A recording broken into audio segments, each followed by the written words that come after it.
Okay, I should be good. I do not need to do expert because I already have... Because all the gear I have is already, like, above what it would give me. So, like, I literally do not need the tomes.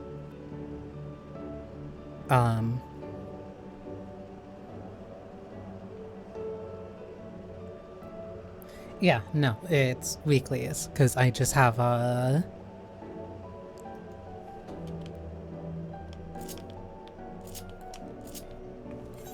Hang on, let me go back to S9.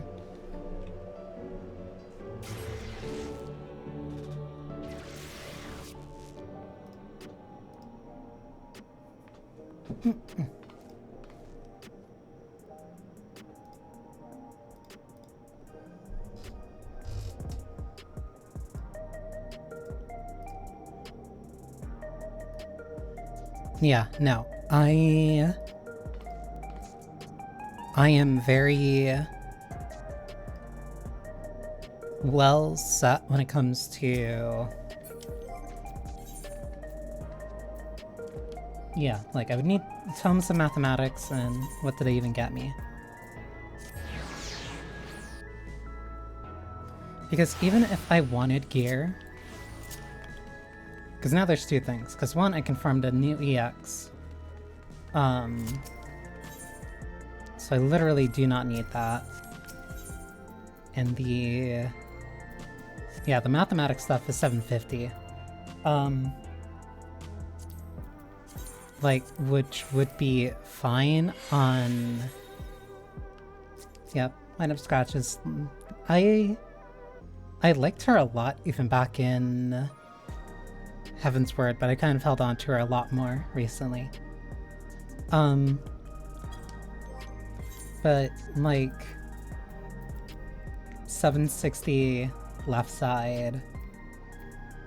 I think the only reason why I have 740 on my right is because it's better. Especially because of the... actually... No, I think I did that because I was hedging my bets. I might have did that because I hedged my bets. Crit tenacity... That's 740. Because, like, I can do...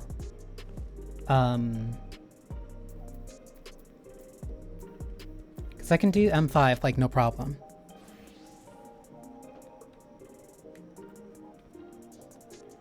Alicia is in Coca Lane.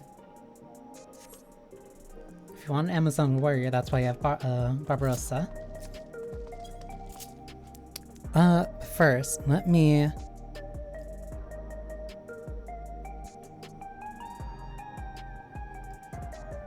You know what? I kind of want an excuse to use this anyway.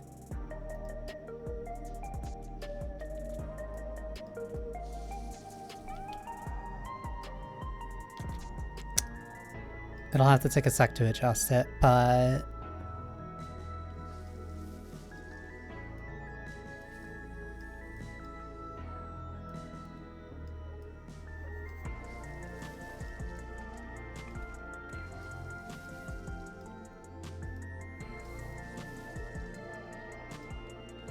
There we go.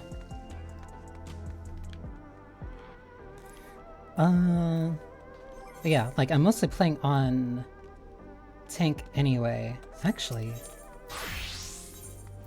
this would actually be good if I have... Because I would need the Esther. Is there any way... No, I would have to get it from the fight. I'm not sure about that. Because I don't want to do... It's honestly fine though. Because I mainly just have this tank gear because... Actually, no, I do have a use for... No, I still have a use for the weeklies because then I can level this up to get a full 760 left side aside from the weapon. And then if I ever do M5S, I have a pretty good chance of getting the book. I think I'm close. No, I would need a couple more. Grave Totem.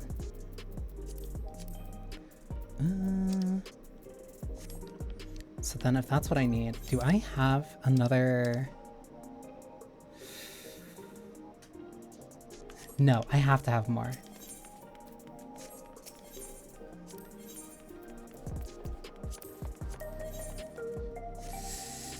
Might be on my retainer, and I'm not on my home server.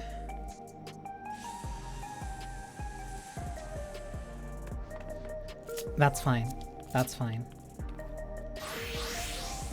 Do I want to wait for the... That'll be fine.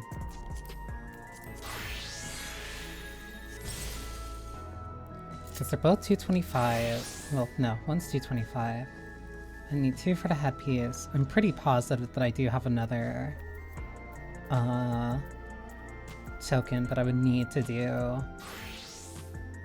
I would either need to switch back, which I don't want to do, or...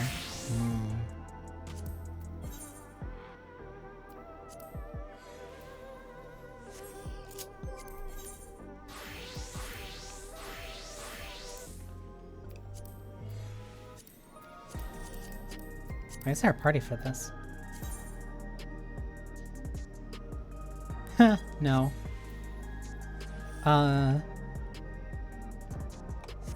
Because honestly, the only thing I'd really be working on right now would probably be leveling up my casters. Because range doesn't really need it.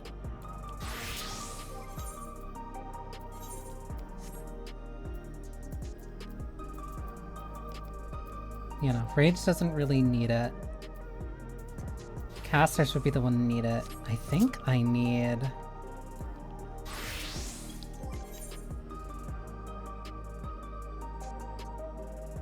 Oh, right, because I just bought this. So that's fine.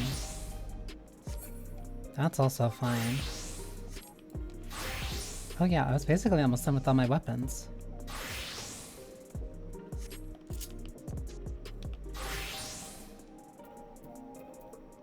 Which means that if I'm gonna get anything...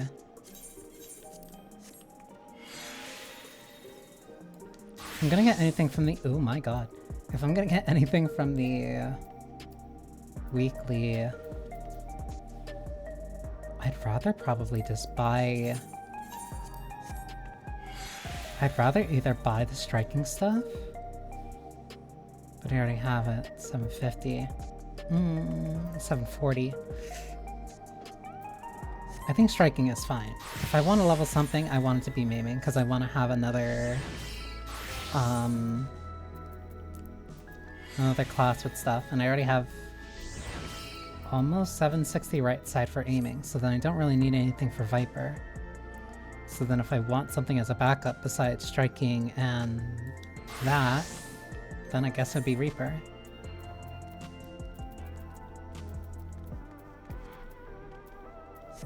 Actually, how much for the tome stuff again?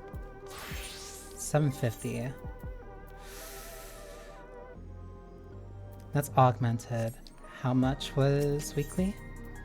740. So I would need pants and a headpiece.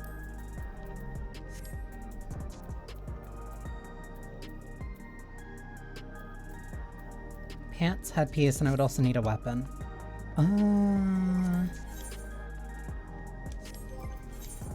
Do I have... I need pants, not boots. I would need to do...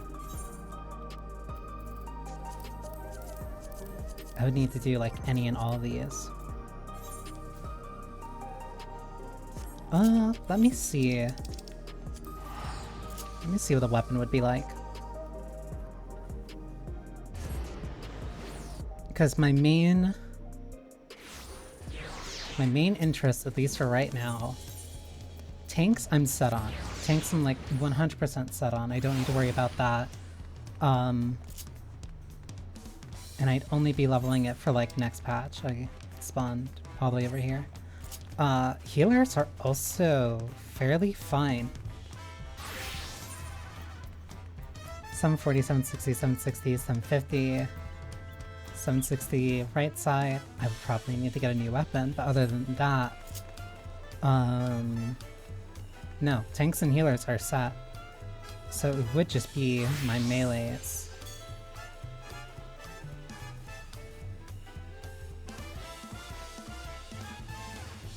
I think the extreme is like 750? 740? Which means Reaper could barely get in. Reaper could barely get in, all the casters could barely get in. I'd rather bolster up Reaper. I'd rather bolster up Reaper and then the rest of my focus will probably go towards striking. How is Ninja 740? No, I know why. And then aiming's also pretty fine. Yeah, aiming's 745. So I guess my new goal would be 745 then, which means Machinist and Reaper are below. And then for Machinist it's because of the weapon, which would mean weapon farming. But I could go in and do that. Reaper though...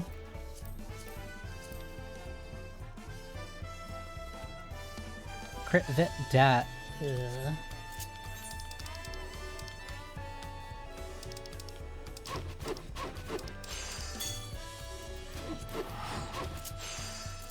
Crit Vet Dat. Wait, what about the Machinist gun?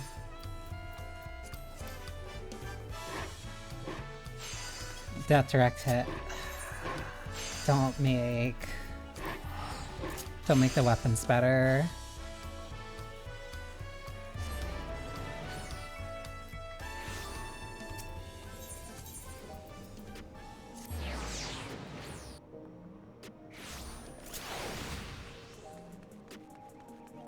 Because if the weapons are better for those two, then that means I would have to focus on literally everything else.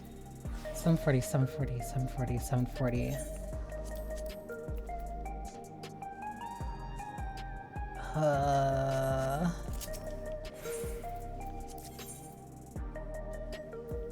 755, so even just the eye level would be better.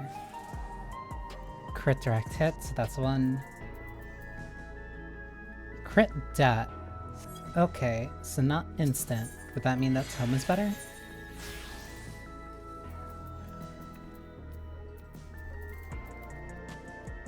Crit dat. No.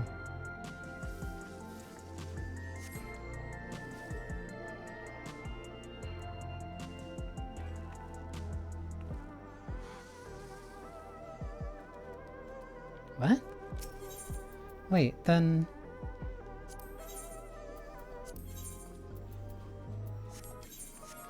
Then what would be better for...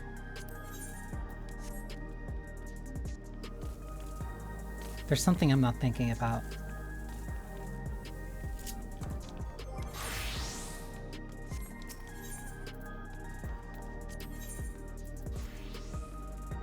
Tome... Crit dat, so I would still have to melt for that. Crit dat. 755, 750 would...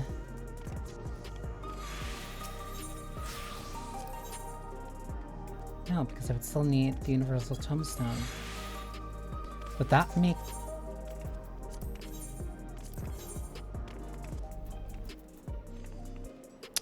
Crit direct hit, that's why. Okay, so then if I have to deal anyway...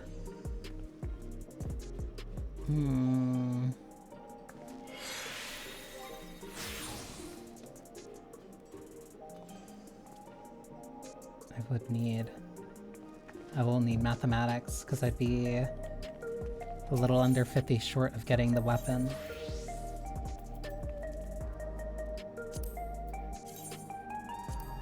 Yeah. That side sucks. I'd be better off just weapon farming then. I'd be better off weapon farming for both the Machinist and Reaper. So if I'm gonna weapon farm for Reaper, then I do want the better gear, which means I need a better headpiece and I need better pants. So then I'll do second walk on maiming. Because if I can get a better drop from there, I assume it's 740? Should be. Headpiece. Do I not have a better headpiece? I don't.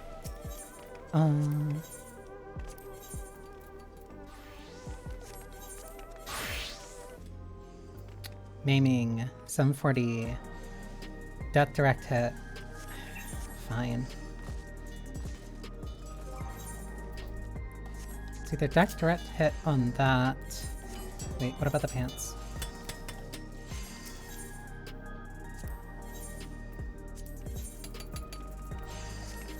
I gotta remember it's one. I never look for maiming gear. Crit death.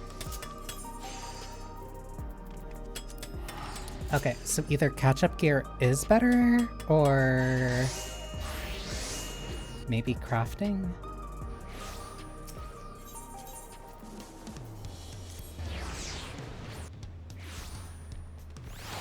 Because I'm in a weird spot now where I just want to make sure that it's like good enough for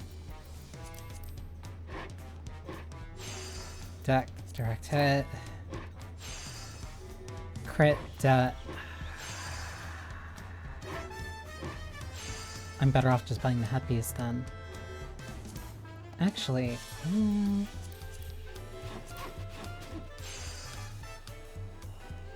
I'd only lose about half a mil for this, for high quality. And then I can overmeld.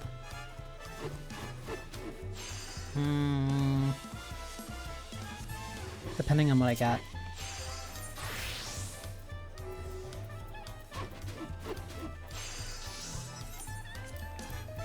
Depending on what I get for... Depending on what I get from the weekly, I can set this up to be in a position where I can practice. Where I can do the fight. Speaking of, that reminded me that I needed to melt. I'd either be better off with debt or... Actually, no, I'm fine on debt. I'd be better using it on direct hit.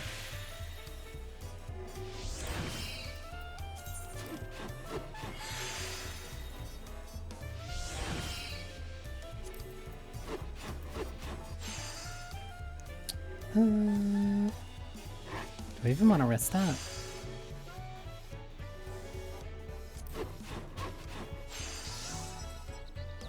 I don't want to risk that, but I have no better use for my direct hit materia.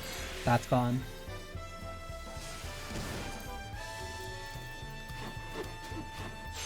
Okay, now we'd be funny.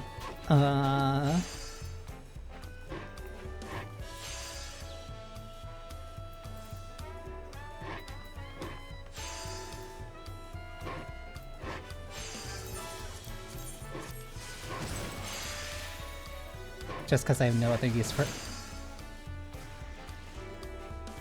I lost all that tenacity. Okay. Fine. It's not like I wanted it anyway, but fine. Skill speed and that's on my rotation.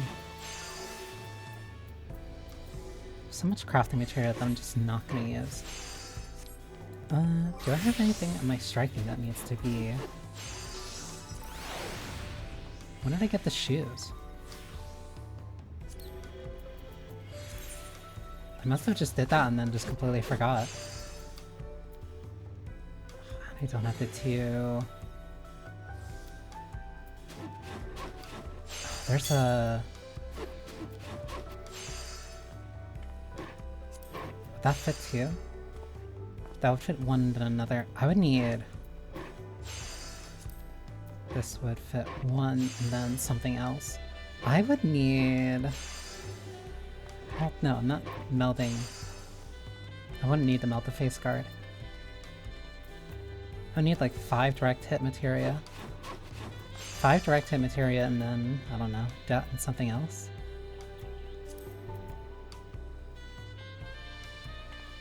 No, I'd be better off putting the 2 direct hit here. Then I put 1 direct hit here and then a dot. Or just another one to fill up the stat. But again, that's 740, so I don't care.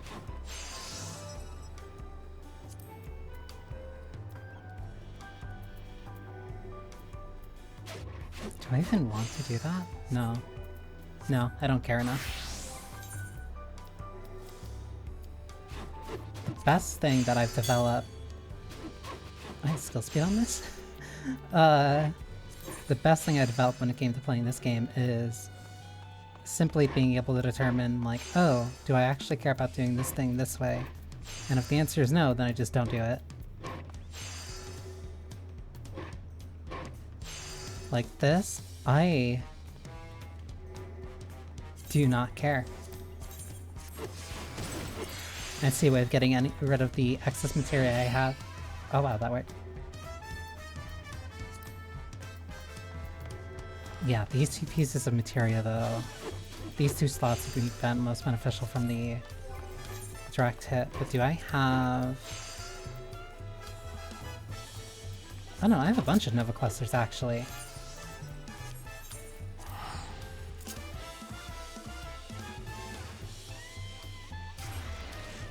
So it actually is worth kind of spending those.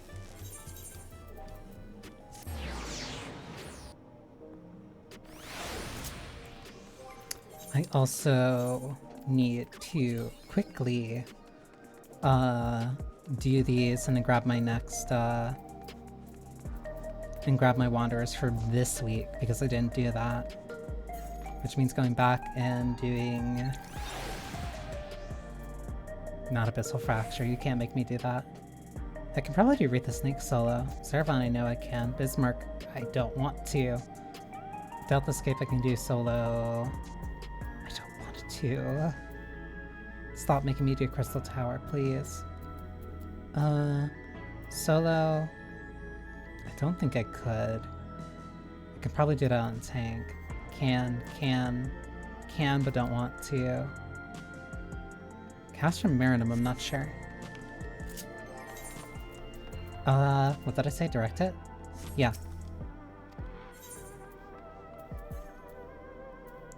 2, 3.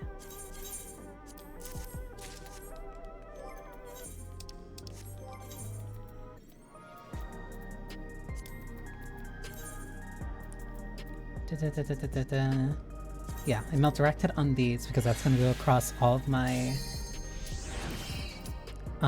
melees.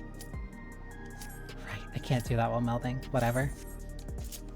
It'll be fine. I hope.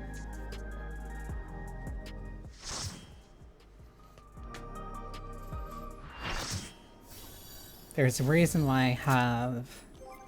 You know what? I'm gonna put this on my bar, because I actually now have a reason to.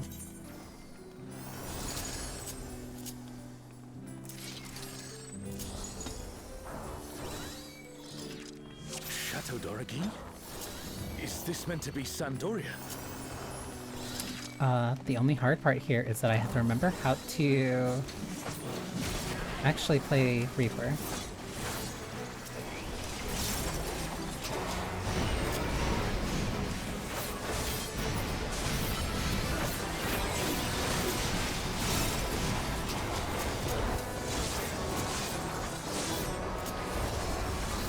I keep forgetting that I switch my buttons around.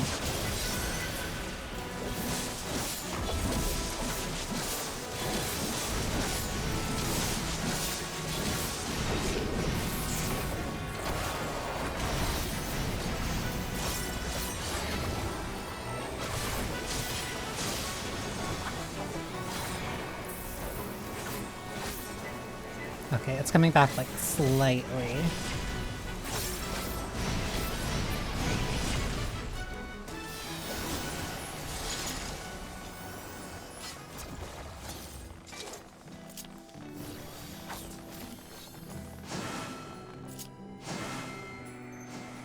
Like, very, very slightly it's coming back. I think I switched my AoE. Yeah, I switched my AoE to be here. Run 4 is supposed to be a quiet place. It sees its fair share of new adventures. We must fight our way through.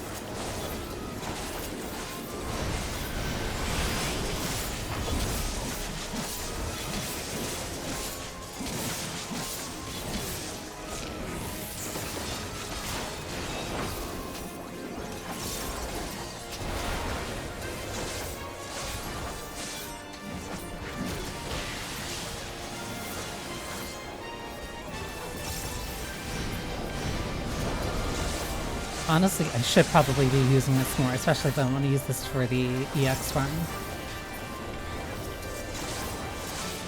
Especially because, for some reason, Reaper's like always the hardest one for me to get back into the flow of.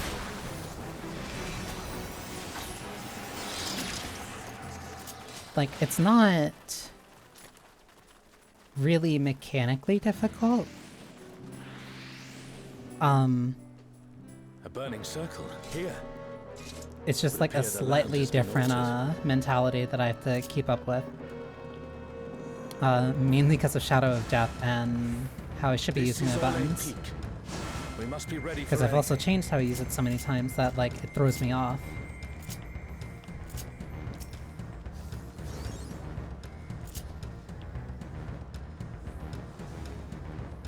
Who's calling? It's Kirin. You, who have risen above your mortal status. I am Kirin.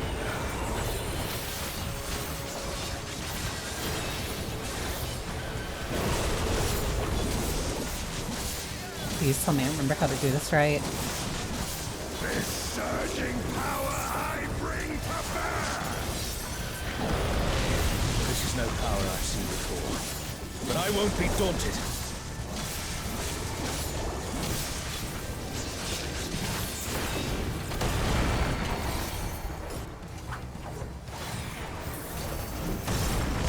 I am so... Shadow of Death like really throws me off constantly. I also have to be very mindful of my my positionals.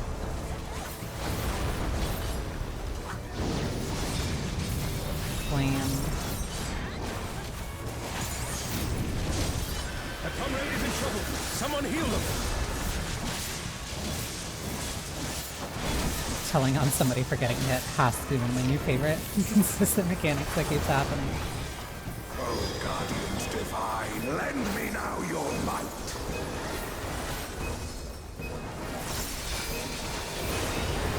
Very cool, you're moving so far, but it'd be really nice if I could not be punished for going for my positionals.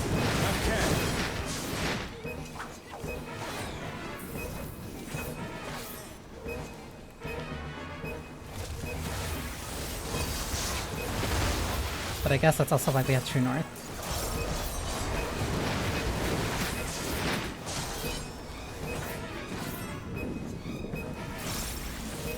There's C. Oh no.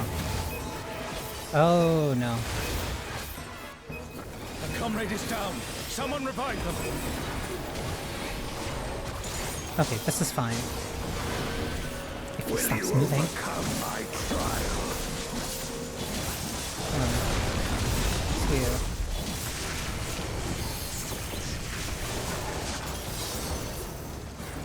Ah, filler.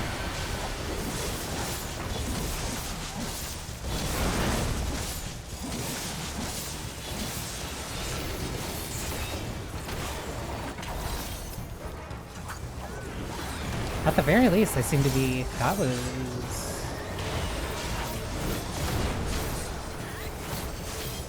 I completely... I need to have this on, or else I'm gonna keep forgetting, like, what he's actually doing.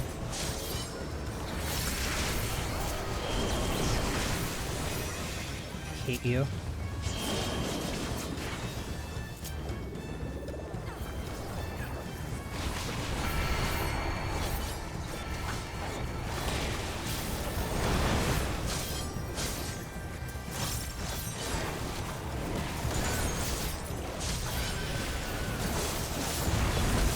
still fine. You shall reap the rewards for daring to contend with the gods.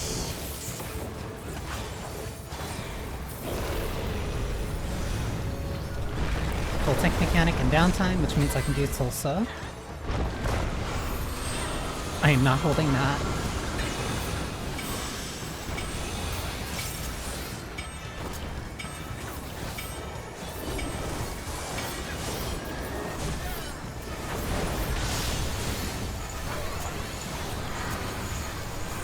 Funny thing, I also completely forgot where my bloodbath was.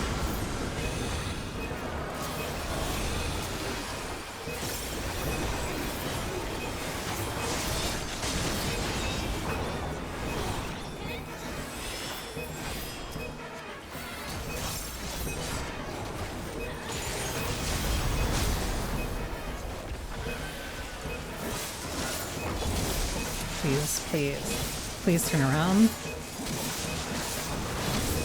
Know your place.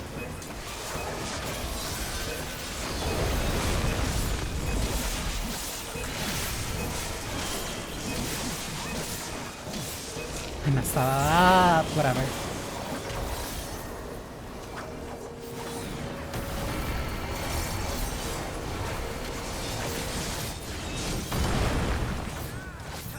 I missed Gluttony on that, but that's an F. Fine. I must thank you, mortals. I missed Gluttony there, but it's fine. The fight wasn't going to last long enough for it to be worth it. Let us keep up the good work.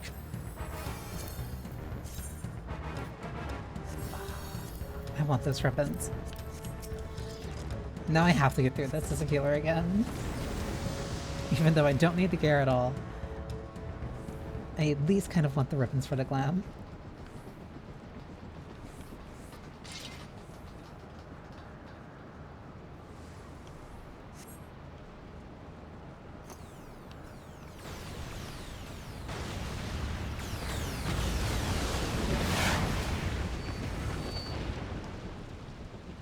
It's Ultima and Omega, and they're attacking those airships.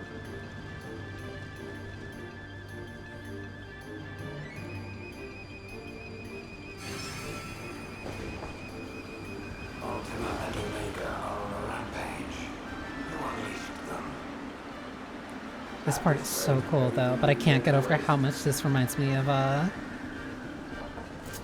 Dunscape. The airships are taking heavy damage. We must So I kind of do need to something. have a negative that monk got deleted.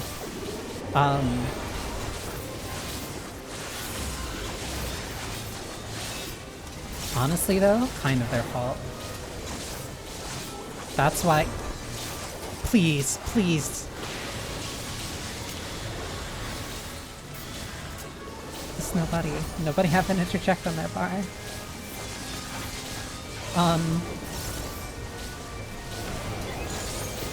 It's kind of why you don't hold, especially when you're not a tank, especially not in a 24-man.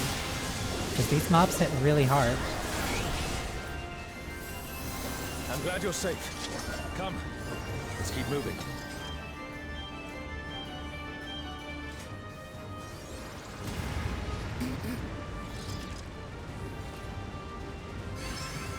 Oh, he's safe.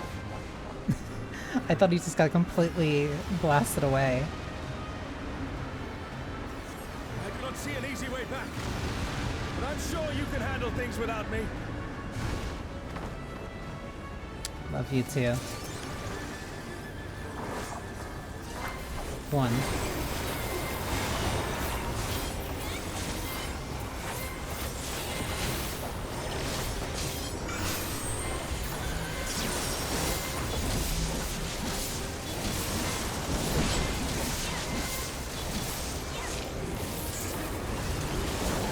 I have to like constantly before I'm looking.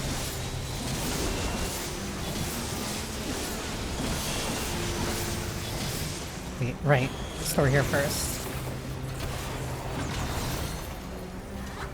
I need to remember to soul soak first.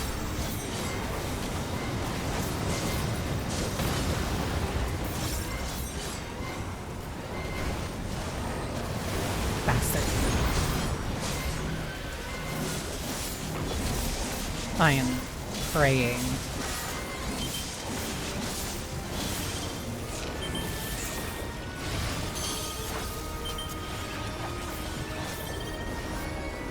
Alternate.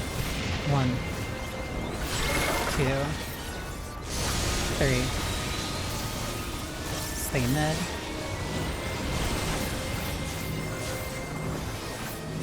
I am not moving.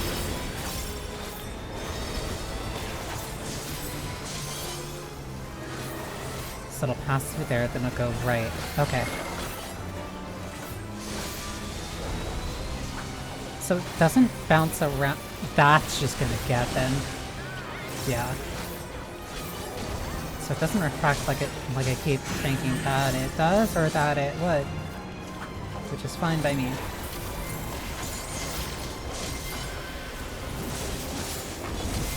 Not my mechanic, not my problem.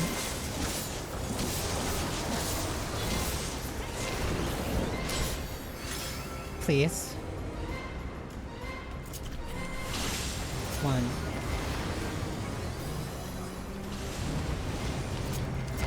Goodbye.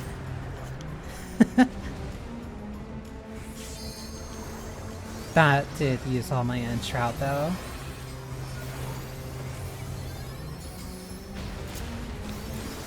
I should have been doing this sooner.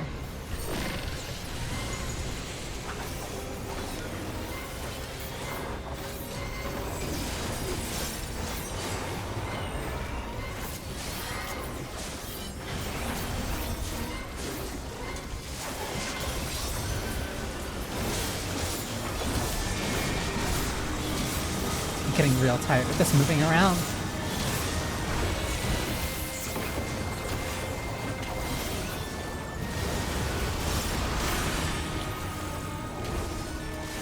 Not on me.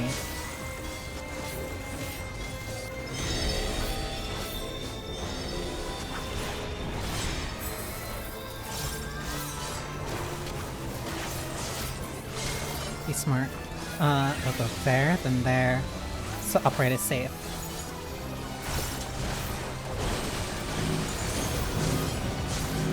Not on me, not my problem.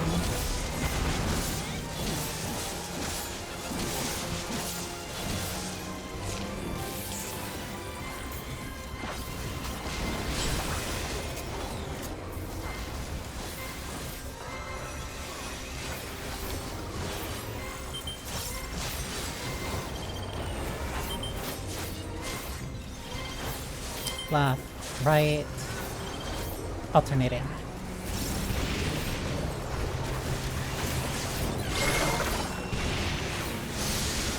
Half and 4. Stay here, then move.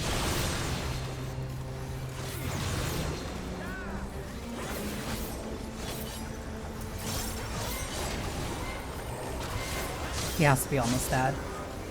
I'm honestly surprised we're not getting...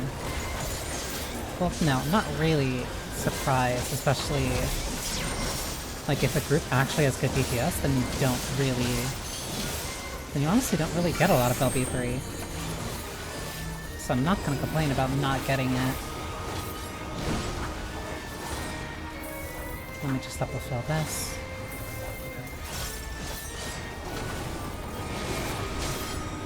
I hate you, I hate you, I hate you, I hate you. Hate you.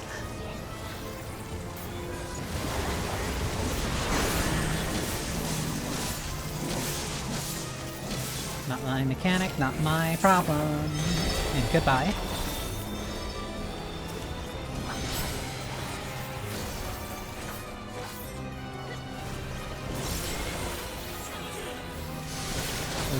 Goes there, and it goes up.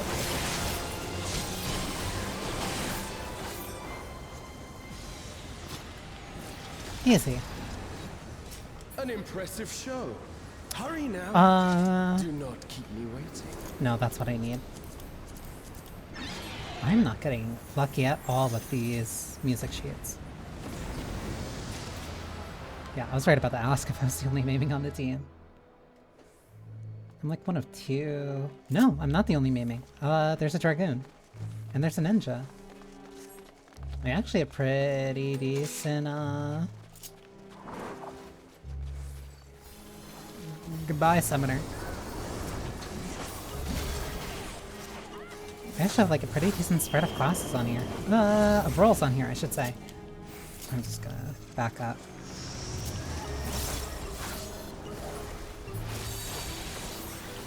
So far, that's 2 of the raids in this raid series that have a mechanic, or at least like a trash mob like that. Where they have a pull-in mechanic, a vacuum mechanic, and then a point-blank AoE.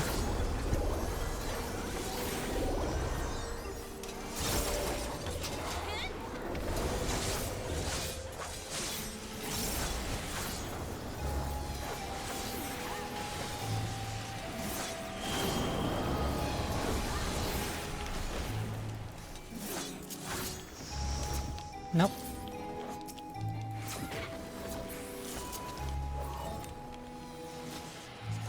What if I step back here?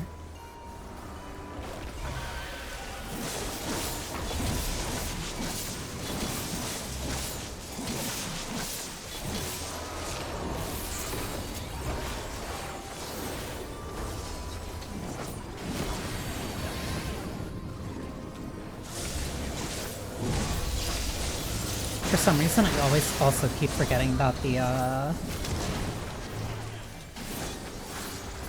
a lot of the Void Scent moves are OGCD. I think that's the thing that keeps throwing me off about Reaper, is because I keep thinking like, oh, that important button is GCD, but then I keep pressing it and then going like, wait, why is nothing on CD?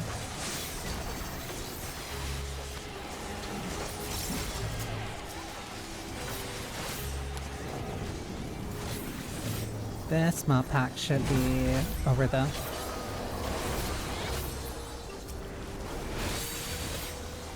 And I'll be set up for a really big opener. You shall find me at the summit.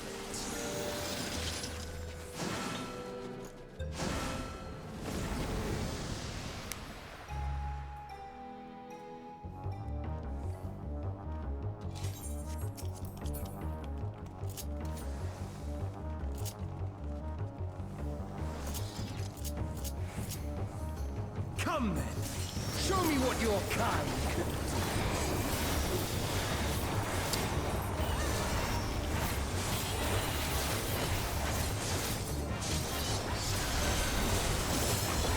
That hurt, but whatever.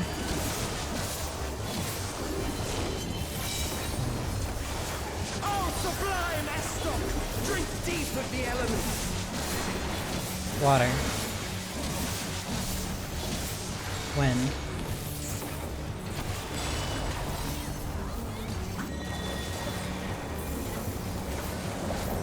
North? I have to go far for this.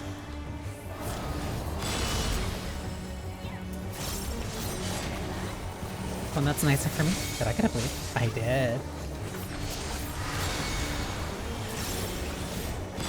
I saw one was wind. I didn't see what the other was. Once more, shall we?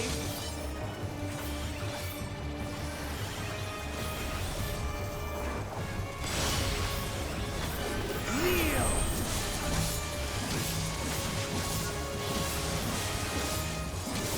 Okay, so it's whenever there's that light puddle. Glory of the Zalat!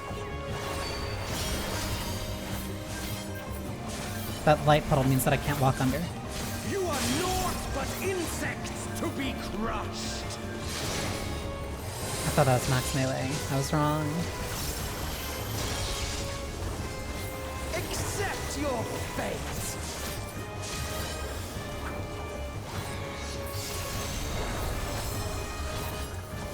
I gotta recognize experienced Dark Play so I can use Arcane Crest. Kneel before Zalatian wisdom and starve! This is the power of crystals!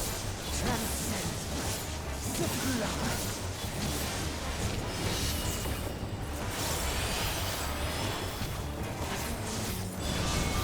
Yeah, okay. I was trying to remember if I should have held Arcane Circle there or not. Because I knew Fetters was coming up. By their might,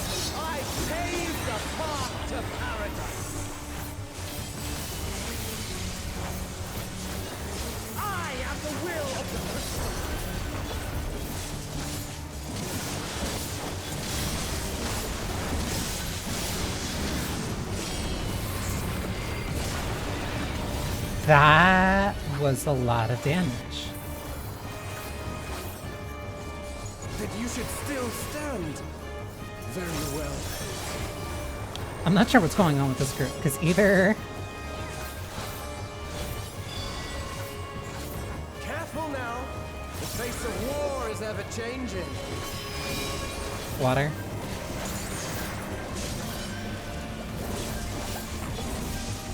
I have to throw this. I hate that. Earth. Nice. Tremble!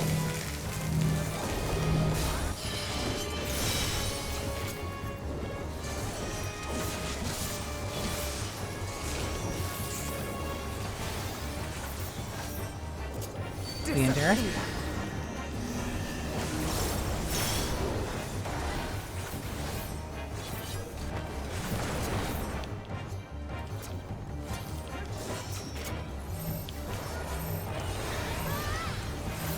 I am not applying my debuff.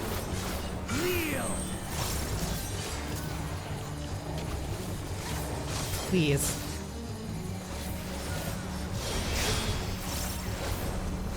These tanks are,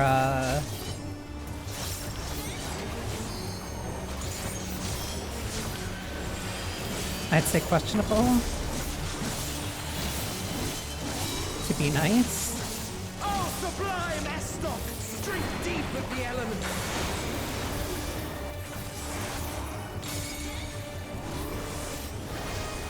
Water, ice, wind.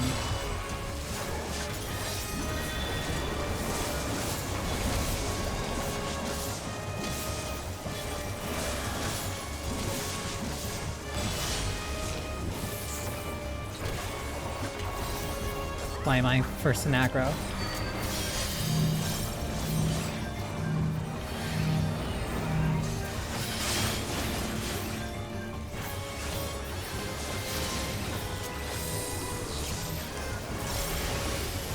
We have to move.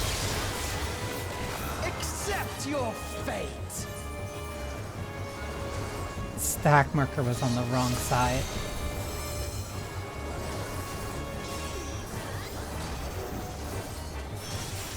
This is, I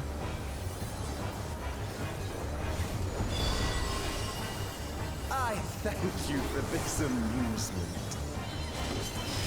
There are 3 people alive in Alliance C and 2 people alive in Alliance A. Fire, thunder.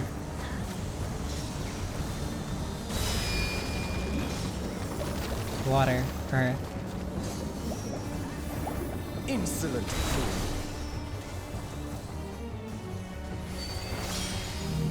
Oh, this...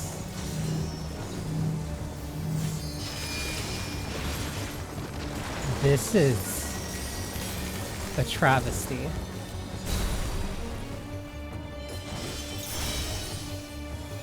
Be gone. Knock back. Please. Please move to a bridge.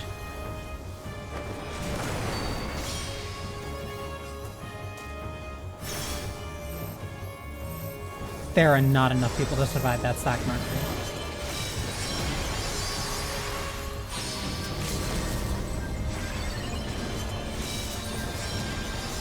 Oh, sublime Estok!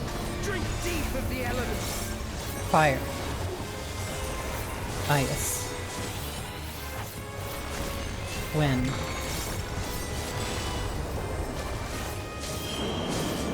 Fire, ice, wind. Opposite side.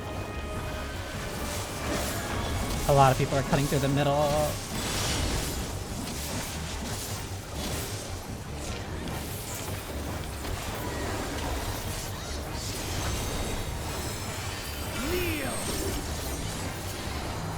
Moving. Please! That tank got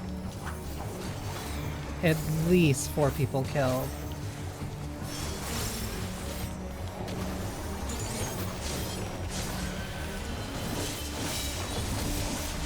Oh, sublime Estok!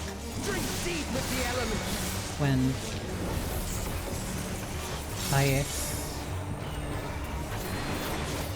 water, wind, ice, water, wind, ice, water, wind, ice, water. The tank that keeps moving after they get knocked back. Please stop it killing people.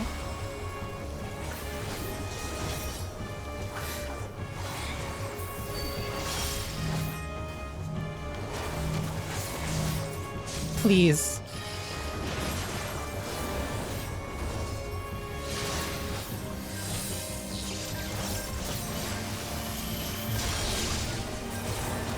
Accept I your fate.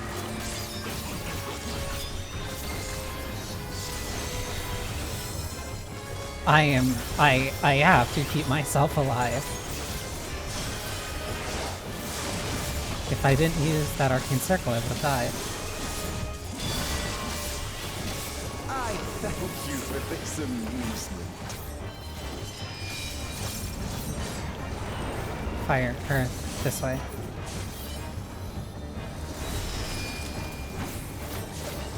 Why? I am the will of the crystal. How could I be defeated? That... Mortals. Somebody walk off? Farewell, my little brother. Return to the crystal from which you were born. Yeah. I got As a for the 98 rest on of one. you, I invite you to the gate of the gods.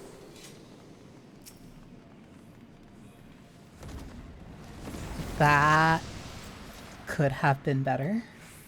I will say lightly. You have the privilege of walking within the heart of Tulia. Do not disappoint me.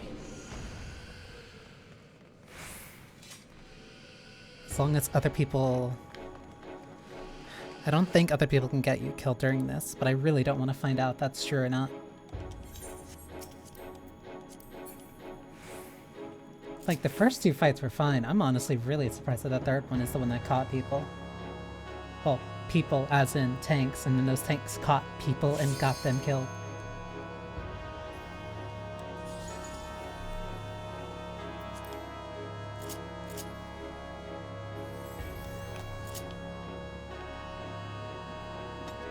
Normal way or the cool way?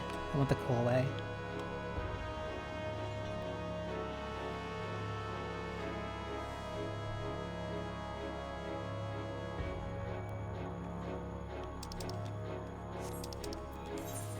Somebody's not rolling on gear.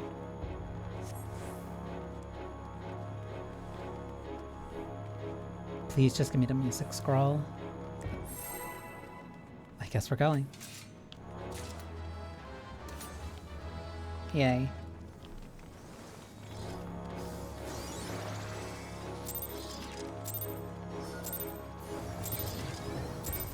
This world shall belong to the Zealot. Here.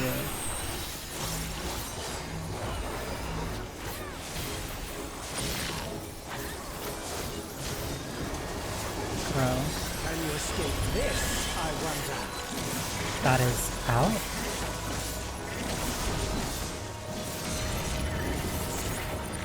Side.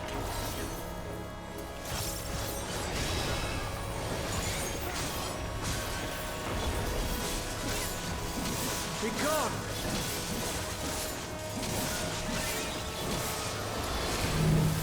One.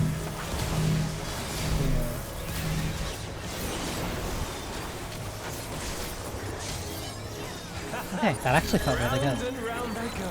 In.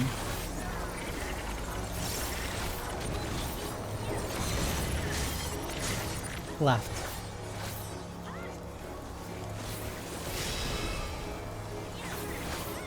Let's try this. Forget what this one is. You'll teleport. Sleepka.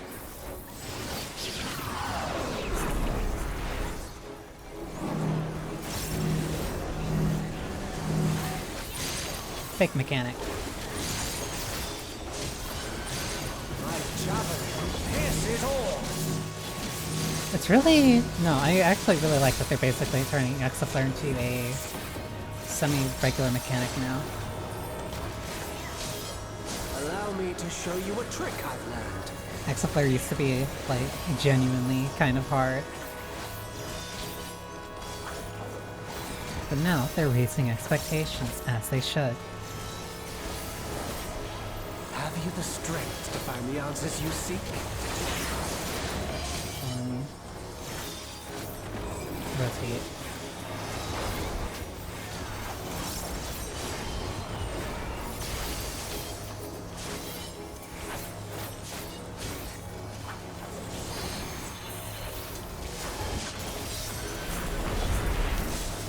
I forget if he has a phase transition. I'm unaware of that.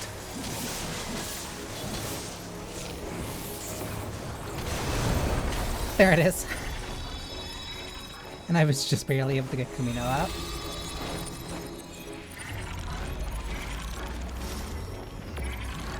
I also understand the true nature Welcome, of my Perk. existence. So come. You came in right after the Let us finish this. right after the bad boss. Mostly because a couple of things were getting people I killed. will illuminate you and make this world ours.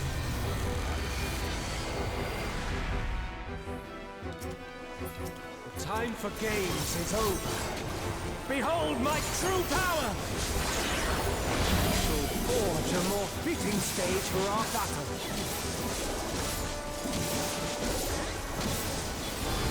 I forgot that. All pales before our brilliance. I forgot that it moves where the open spot is. I thought that was just a normal... Ugh. I thought that was just a normal, like, oh, it'll move the marker. Perhaps some magic in the mix. I think this should be safe.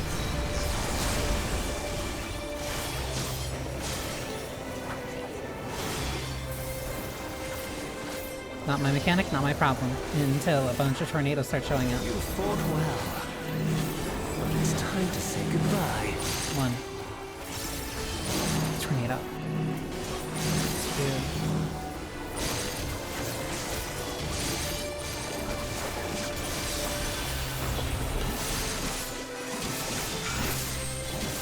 Tank busters.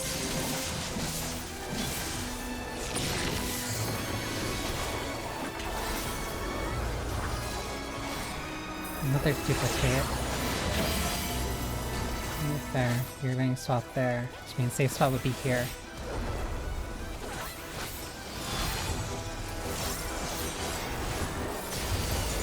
My javelin pierces all.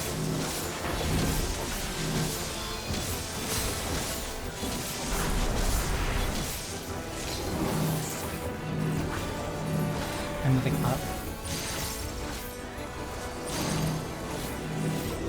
Back. And up again. In.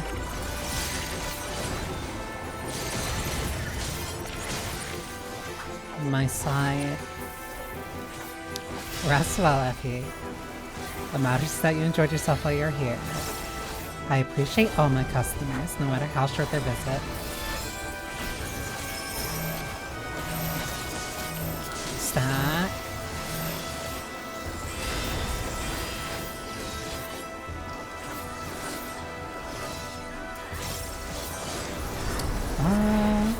Even in this false flesh, I will not lose to you. I like this guy.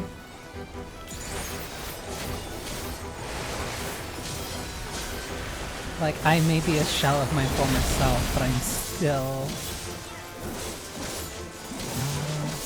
yeah, no, they're right. No, they are not. Endure.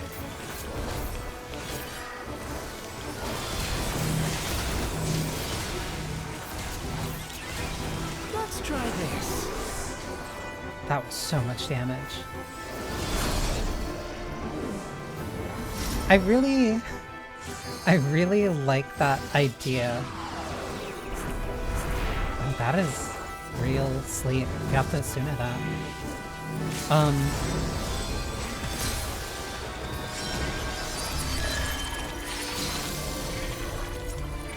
Ow. I really... No, I like characters like that. Who are like, I recognize I am a fake. I recognize that this is not my reality, but my pride holds me to a certain level. Even in this false flesh, I will not fall here.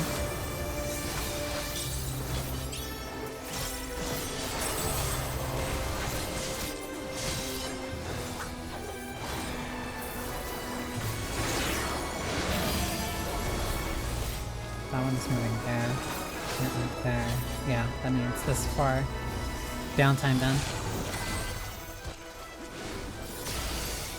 My javelin pierces all.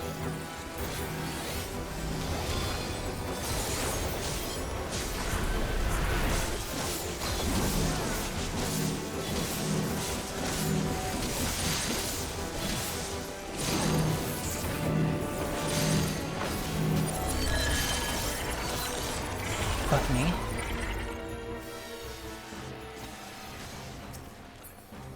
Nice. War Cloud's Mail. Oh, that's actually really cool. Calling some maiming. Wait, this is 7. Yeah, no, this is 750. It's fine then.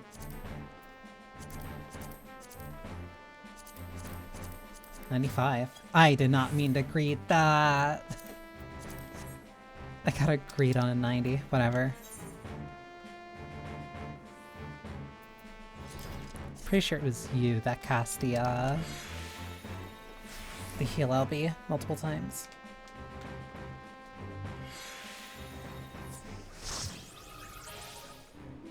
Not awful. Could have been worse. Certainly could have been better. But I'm not going to complain all too much. Dun, dun, dun, dun, dun, dun, dun, dun.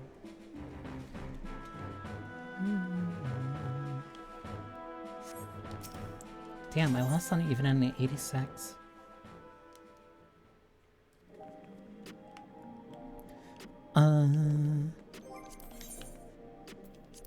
Okay, so I did that. I got new breaches of maiming.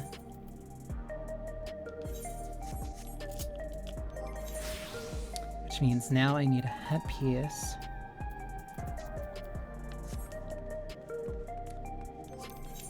Which gives me an excuse to do... Actually, hang on.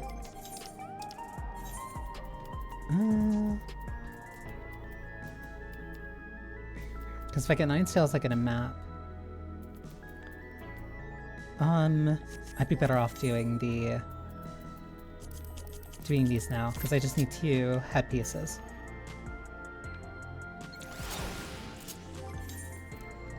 Currently the goal is to get Reaper up to like 745. And then from there I can probably do... From there I will feel comfortable enough to do the EX on Reaper. I can at least fill on Reaper. Because I'm pretty certain I can already do it on... like 90% positive that I can clear on Monk. Like, the main thing that's kind of been helping me, at least when it comes to being able to healing. Being able to do just kind of like being able to flip between roles has been especially... Do I need gloves? No. Has been if I'm doing that role with like a melee, like melee 1 or melee 2. Because mentally I can just go, oh, I just do this. The only thing that would like slightly change for the EX strat would be if we did the uptime strat, which I know that I can do. It's just moving from one spot to the other. Like, there are very few things that I have to adjust for, but those few adjustments are fine. Honestly, the only thing that I'm like really concerned about when it would come to EX on Reaper is making sure that I can do the solo part. 740. 743. Yeah, getting the headpiece would at least help me clear like a little bit. Make sure that I'm not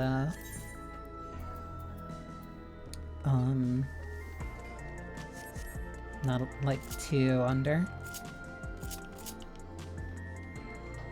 Because that would bring me up at like 745 and I would feel comfortable doing that. Because I can already do it on I know I can do it on Samurai.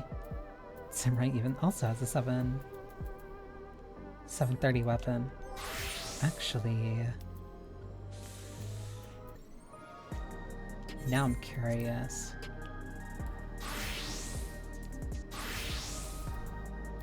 So that's 740, 740, 740. None of this is melted, but I also shouldn't need to. Like on Viper, I feel like I'd be fine.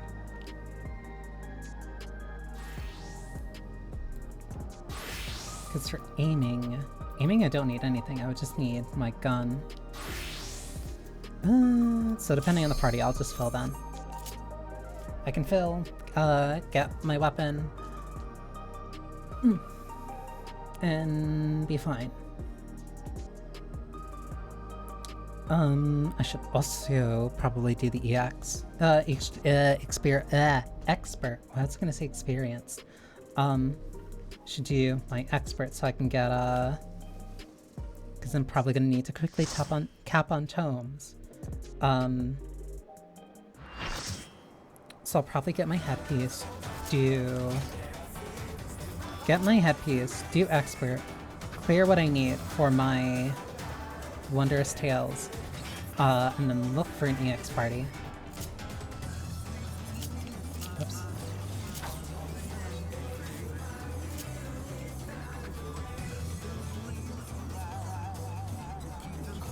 I do really like this Reaper weapon though. Let's like begin, shall we?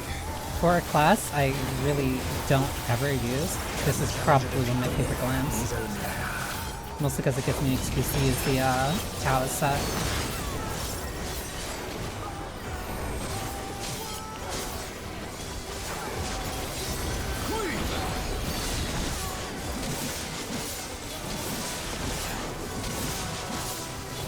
I wonder if you can Keep up.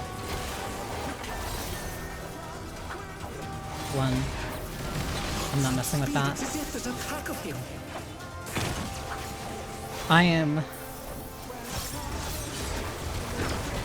I'm scarred by EX. I thought, not EX, I'm scarred by Savage. I thought that was gonna be so much faster. Cool stream. Meant to be claws, fence.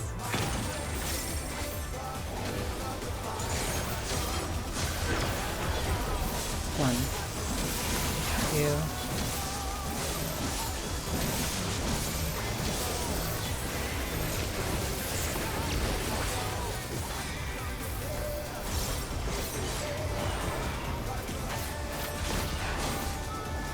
I do like toying with Why my have to constantly prey. voking?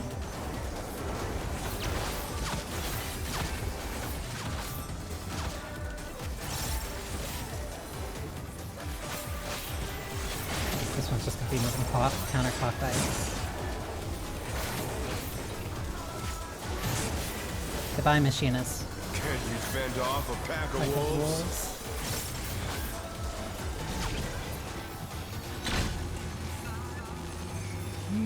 I just rushed here.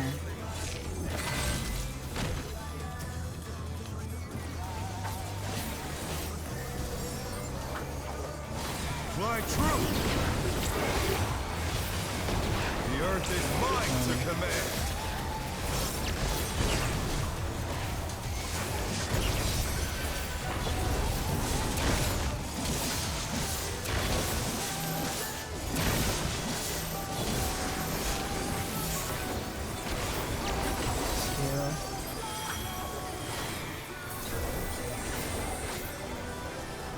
I feel like I messed that up, because I feel like I should have been using Not Banii. bad. Not bad. I can make that. We've scarcely begun.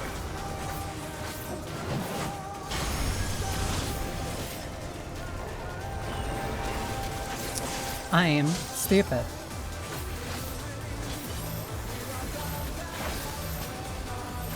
Sit here. He took a lot of damage off of that.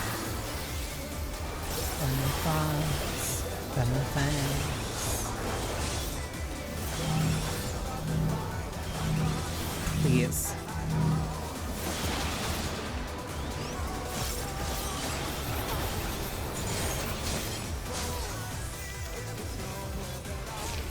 Let me charge. Bear my biting wings.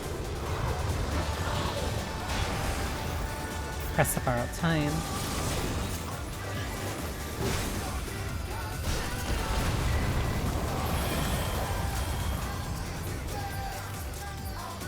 Still you stand. How delightful. Please, please move him out. Are they fighting over aggro?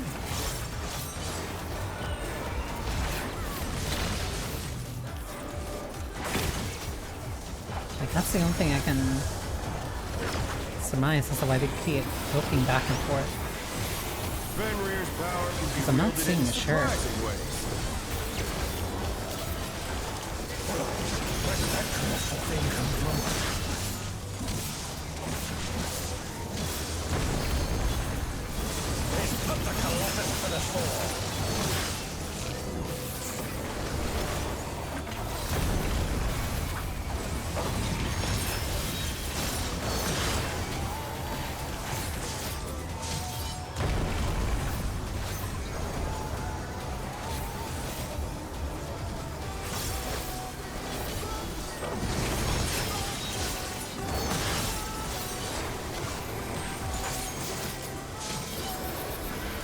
That's okay. I was gonna say that was shared because I thought the other thing was on the south side of the boss.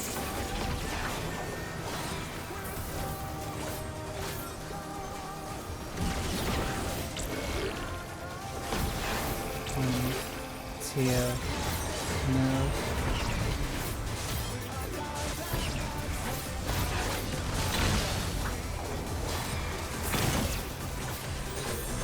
For not ugh. For being a class that I don't really play too much, performing well and like maintaining uptime on Reaper feels genuinely very rewarding. And then the follow up.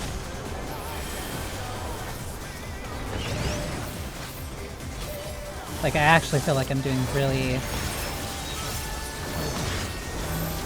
I feel like I'm performing well when I'm able to maintain uptime. And kind of like everything is flowing right. Multiple, come on.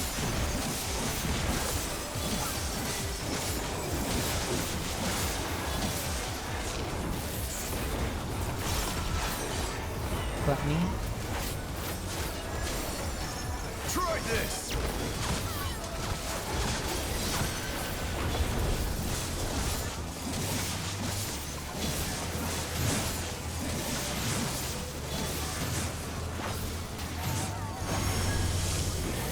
Terrestrial Rage.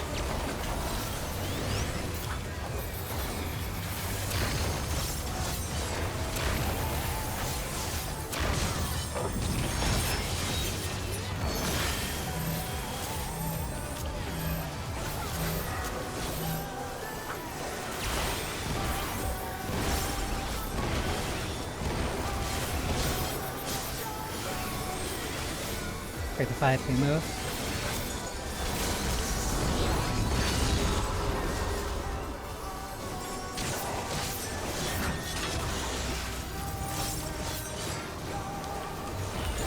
one. Or rather, just get into this and end this.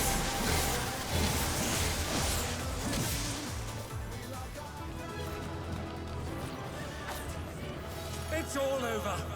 Until next time. This doesn't get me head pieces. I completely forgot. I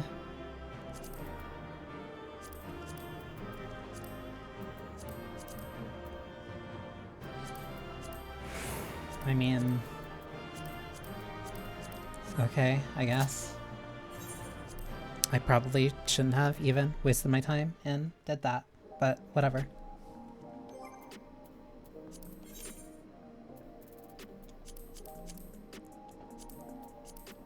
One and two give head pieces. Actually, I don't even know what the expert drops.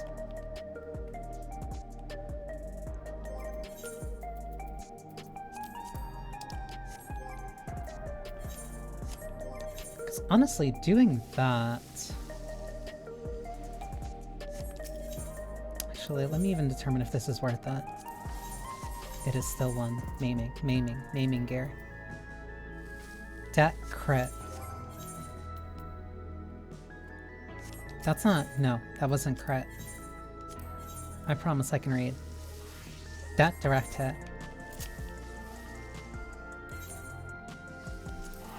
And I think the market board piece was crit. Because if it's crit, then I'd rather just buy that.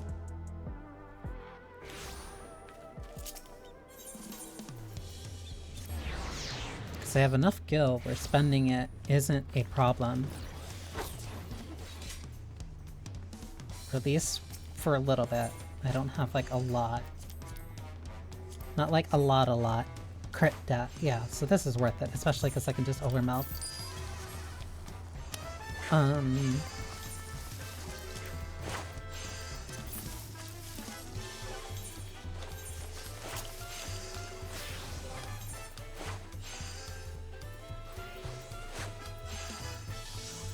$744. That's all 740 left side. So now the only thing barring me is my weapon. After that, everything on right trigger will be 745. That means everything on my first bar will be 745. And then the only thing barred would be casters. Well, not even barred. They're still 740. They just won't be 745. Anything else mostly due to a weapon? A weapon and some right side.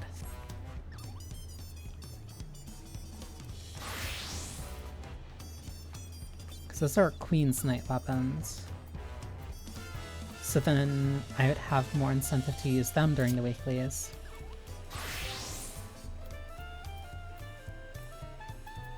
Because because then if I get tomes... Because if I get tomes, then I can upgrade those. Yeah, so I can nebulously kind of level those up, and then I'd be set. I'd be set for when the next patch comes out. I got those for glam.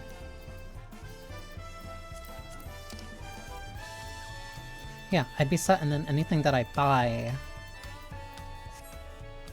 Anything I buy would be to cover up, kind of, whatever gaps. Which shouldn't be that much of an issue, honestly. 740, 760. What am I gonna do? Best bet would be weapon farming. I don't think I can get anything with heliometry anymore. Which means I either use it to sell stuff on the market board, or I start investing in crafting. Speaking of investing in crafting, I'm gonna have to finish this up soon.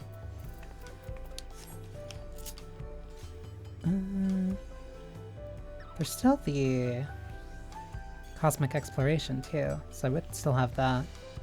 So maybe that could be something I do for like late night or whatever. Um...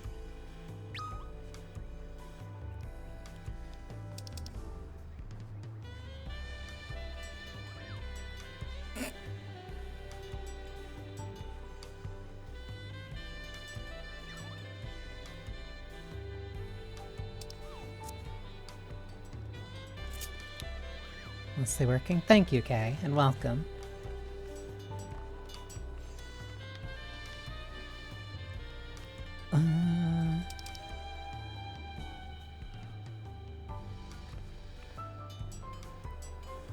That's funny to just be in the wrong link shell. I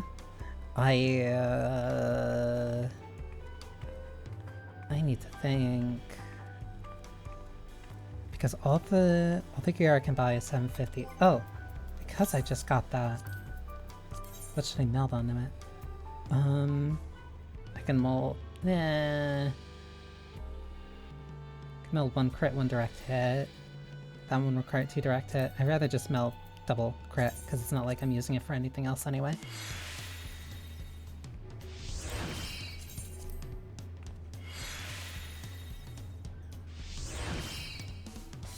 And I can overmeld, but I do not have. I don't have any 11s. But I would mostly just be melding direct hit on this. But if it's the only thing my direct hit's gonna go towards, then whatever.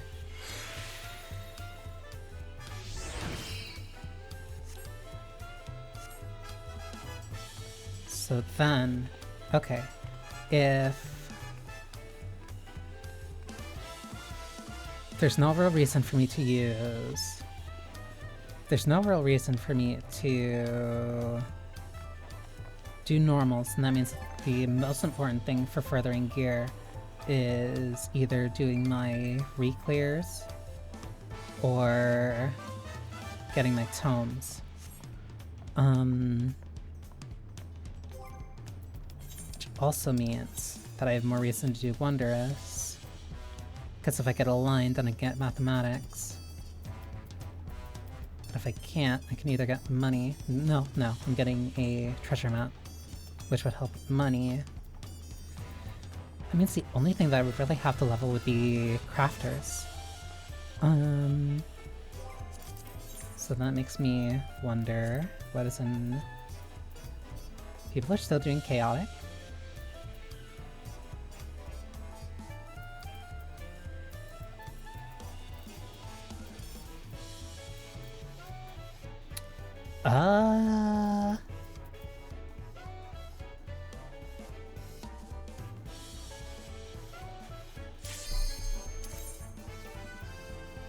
Yeah, most of that is like weekly stuff.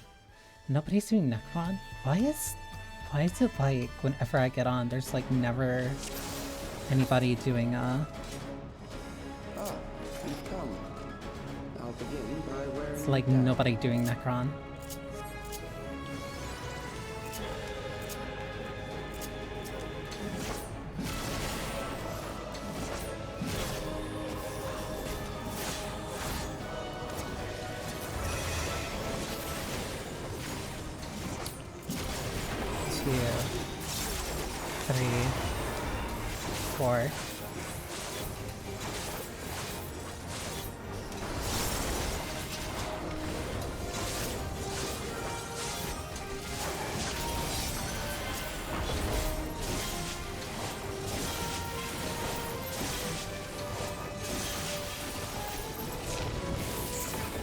Okay, that's entirely why I ended up switching where my buttons were, so I could do that AoE combo, because before it was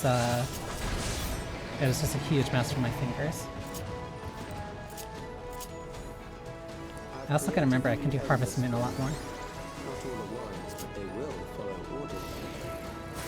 Kill and survive and so forth. Here, I shall prepare the stage for battle.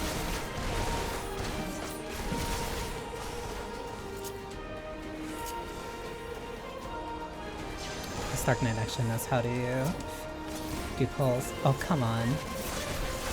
That took half my health. Whatever, I'll just get back in 5 seconds.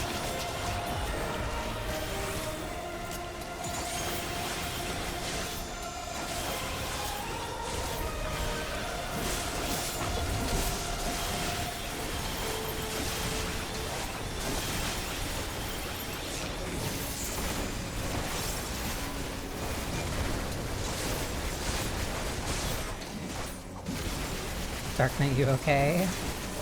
Kinda low there.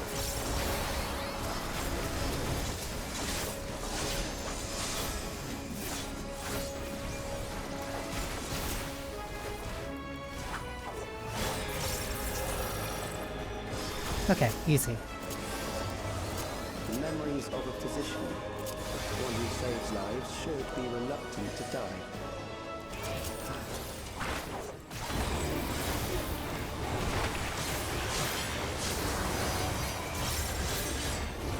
Gluttony? I keep messing that up. I feel like mentally keep double checking that that's there.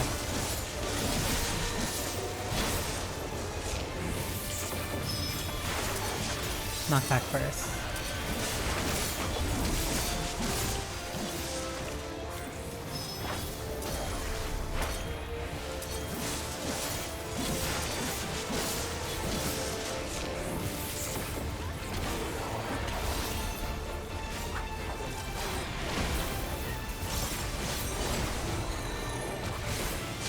This should be...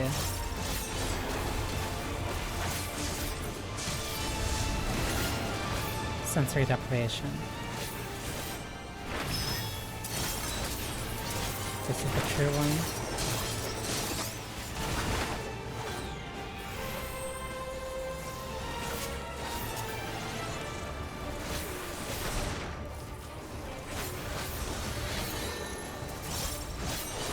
True is north, knockback is right.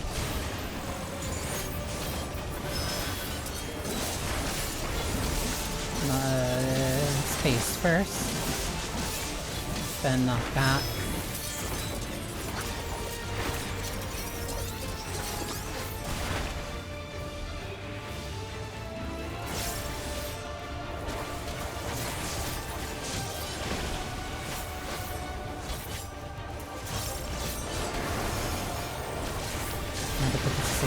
Yeah.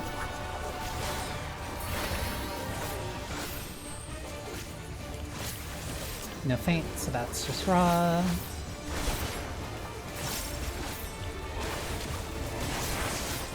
Probably overkill. True is directly across. Yeah, that was overkill. Oh well. Overburdened the system. No matter, it served its purpose. So if I get a headpiece from here, it's technically better than the one that I have. No, it's not, because I bought it. Never mind.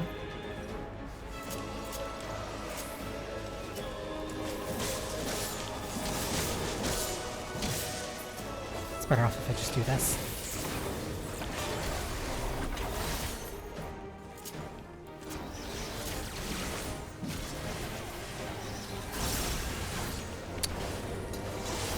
Damn, I had Gluttony though. Hang on. I say it before I instantly waste it again. Okay. I have to remember, Gluttony allows me to do both, and I can't press anything in between those.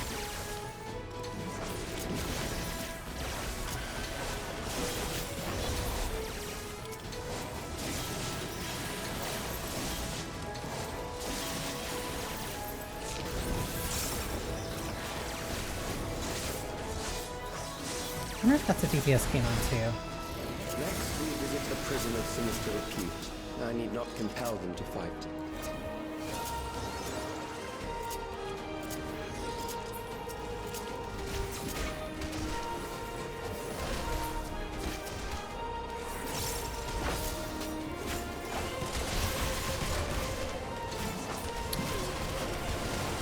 This one I actually will have to save my... I do want to save my burst on this. Mostly because it'll make the... Actually, it should make it easier for everybody when they get their damage boost. So I'm actually going to withhold like a little here.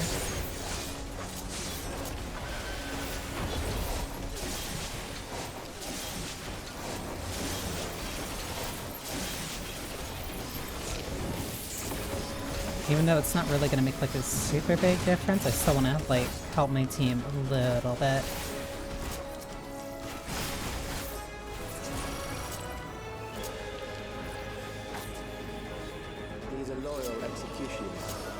shall deal appropriately with criminals. Criminals. Your sentence is death. You're mine. How long can you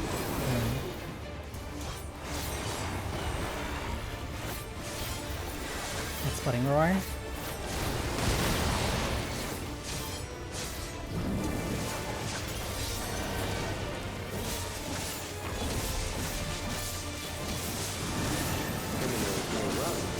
Hi, old home gang. I do not miss you. One.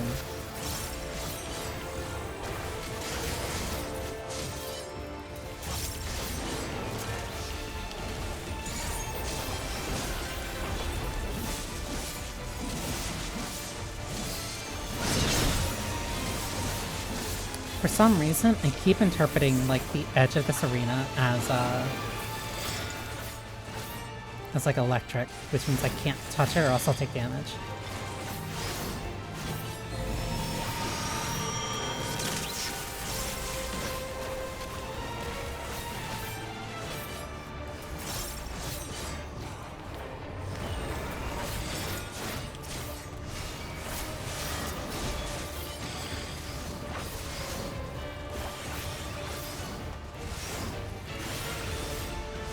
As long as, I forgot if Serial Torture's the big one. No. I'm looking for...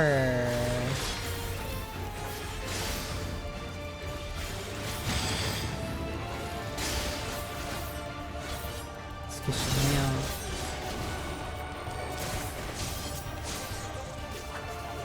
Yeah, head splitting roar. For some reason I was gonna say head splitting screech.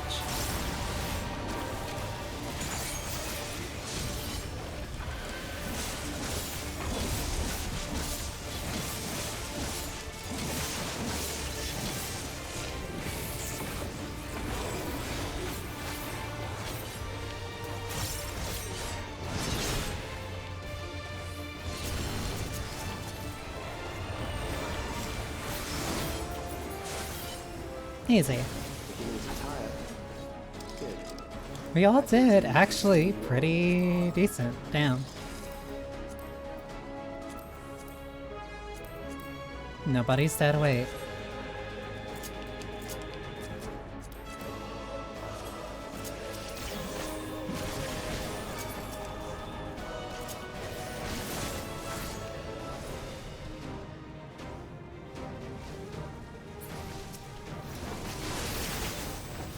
There. Oh, I thought I was like looking around the corner because I was confused where the other enemies were. I thought they got. I thought I was worried because I thought the red mage was gonna die in like 5 seconds.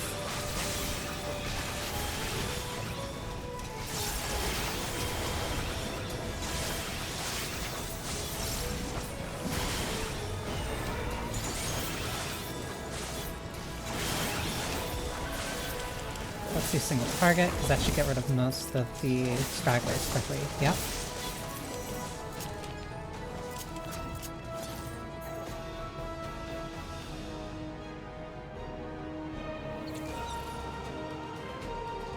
I also have 2 more hits, but I don't think I'm going to have the time for them. Memories from an age... No, it's going to fall off. The desperation served well.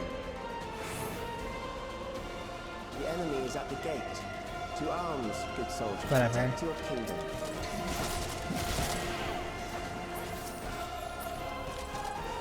More gear that I'm not using.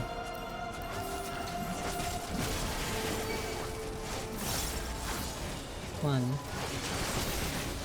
2.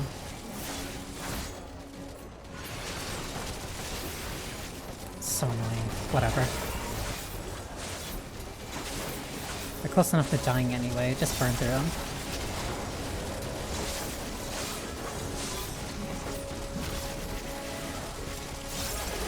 Honestly, seeing this again though, I don't know why, like, this is a segment here that keeps making me think about those things they keep saying about job identity. Especially now with, like, the announcement of the FanFest. Like, FanFest is also where they usually start teasing the stuff from like the upcoming X packs, or like some things about it, which means we're gonna be back in a cycle of highly anticipating the next jobs. That's always a fun part. Because what we got 2 DPS. We have a caster. We got a caster and we got a caster and we got a melee. Specifically, we've got a striking. An amalgam of melons. Let's see how it fares.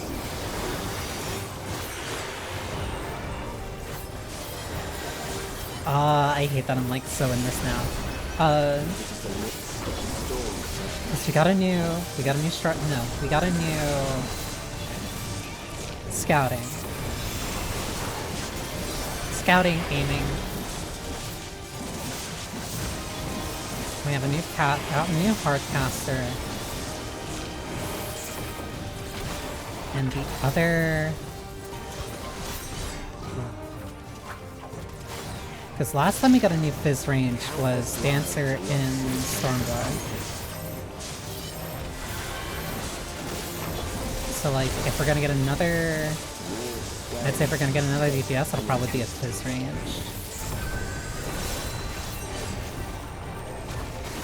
But then for another class, I don't think we've gotten another tank since... We haven't gotten another tank since Shadowbringers. But at the same time, I also don't really want like a 5th tank because I feel like the tanks are pretty well... Like they have their good niches. Same thing for the healers. Because we're at... because we're at 4 healers, we're at 4 tanks. That was big. We're at 4 healers, we're at 4 tanks. And like the game has been pretty well... Now has been pretty well balanced with them.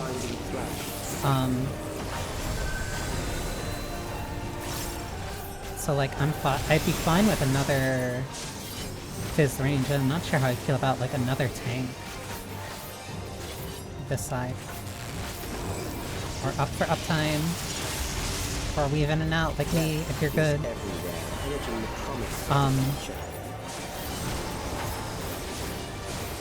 But part of that also comes down to what exactly they kind of want to do with the whole job identity thing. Which admittedly has been like a pretty big talking point for... I won't say like all of this X-Pack, but like no, they kind of recognized going into Dawn Trail like, yeah, we want to do something to help improve job identity. And even with the...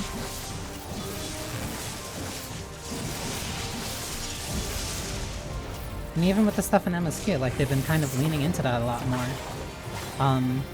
Like just the unique things that your character will do. As a result of being the classes that they are when certain story elements happen. Like I had a huge markout moment when the thing happened at the end of the dungeon. After the trial. Yeah, just kill it.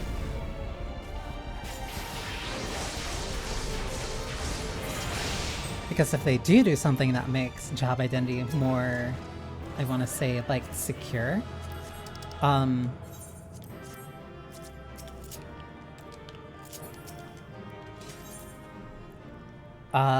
might double up as a... I might commit more to being, like a melee DPS as like a secondary.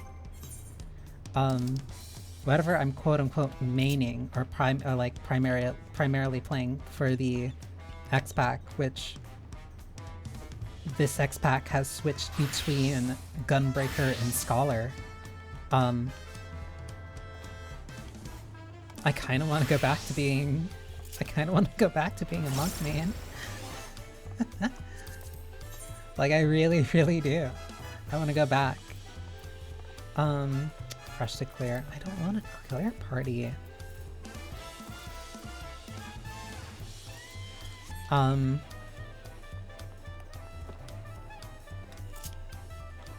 Like, I really do want to go back to being a monk main. And like, the changes that they did, this, like, for Dawn Trail, like, no, this is the... No, monk is, like, probably as close back to how it was during, Heaven's Word.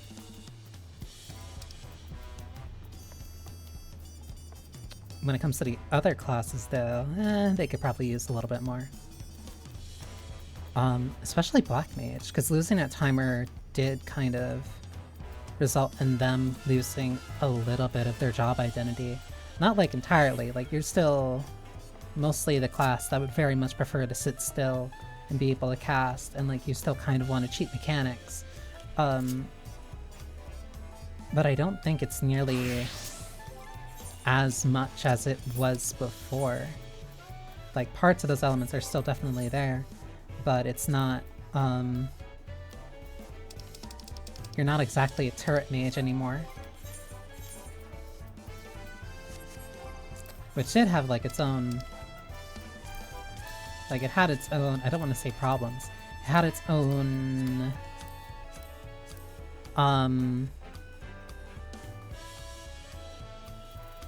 restrictions.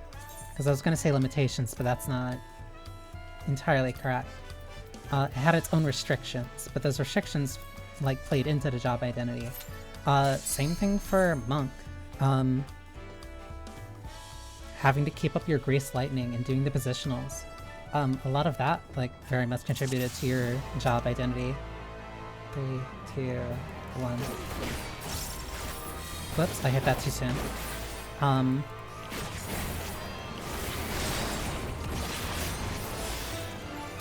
Like... Dragoon, I think, was most...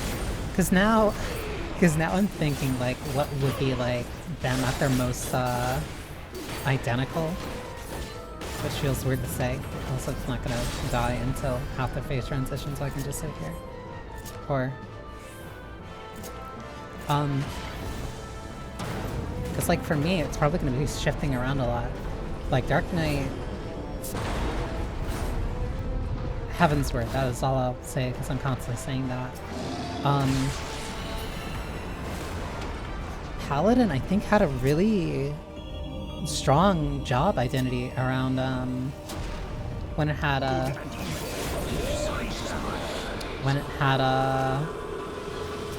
sort of. Like, it wasn't the only tank to have, like, a tank stance and then a DPS stance, but I think... I don't know. I think still now it has, like, really strong job identity, but... like, something about Sword of Paladin... I think, actually, Paladin's in a little bit of a, like, a really good spot. Somewhere between, like, when it had Sword Oath and now when it has, like, a full casting combo. I think it's in a really good position of, like, a solid job identity. Warrior...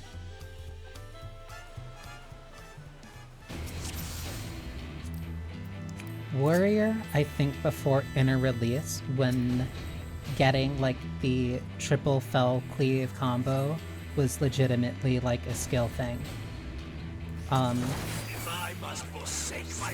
Because that was like extremely skill expressive, because you needed to know what you were doing in order to get that. I have to remember what these mechanics are, because I could have sworn that there was one that was an instant kill. I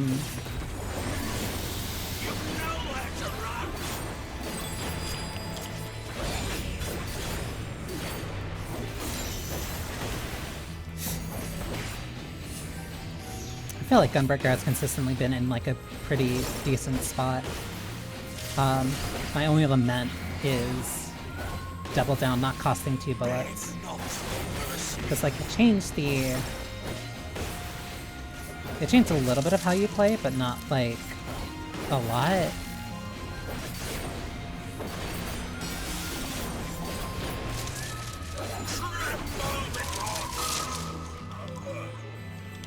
spinny spinny. Welcome to die.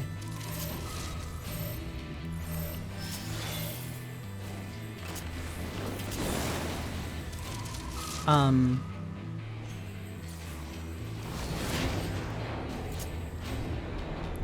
forget.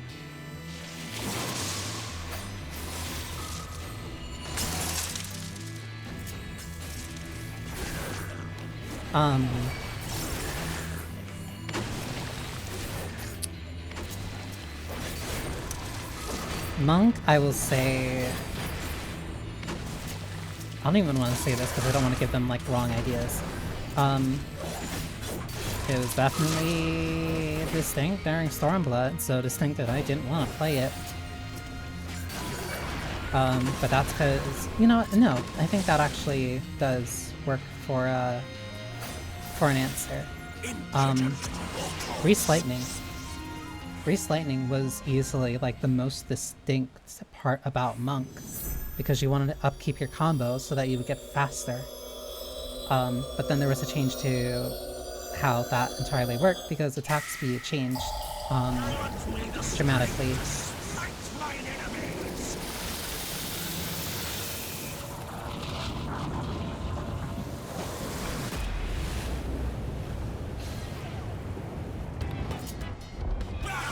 Still a great track. Ninja I still think has like a really strong job identity, even if I hate it.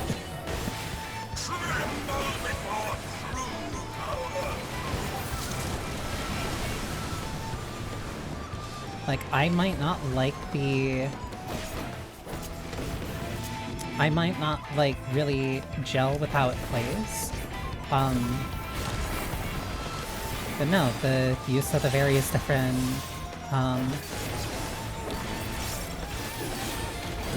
Tenchi Jin to get the different effects, on top of also having to maintain your...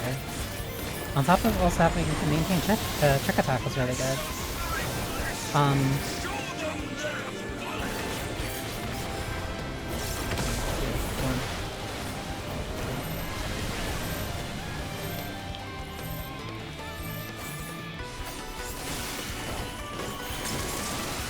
trying to pay attention.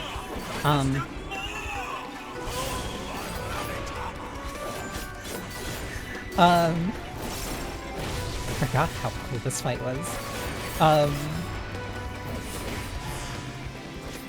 In, then out. Ninja had a really strong job identity. I think Bard...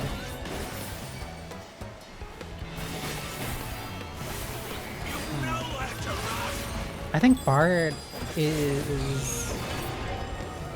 I think of all the classes, Bard has probably maintained the most of a very unique job identity. Mostly due to how much the songs like still play a major factor. Like, the songs have changed in terms of what they do, but like in terms of Bard being like the support class, the support fizz range, like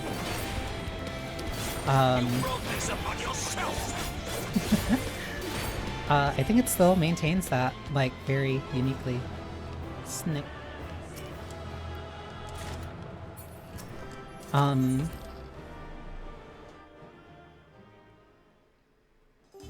Machinist, when it was probably its most unique, would have probably been...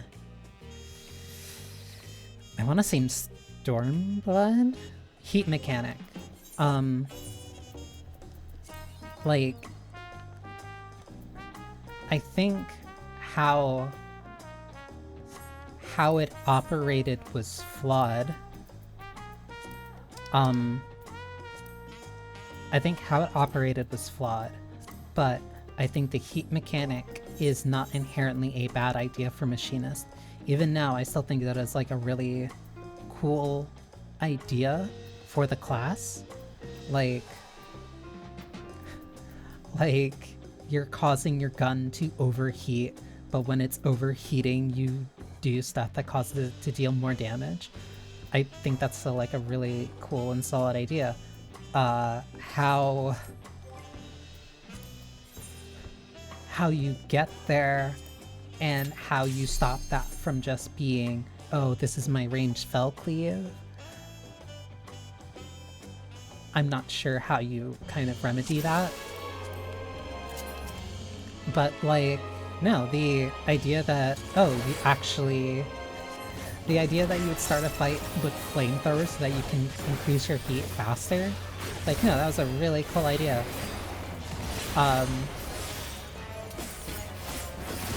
It became a little weird, and kind of, not really ideal, and I really don't like how mashy, the class ended up being and how much it ended up becoming. But I think the overhead idea is something that they should retain. Because I think it's a more unique idea than something like Gauss Barrel. Because Gauss Barrel was essentially just a alternative version of what they had for Bard. Because Bard was... it was one of the songs. It was during Heavensward. I don't remember what it was. But it would change you from like a normal kind of fizz range to hard cast for like straight arrow and such.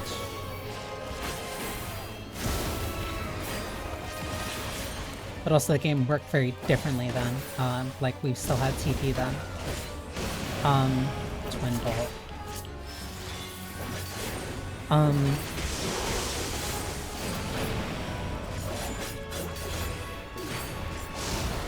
Dancer, I feel like, has constantly maintained a very unique identity, especially because the dance partner.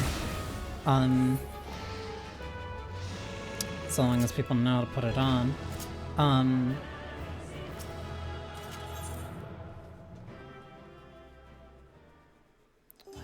I keep thinking that there's already like I keep thinking. I was about to say I keep thinking that there's already a fourth range, the fizz range, but there isn't. There is no fourth fizz range, not yet.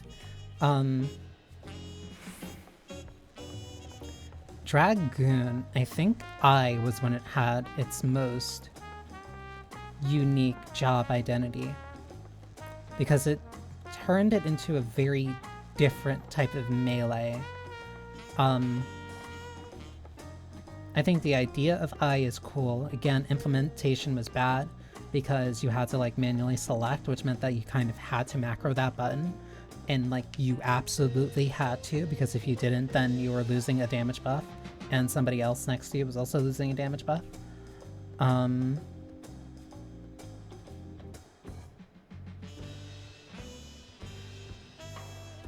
Samurai...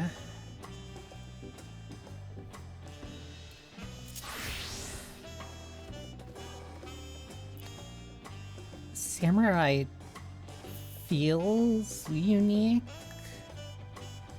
Like the main thing kind of feels like the main thing would probably be like the Higanbana, but like I think around that time and especially afterwards, it definitely was kind of like a...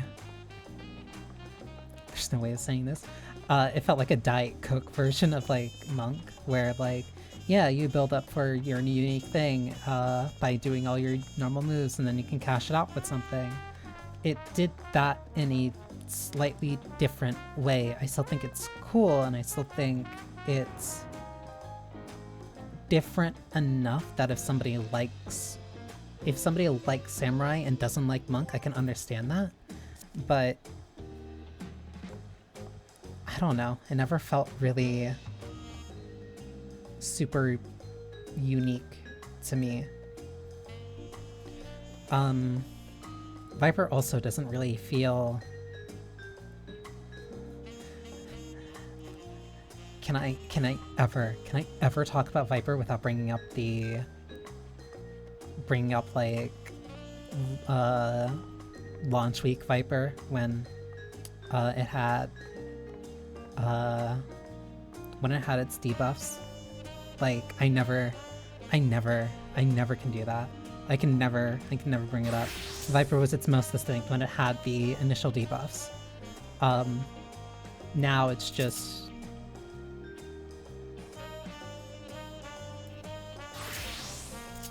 Now it's just Reaper minus.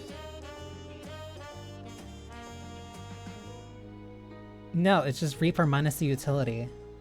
Like, the debuffs was the one thing that like really made it kind of unique, and then people complain because they can't read. I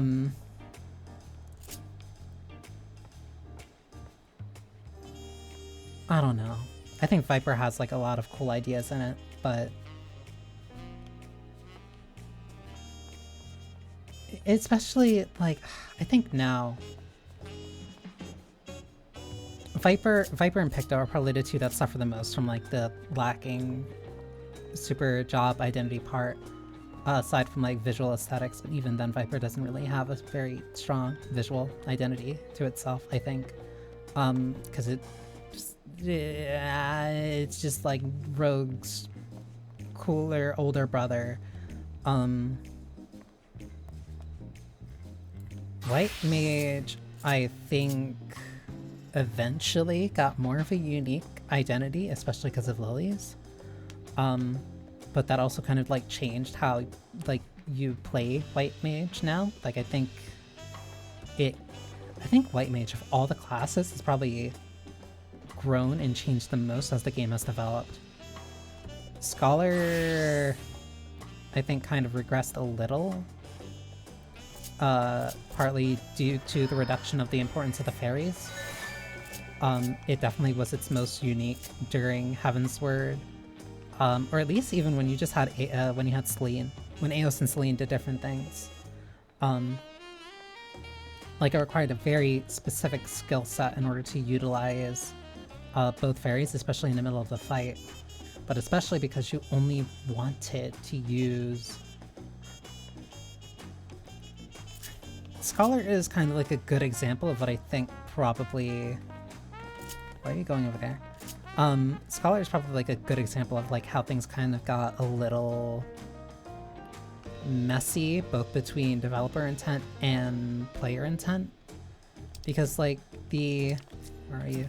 Because the idea was that like you would use Eos and Selene, who both had different skills to do unique things, and that made them really cool. Like Selene had a lot more things that would help, like with the general party, like different things for debuffing. That was where your Asuna would come from. Things that would increase healing potency, other unique things that were tied to Selene, and then Eos was more about healing focus. But because the game developed in such a way where A, B, C, always be casting kind of came up, anytime that you were spending like, oh, I need to switch Eos to Selene for these upcoming mechanics, it meant that you were gonna miss like a broil, you were gonna miss like a ruin or two, or miss putting up your bio unless you planned it, and then you would have to wait for the fairy to come down, and then you would also have to deal with your secondary bar, like your pet bar. You'd also have to deal with either replacing it, dealing with it and moving it, because they would also be able to get hit by certain things. If you're moving between different parts of the arena, then that also meant that you either had to resummon them or pull them back somewhere. It was a lot. Because a very similar thing ended up happening with Summoner, where its job identity was much more... Pet bar also didn't always do what you wanted when you wanted. Yes! Yes!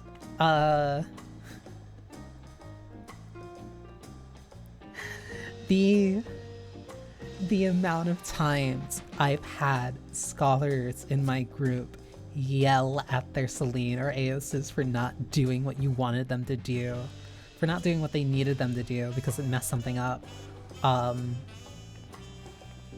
So funny. Funny in retrospect, not in the moment. Very aggravating. But like, that's also why Summoner had to change, because it tried to be the also pet job. And they tried that for admittedly a long time. They tried that until it was Shadowbringers. I want to say it was like right before... I think it was before Puppet's Bunker came out. Legos has that Whispering Dawn. But oh wait, you all died because it didn't go off in time. Yeah. Yeah, because yeah, no, like Eos was important for like a good chunk of your healing. Because you didn't want to be casting... You didn't want to be hard casting, yeah, no. Because you wouldn't... Because your only AoE heal was Sucker. Or it was you using an Aether Flow on, like, Indom. Or Sacred Soil. Like, no, you needed Eos to be very useful for a lot of things. Especially if you also couldn't trust your co-healer, and also because Astro at that time was constantly throwing out balances, and balance was like a 20% damage increase, which meant that you were fishing for like 2 balances pre-pull every time. All the healer ones, I felt like I was gonna get off track, but no, all the healer ones are very interconnected in how that happened. Like, White Mage was very simple. It was a very simple regen healer, pound for pound, most heals in the game, easy. Scholar, you had to utilize your pets in order to get very optimal healing out, but also your pets were not very reliable, and then also there was like parts of your pets that were useful in other parts, and some of them were in the other ones. Like, I remember early on, especially in Heavensward, you would there was a pre-pull that you would do with Scholar, where you had Celine out. Actually, I think that continued a little bit after. You would have Celine out, you would cast something with Celine, and then partway through the countdown, you would hard cast to switch to Eos. So that way you got the perk, you got the benefit from Celine, but then you would have Eos at the start of the fight. I remember that because that adjusted your opener a little bit, and it was annoying that you had to do it every single time because it was so much to maintain. Celine did have the attack speed buff. Which is why you did that. Like, it was very clear that during Heavensward, the idea was, okay, White Mage, pound for pound, most heals, so you would bring it if the fight does a lot of damage. And then you would also have a Scholar for, like, mitigation, and, like, you could use Celine for, like, more utility stuff. And then they had Astro, which could pull cards at random, but it had high utility among those cards, but it was randomized, so like you had to be able to use it well. I will be on the record and say, for as much as I hate Astros, as much as I hated Astros in Heavensward, Heavensward Astro was the most iconic. Like, yes, it is annoying to not get cards that you want, and it also was kind of annoying to get two cards that were just kind of flat out useless or that you didn't want. Like, Arrow used to increase your skill speed, which back then when you were using TP was very bad, because if you threw that on a monk, it's like, oh, I'm in Grease Lightning 4, oh, all my TP is gone, I can't do anything. Like, no, that was a very funny time, but it was a very bad time. But I do think that, like, the random card part, like, was very skill expressive. I will maintain that, and I do think that the switch to fixed cards was a little bit of a downgrade in terms of that unique identity. Because now it's just like, oh, I'm always going to have an Arrow, I'm always going to have a Balance, an Arrow, a Spire, then I'm going to have a spear, a bowl, and an ewer, and a Lord of Crowns and Lady of Crowns, like, at this time. Like, it's a different skill set. I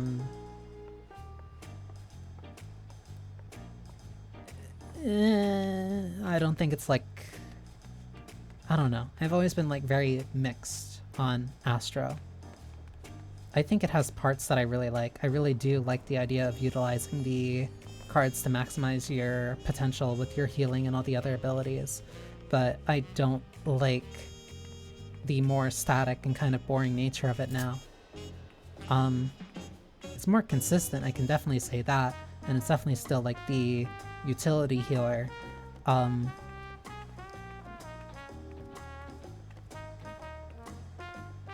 I don't like it. It's not really as unique. It's unique in a sense that it is still the utility healer. Like, if you're going into a fight and you want as much utility as possible, Astro does give you more than Scholar. And I think that helped it maintain its very, I want to say, committed player base. Sage I think also has like a really good, solid playstyle. End of Endwalker Ass. End of Endwalker Ass is when I started kind of playing it a little bit more. I do think, because that's why I'm like so mixed on Ast right now, because it's like I do agree that it is in a more playable state, and it is more approachable for people who do want to try the class.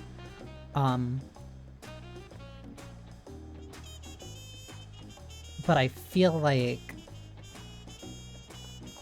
a portion of what made it unique was that randomness to the cards. I don't think it's necessarily bad that it's gone.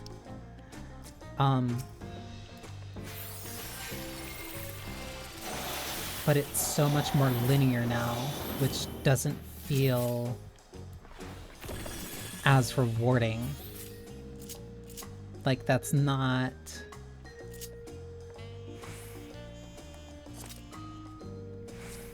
Like, it's a very... Because, admittedly, it's a problem that they kind of, like, locked themselves into, because that's kind of, like, where they started. Where it's just like, oh, we have this class that's, like, chance based and fate, and like all about fate and astrology, and like, yeah, you're dealing with cards, you're dealing with the cards that it gives you. Like, no, it has a very well established personality as a job, and I think that like intertwines really well with how a lot of the mechanics to it work, because it's tied again to like astronomy, astrology, and tarot cards. Not sure why they couldn't have just adjusted and made all the cards useful and keep them random. Yeah. Yeah. Because like the biggest catch before was just that there were two cards that you just didn't want out of 6. And that was before... Oh, I can't even show it because I don't have it anymore. That was before they had discard, where like, oh, you can get rid of like a card that you don't want and use that for something. I think I will say redraw was probably one of the best things that they gave them. Discard and redraw were probably 2 of the best abilities Astro ever got. Because they had them all random, but you only wanted balance. And the Endwalker was all damage, just range, and physical, and melee was getting the better version. Yeah. Admittedly, now it's kinda better. Question marks? Because like Spear, if the target is a ranged DPS or a healer, it gets 6% damage, but if it's for any other role, it's 3%. Then for balance, it's 6% damage if it's a tank or melee DPS, and 3% for each. So like, if you're in a party where it's like all like if you're in a trial or dungeon, and like everybody's a melee, like a spear's not a dead card anymore. But it's like in a situation like that, the only thing that changes is who gets priority over it.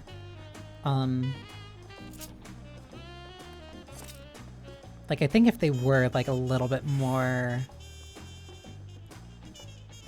it's not dead, but it could be more interesting. I think that's like really kind of sums up how I feel.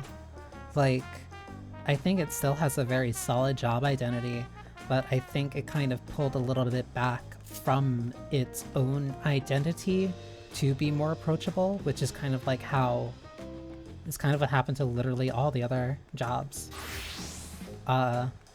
White Mage I don't feel necessarily got more complicated as much as just like the game design changed and player behavior changed, so you're not doing GCD heal. You don't want to do GCD healing as much. Then we play Summoner, White Mage, Warren Viper.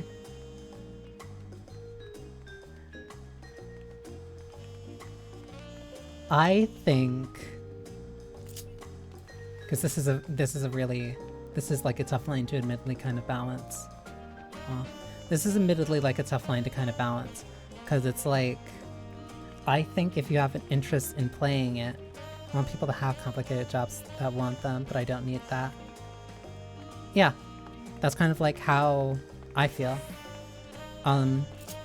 Where like I really liked when White Mage had like 4 bars to worry about.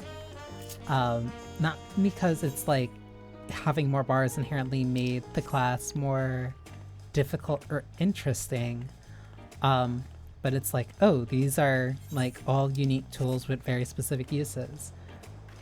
Admittedly, that was back when we had Protect and Stun Skin, but that's like slightly different. But no, that still like was something that you would do.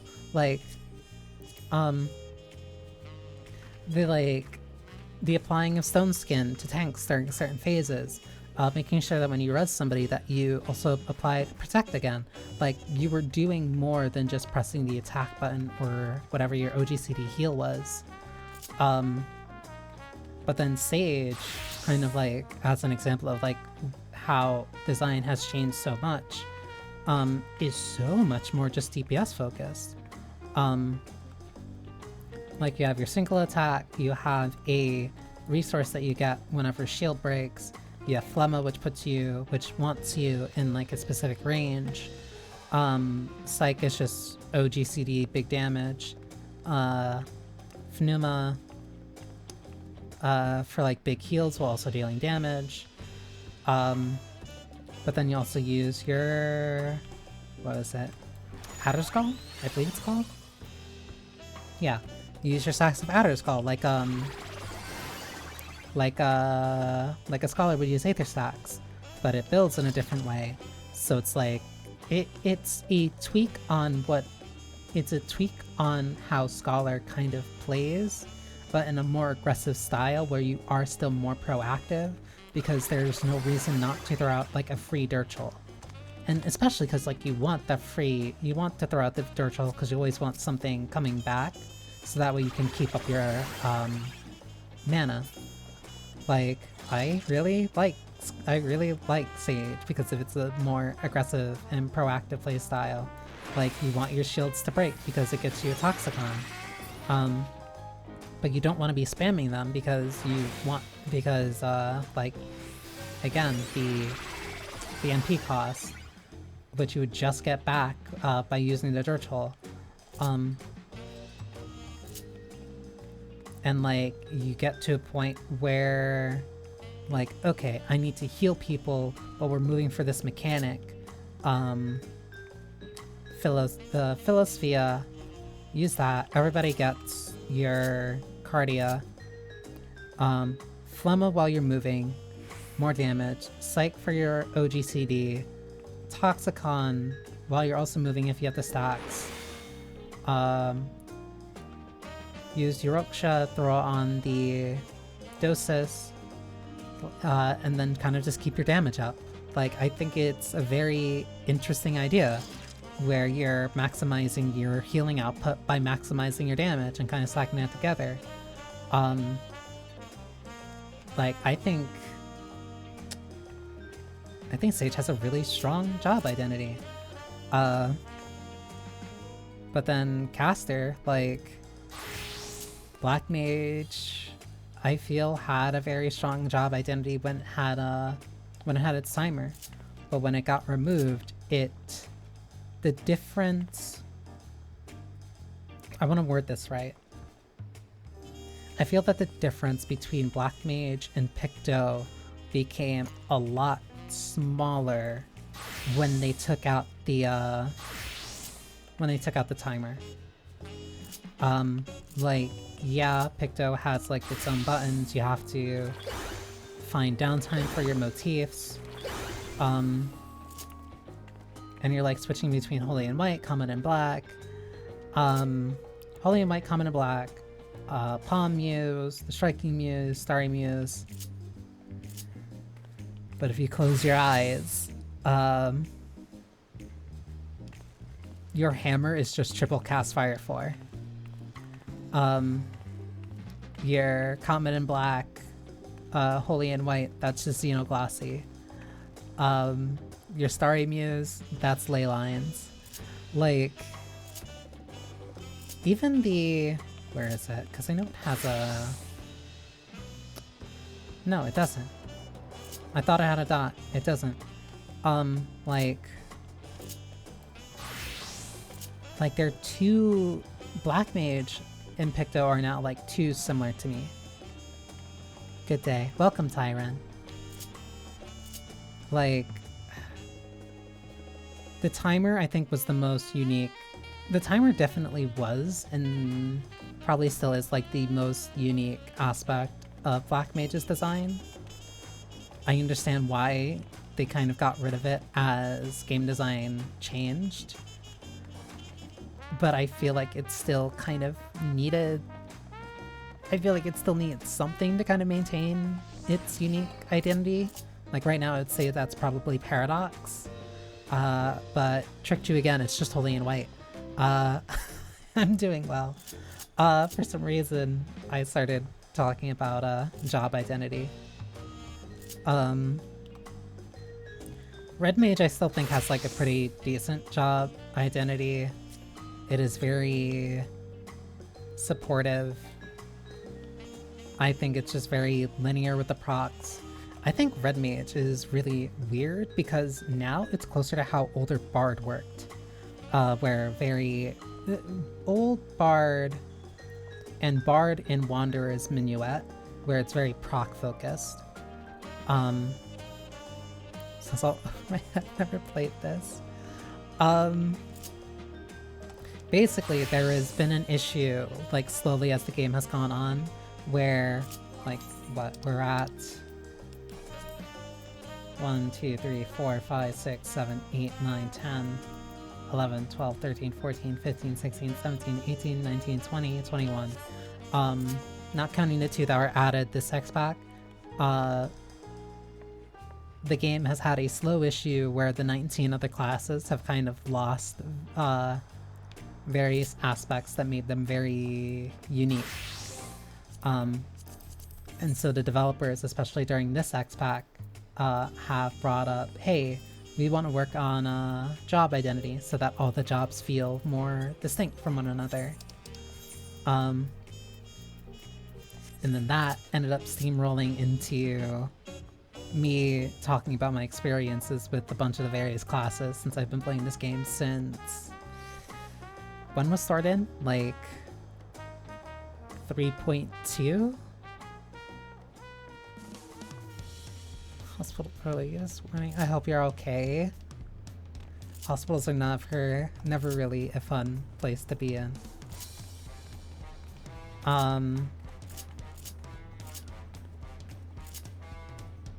But yeah, I think I look forward to seeing what they probably do.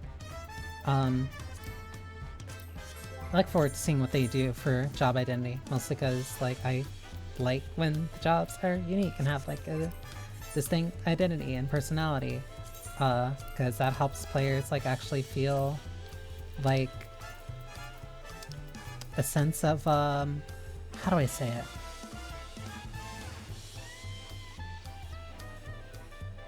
I want to say like uniqueness, where like I feel special because I am playing my class. I feel special because I am playing my class, and I am playing in a way that my skills are unique too. That's something that I very much felt with Monk, especially back in Heavensward, because of the various unique aspects that it kind of had. I think I pulled a muscle across my chest. Yeah.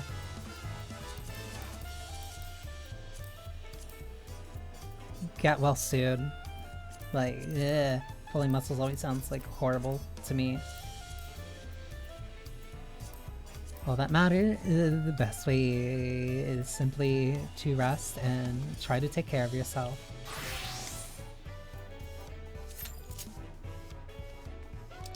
I will. No, no, I'm gonna switch that. If you want 2 very controversial job identity takes, 1, bring back Soul Survivor, and 2, bring back Kaiten. Those are my hot takes to end that segment.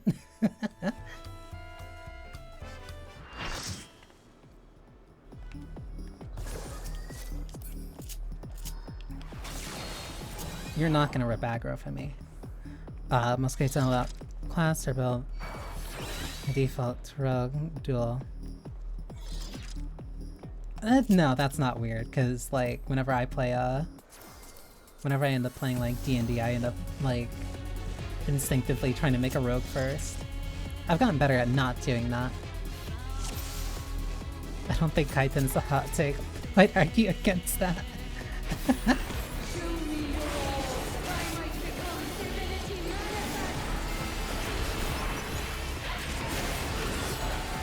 I have to remember that this is 90.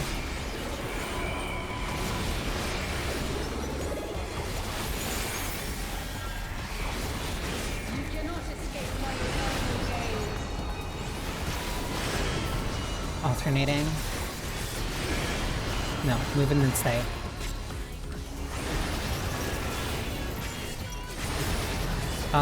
Ooh. Any type of game, like, typically when there's, like, class building or stuff, I think...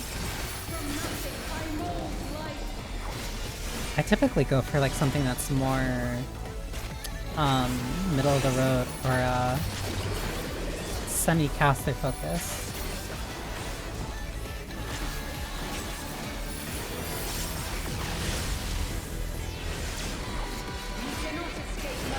Still has some of the best music in the game.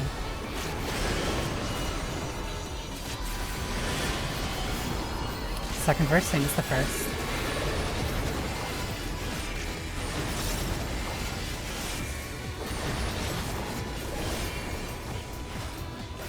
Kill the soul. I feel like I should have been pulling this one like a little bit, but no, I actually don't need to care. There's only a samurai.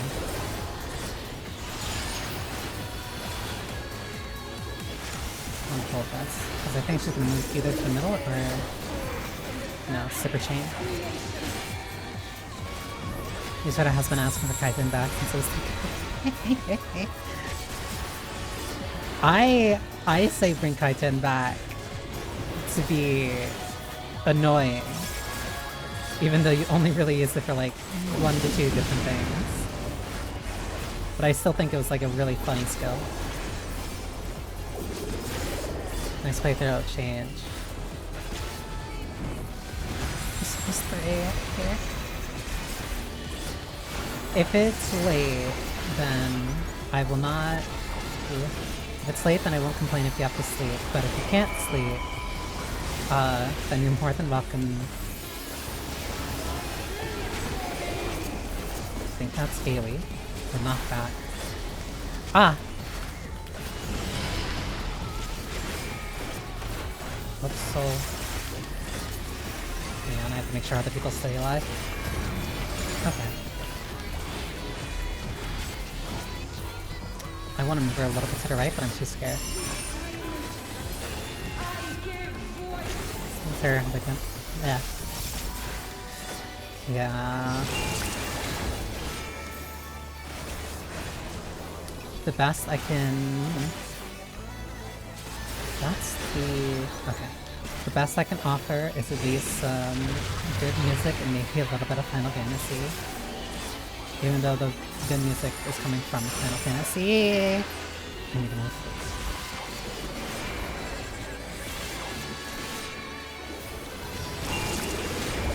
I'm gonna try to turn around.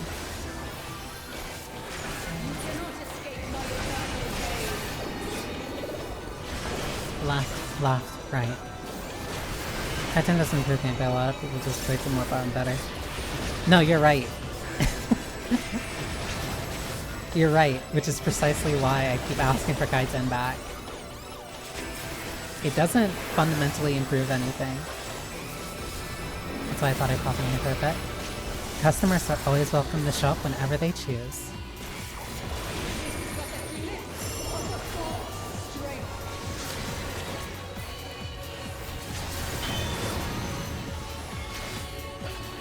I don't hate... I could never hate a valued customer. I simply find it amusing when maybe it's only a little bit of fun being a little bit of a shit stirrer.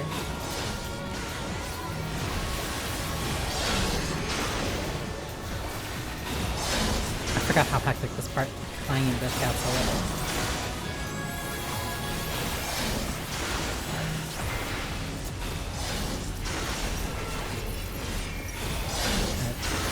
Like that boss. Yu-Gi-Oh! I realize has like really pretty designs. Hang on, I have to make sure that this gets heard.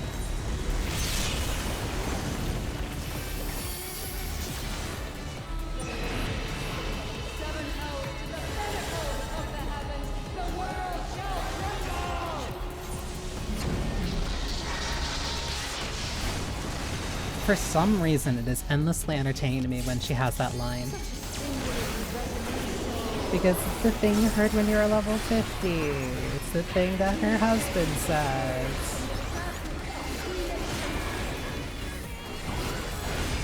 Family connections and whatnot. I think I have to hold it here. That's the line.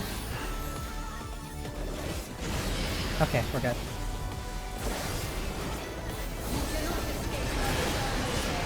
This one's at an angle.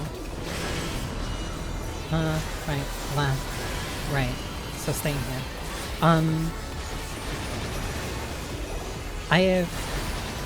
I've started to slowly realize just how pretty a lot of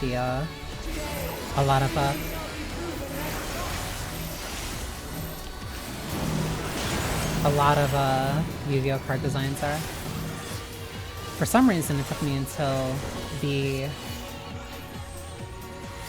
so annoying. Until the Final Fantasy collab with Magic to kind of realize just how much just like appealing cards like really do kind of sell.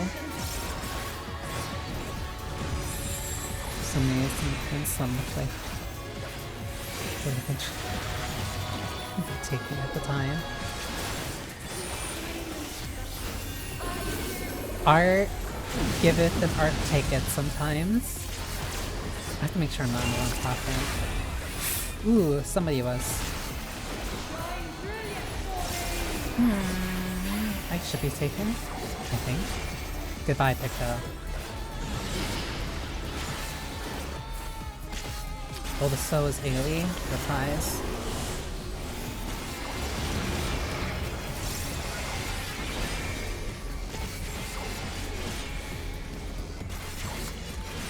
Though I will be fair, I am admittedly I'm weak to Sage. Uh-oh.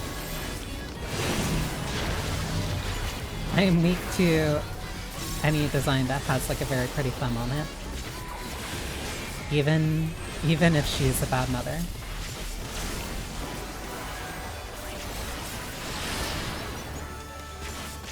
Honestly, probably a little bit more because she is one, but that's neither here nor there.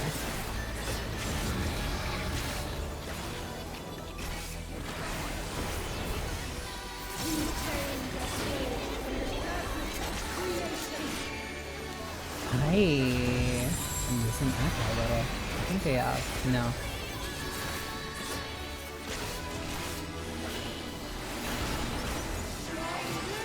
There it is. Blind.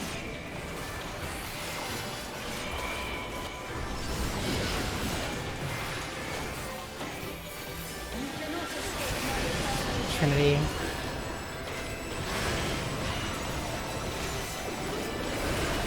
Alternating.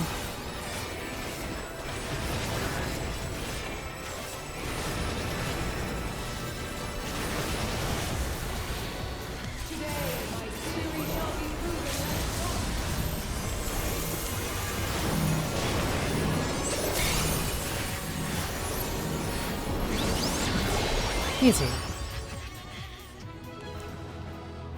The archetype just brought out is called Yummy Cookies.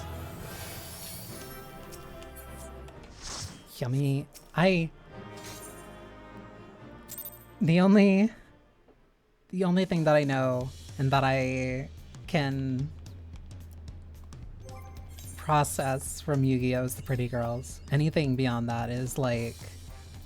I think I tried... No, I didn't... No, I've had friends who've been trying to get me. Not currently, but I had friends who tried to get me into Yu-Gi-Oh! Like at least a few times. We're just like, hey, come on, it's like funny card game. Doesn't work on me. It doesn't work on me.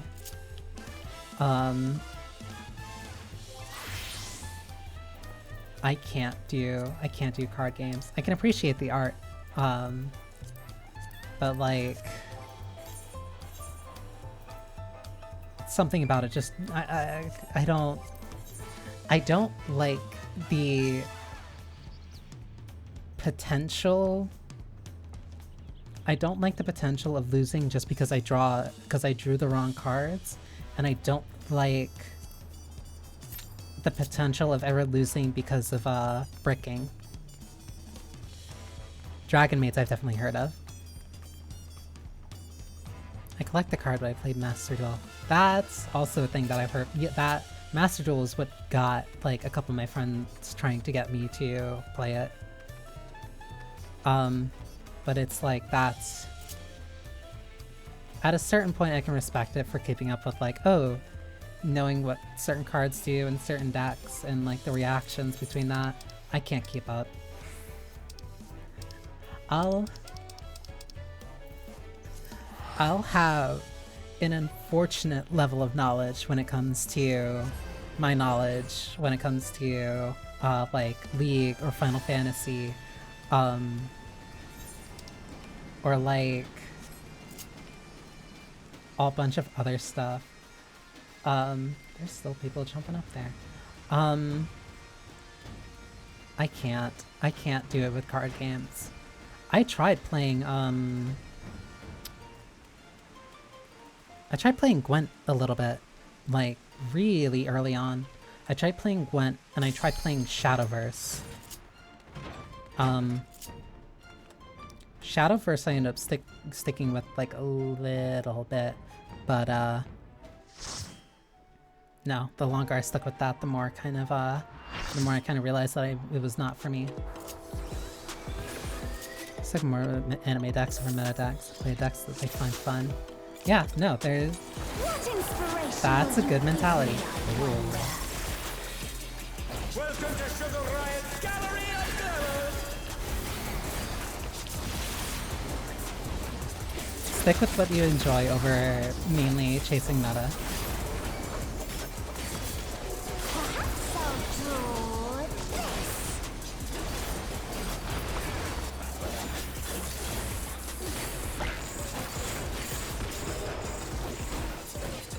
speaking of like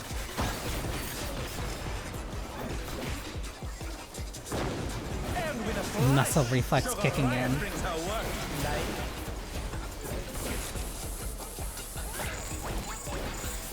Flying bomb, stay here. Dark Magician heroes, trying out the fair ones. Blue eyes. The closest I ever got, or the most I ever got into Yu-Gi-Oh! Was the anime.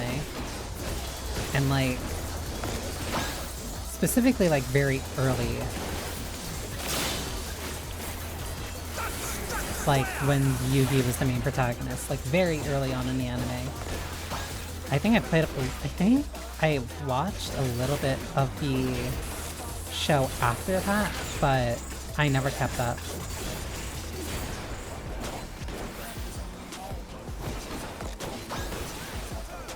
I think it also, well, no, that was just because like the era where I was like watching things. Please. Please. Is that Russian? What's your favorite color? I've never seen somebody with a Russian macro before. An image comes to me. For Nascent Flash too? What? Sandy.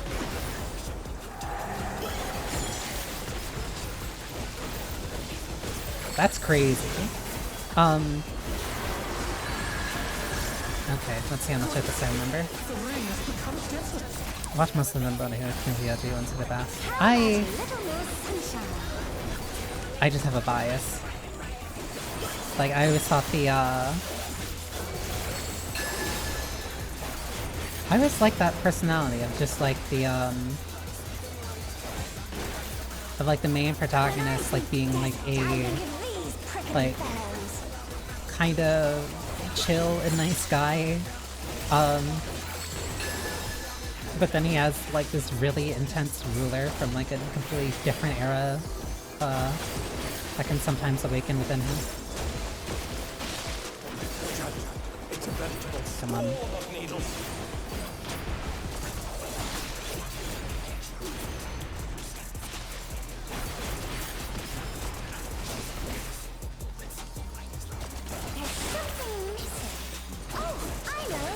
have to track it to the corner.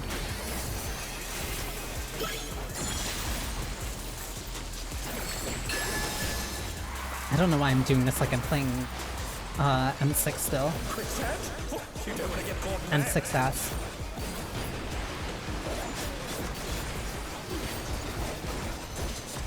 It's like I grew up in the original 151. Yeah. Ooh, no.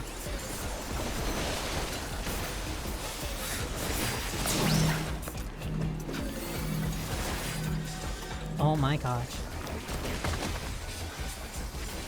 Yeah, no. If a certain thing gets you at like a very specific age, like you're gonna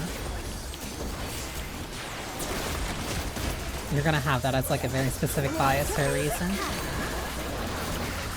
Great idea. I say as if I didn't have like a very I will say strong attachment to my Pikachu plushie. Which is funny, because I was way more into arrows and bombs. Because I was way more into, the 3rd gen in terms of, like, games. Like, I played Ruby at least, like, I want to say either 5 to 6 times. How did I not get hit there? I don't have anything for this.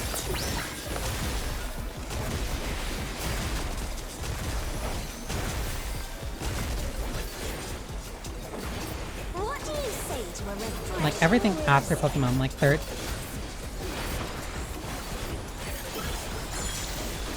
I saw the warrior just kill themselves. Like they just deliberately ran into the wall. Thunder.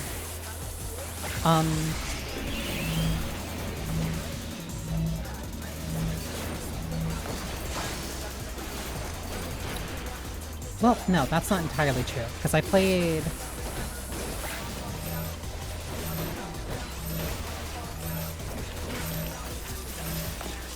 Because I played X and Y, and I actually really liked X and Y, but that was after... like years of playing 3. This is no good. It needs a touch of thunder. And before anybody asks, yes, that does mean that I skipped Diamond and Pearl and Black and White 1 and 2.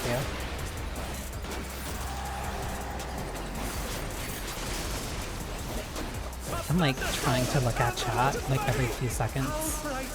I have it. Some distraction to facilitate deconstruction. I'm like trying to look at chat every once in a while. That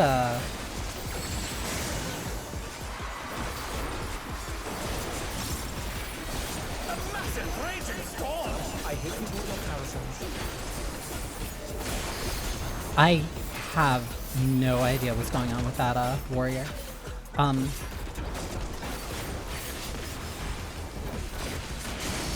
Which means I'm basically solo tanking this, yay! Is this the end?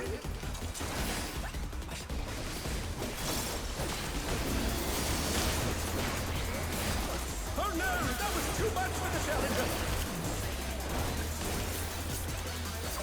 Hang on, I'm in like preservation mode now. They're back on our feet. Let's see if they can stay standing. Goodbye, Bard. They lift? When you can't decide on one thing.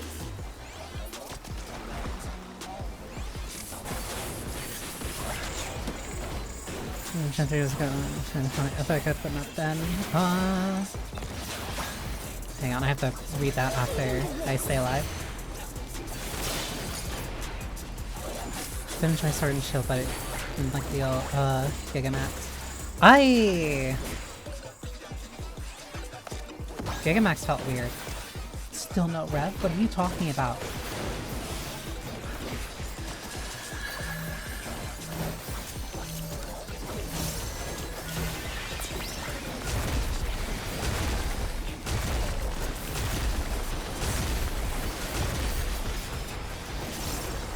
You keep running into the side.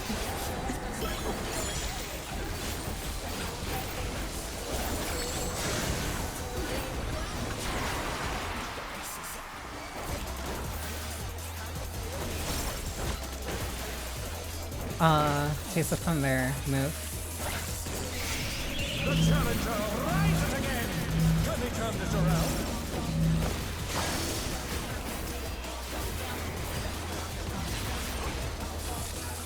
Taste of Fire.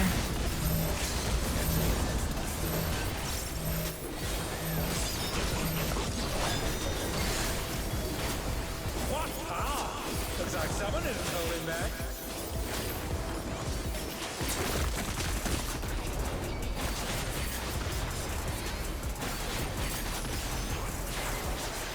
Okay, that was a lot. It's all over. Until next time.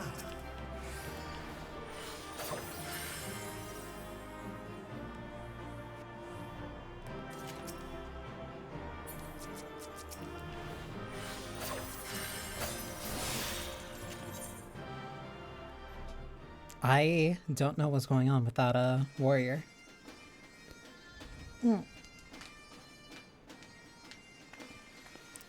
Crystal, I have no idea what that thing is. I am like so completely out of the loop on like anything and everything Pokemon now. I might have to do Bismarck. I don't want to do Bismarck.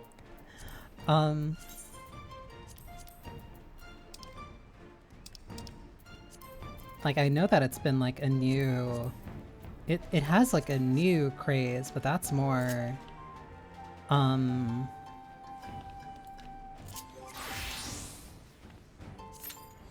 don't know. All I know is that there's like a bunch of scalpers like going for cards and stuff now.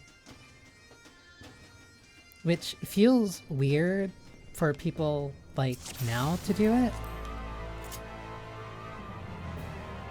Cause like I didn't even hear anything about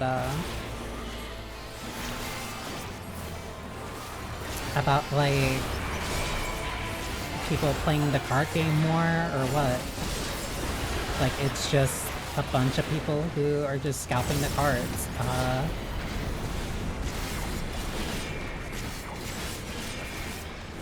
Like, I have no idea what caused that.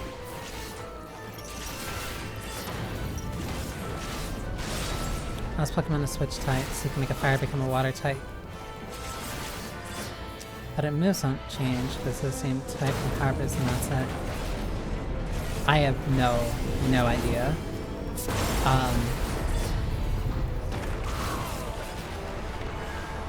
Last thing I knew was the, I was gonna say Dynamaxing, but that's not what it is. Mega Evolutions. That was like the last big thing that I knew. Good and evil. Did on whatever's popular. Yeah, and that's why I'm like really confused, because I'm like, wait, did Pokemon do something recent to be like super popular again? Like, there has to be a market for this if people are... I'm so mad. There has to be a market for this, like, if people are doing this again. Like,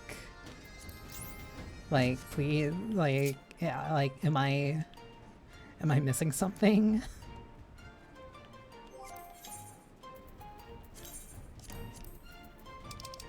Like, this feels like a news story that I should have been hearing about, like, well over a decade ago, if that was the case. People started ripping packs during COVID. Ah, that's probably why. I did hear that, like, there were people that were doing, like, I remember, like, card opening packs, like, got really popular. Card opening, like, videos got, like, really popular in, like, the past couple years. Yuki had the same thing too. That would probably explain the spike in interest again. I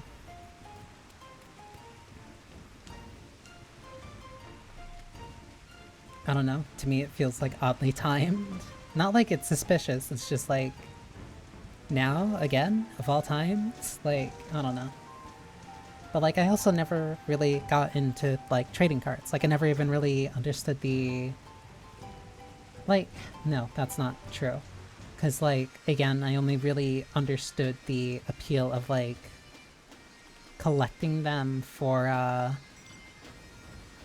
I could understand collecting them like for the art, but like even when the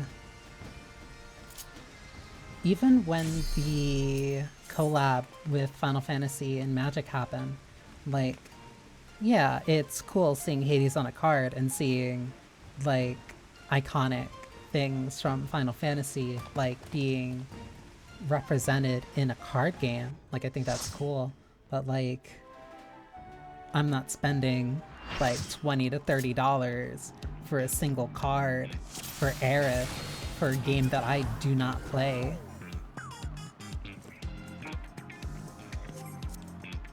Alright. Are you ready to get down? The Upstart's Cruiserweight campaign begins! Like, that just kind of seems like excess even for somebody who really, really likes Aerith a normal amount.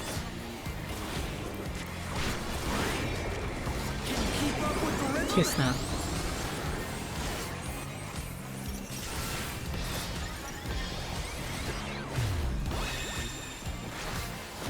We're just getting started!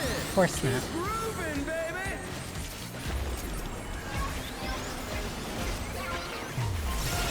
Dancing Green is pulling out all the stops of Easter.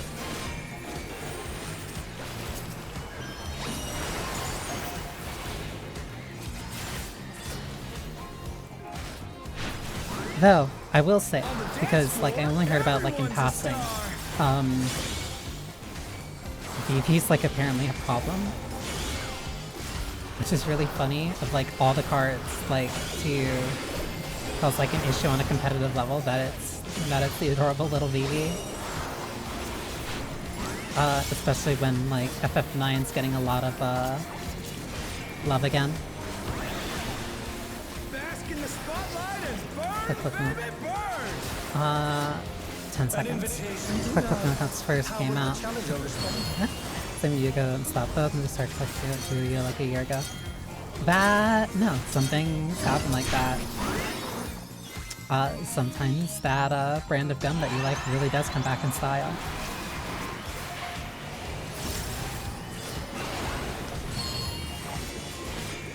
It's gonna move.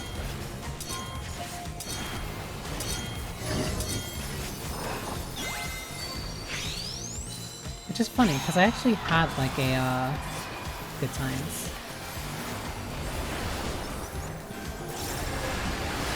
I had like a decent amount of like Pokemon cards, at least when I was younger.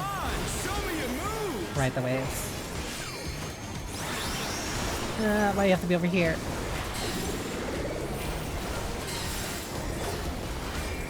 Oh, I can't turn the boss anymore.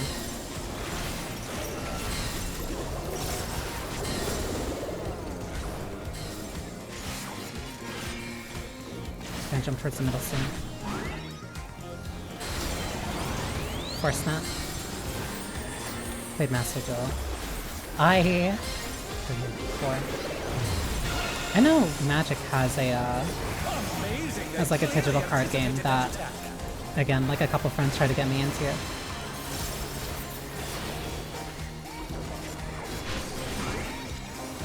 But I could not. Like, for my propensity of like genuinely getting good at like a lot of video games, even once I like routinely out of my wheelhouse, I cannot do that for card games. Like, card games are firmly outside of my skill range. Like, even in the... Hang on, I'm like mentally deteriorating while I'm trying to do this. Oh, we got it. Let's finish with style. Even with even when playing something like Library of Rumia, like that was a genuine struggle for me to kind of like wrap my head around and get used to. Back to it, dancers. Rock triage. Meanwhile, I'm able to constantly look at this and like understand what's happening. And my Magic couldn't stand it. I just have no idea. I have no... Like, I know I would probably learn it, like, if somebody, like, genuinely taught it to me. Same thing for probably Yu-Gi-Oh! But it's like... I don't have the patience for it. I don't have the patience for it, which is really funny to say when I have the patience for something like this. For, like, raiding and doing a bunch of stuff in 14. And playing almost all the classes at, like, a very, I'd say at least competent level. Even if some classes take me, like, a little bit to, mentally come back to. Because it's that on top of, remembering mechanics and specific roles. This is either in or out. Out. Other side. Give myself a view to understand about the cards and how they work. Yeah. Oh no. Yeah, a lot of the interactions, how those interactions pair with the rules. Out. How those interactions pair with the rules and how that ends up working out is like really kind of what gets me.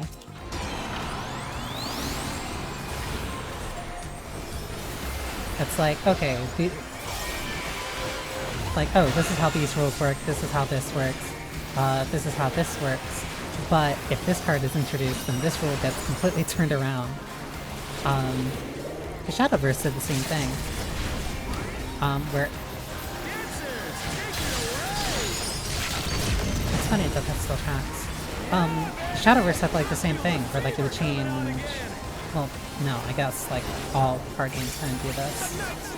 But like, Shadowverse and Gwent would do that, where like the win conditions would change based off of like what the card was and what the card wanted. And like, I think that's cool. Like, it is genuinely really cool to have cards like that that can fundamentally change how a game is played, or like your win conditions. Especially when like a bunch of them are based around win conditions anyway. Like setting up very specific ones. That's how I got that's kind of like the stuff that I was doing in Shadowverse, where I kept trying to shift the win condition into something that would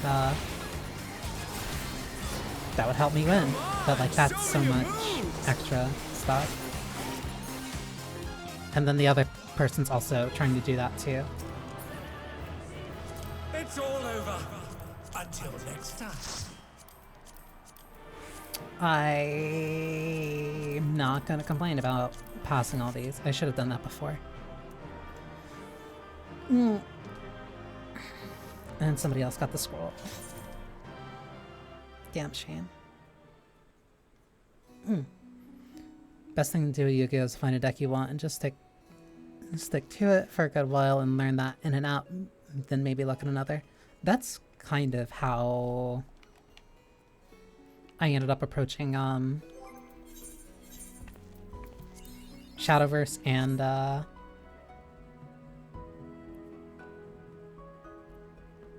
that's how I ended up approaching Shadowverse and Gwent. I don't know why I like instantly forgot for like 5 seconds. Where it's just like, I'm not gonna worry about this and simply play what I want to do.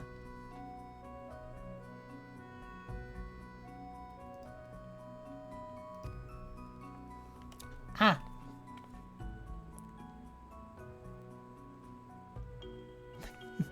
Like, how? Ah, like something in my jaw just like did not like what I was doing. Ah. Something in my jaw really did not like what I was doing. I don't know why that hurt. Try to sleep. It's 2 a.m. And you gotta be up. You gotta be up in 5 hours. Rest well. Always welcome to stop by again. Hopefully next time you'll feel better.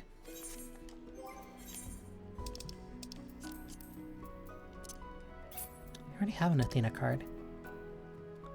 And I also got that bottle, which means now I can receive a new journal.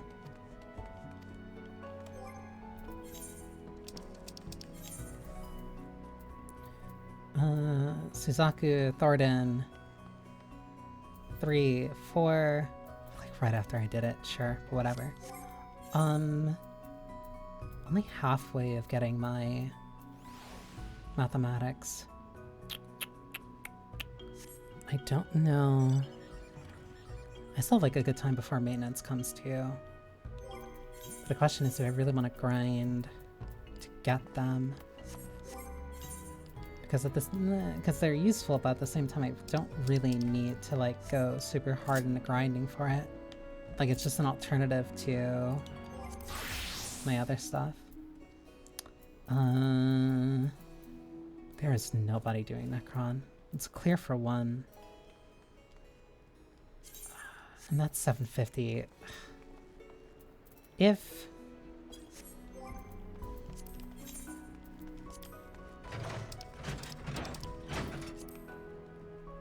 Average item level 740. If you need to be 10 item levels above to do the fight, like, no, you're just bad. I'm tired of this. I'm tired of this. You don't need... Like, clear for one, but you want to make sure that you have extra gear. Like, just get in at 740. Just do it at 740. You don't need that gear.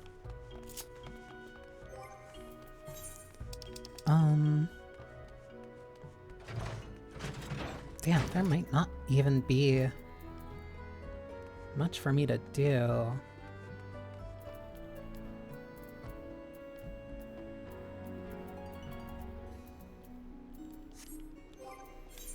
Because I don't want to just rerun... I don't want to just rerun Expert.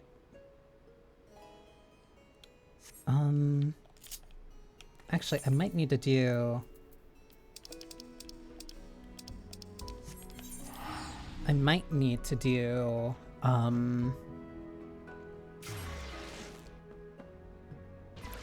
the first 24-man. For something.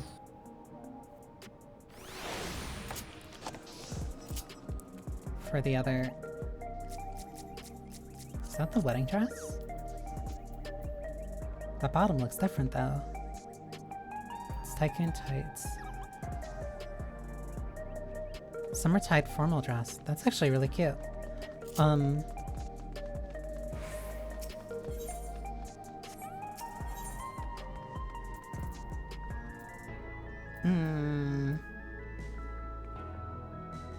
I like instantly forgot what I was looking for. Oh,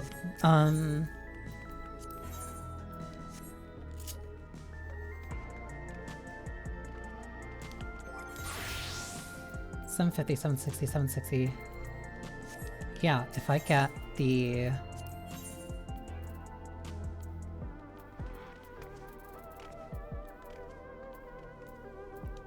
Glaze or twine.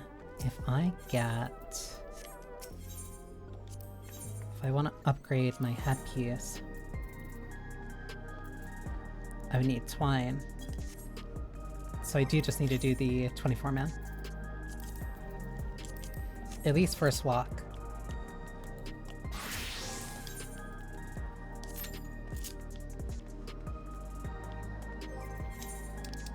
Because if I can do that, I can get my token, so then I don't need to switch back to Diablos.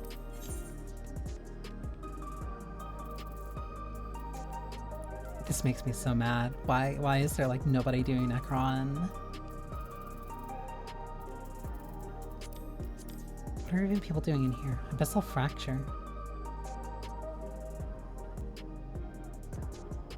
Oh, because they're farming for the cats. Hell's Lid for the blue spell.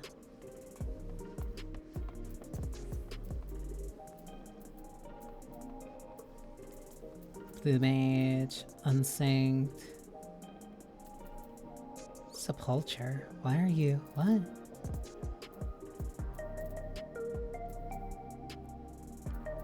They're doing fresh. Frubis Farm. Like, what are people doing? Book Run. There's so many people still in M4. Damn. But there's nobody doing Necron. Screw me, I guess.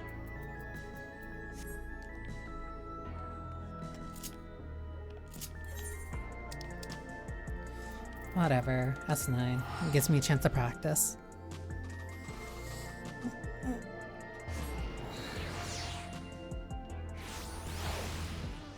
I didn't mean to go here.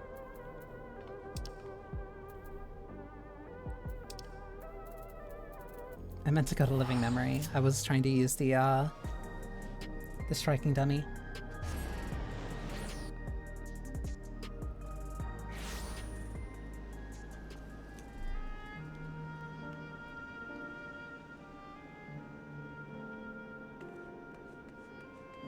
I can't get over this place.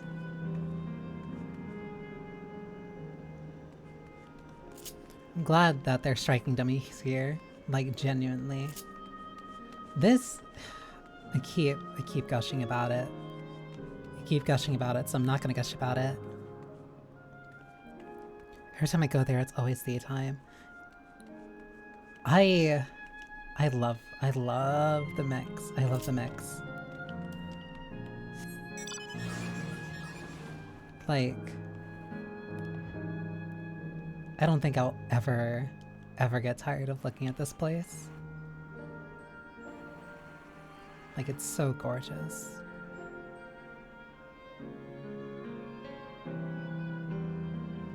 Which reminds me, because I was listening to something and it reminded me of the tone of it.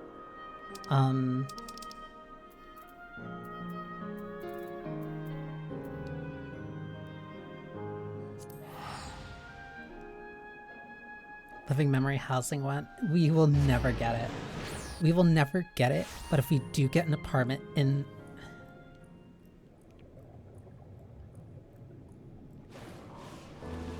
But if we do get an apartment in like S9, or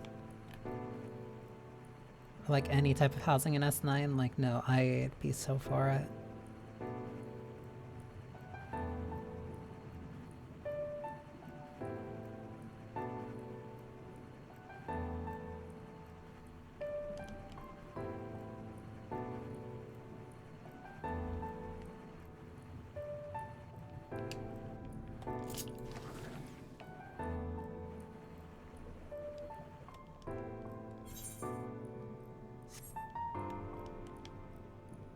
This place is also still so gorgeous.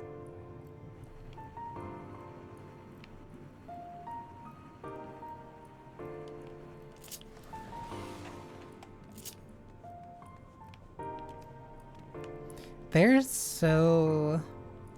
I don't want to say so few. But it's like really...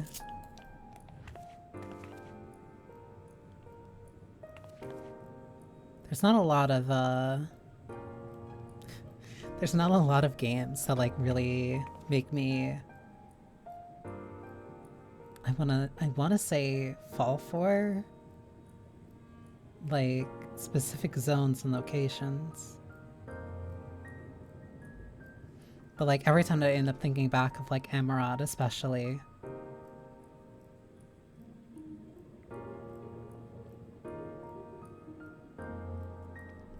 The ticking clock in the background of the track too. This massive, gorgeous city, just at the bottom of a trench.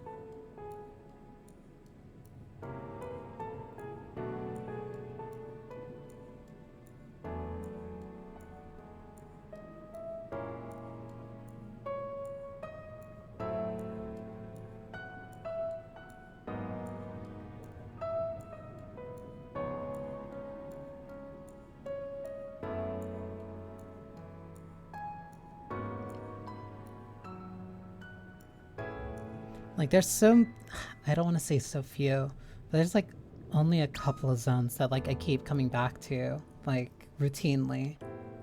And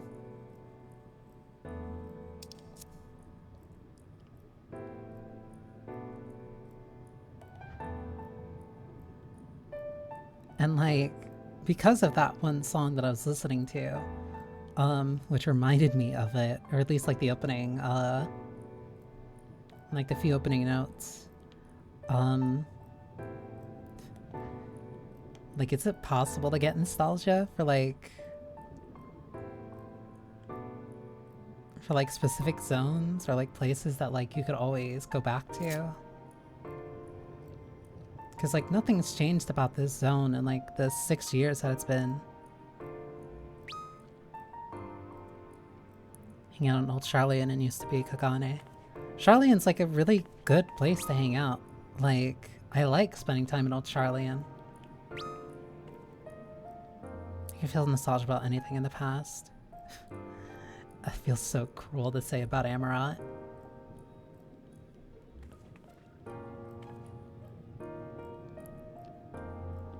Because it's not even... I don't even want to say like, oh, it was that long ago. But then if you ask Emmett, it's been much longer. Or when you could. Especially the architecture, because it really... It evokes Art Deco, which is like a very specific style that like I'm a huge fan of.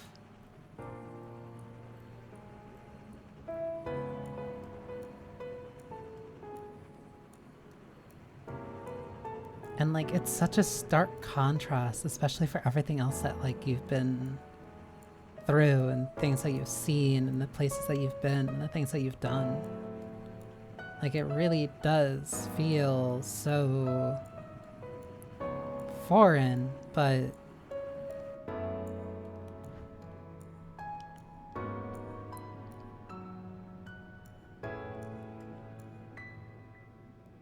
it's so gorgeous in its like distinct nature. All under the waves too. Korea, they say mountains and rivers can change in just 10 years. And we're halfway there with Shadowbringers. I hate that. But no, that's... Damn, that's actually like a really...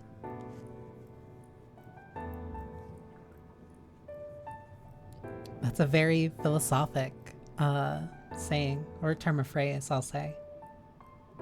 Because like, yeah, winds and rivers and all sorts of things slowly chip away. It'll slowly reforge mountains, change the banks where like the rivers lie. A lot of things can change in 10 years. Which also implies that there can be slow and gradual change about 5 years from that. And Emmett was doing the exact opposite with Amarat. Yeah.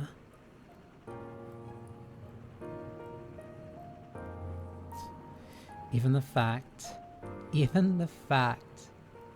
that, like, I want to refer to him as Emmett. Like, that's how I want to remember him. And not from his title.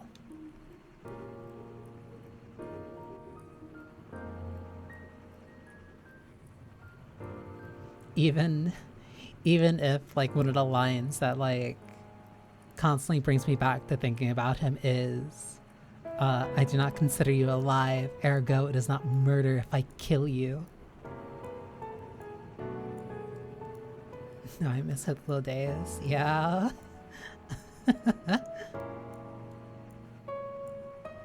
Like... I said it, like, I keep saying it, and I still hold to it, that, like, the most significant mechanical changes that happen in a game were most certainly, I want to say, were definitely, like, during Stormblood. But, like, story-wise, and just how things unfolded from there, and how they developed and, like, evolved,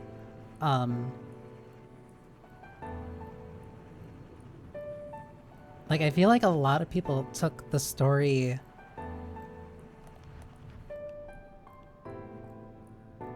so much more seriously at Shadowbringers.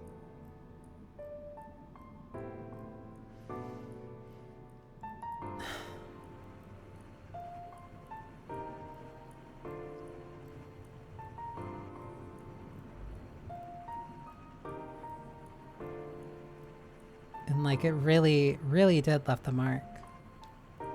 Lots of people say Shadowbringers is now their favorite standalone FF story, which is impressive. Yeah.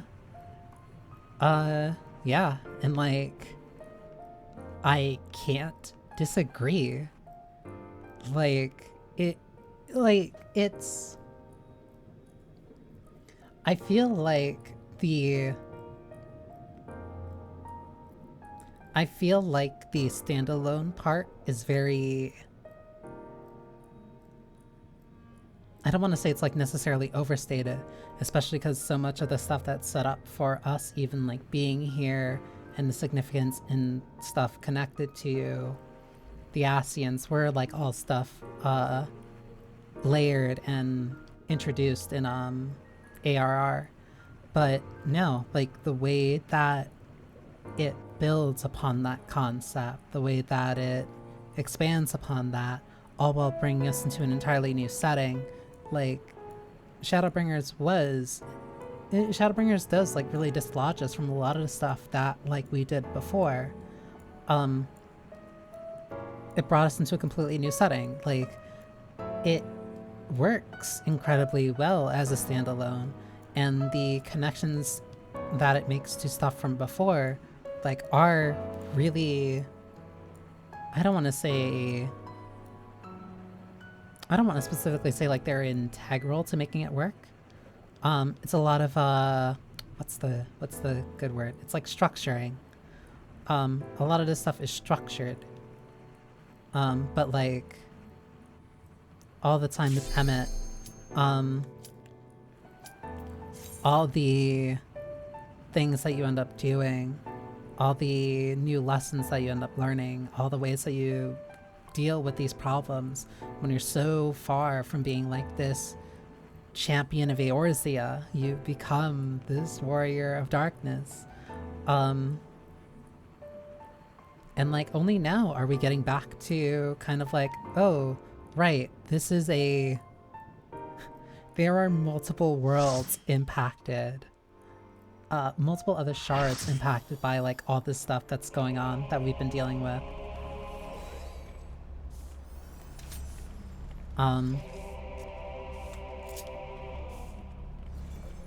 Like, it's just nice. It's cool.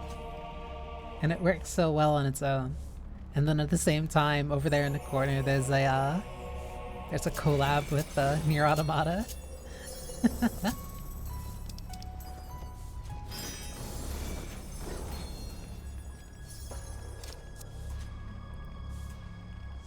Like, damn.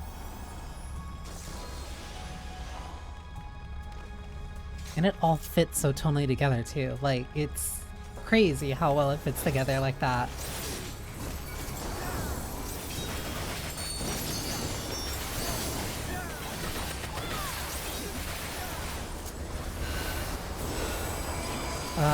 Now this is making me miss Shadowbringers.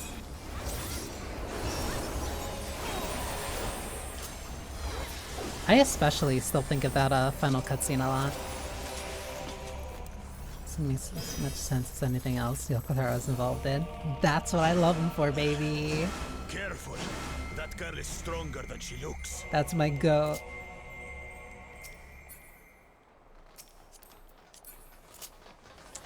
Push at a distant change. How about we start with a big fat knuckle sandwich? Baby girl. Even though she wants to punch me. Here we go!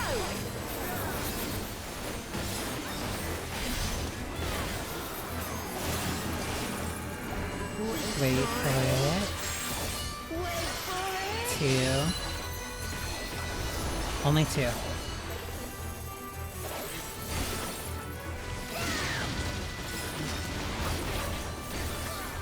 that all you've got? Wait for it. Wait for it. Wait for it! 3.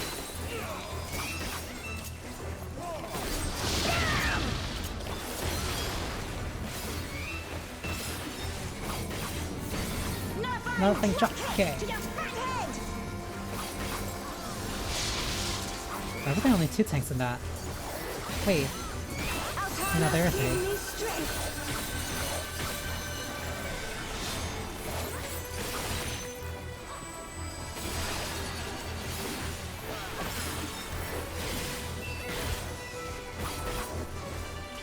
Please tell me I'm safe here. Barely.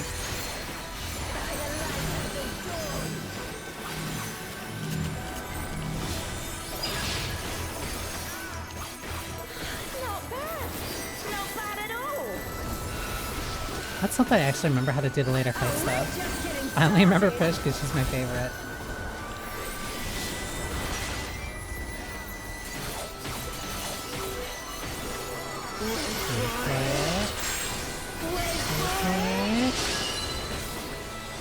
Two.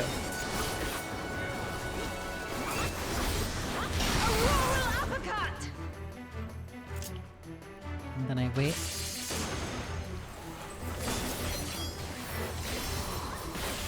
Behold, the blessed power of Altana!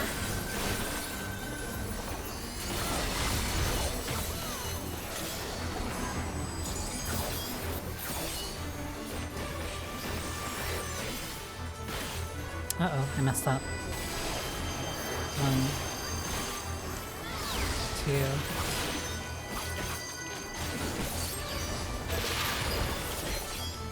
You ready for this? That's very impressive that I was able to do that despite like forgetting where my back step was. Wait for it. Wait for 2. it. She's going faster. 3. Open your eyes. Goodbye. Man, is that all? And I was just working up an appetite. Did you Some do up. it?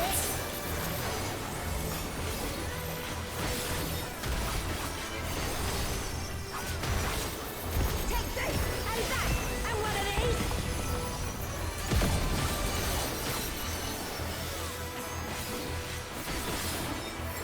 Now we're having a party. And the banished guy.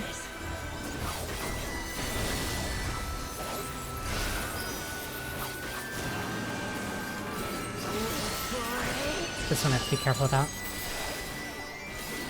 Only one. And I rarely see her ever do only one. Fair enough.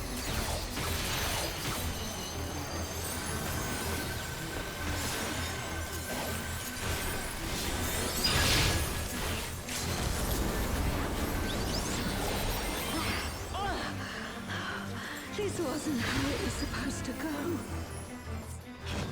Have a bone to pick with Baby girl. But first, the only way out is forward.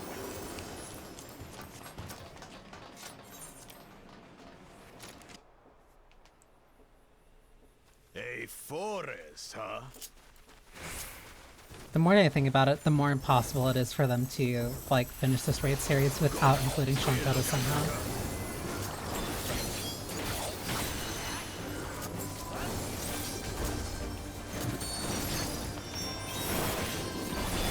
What is that?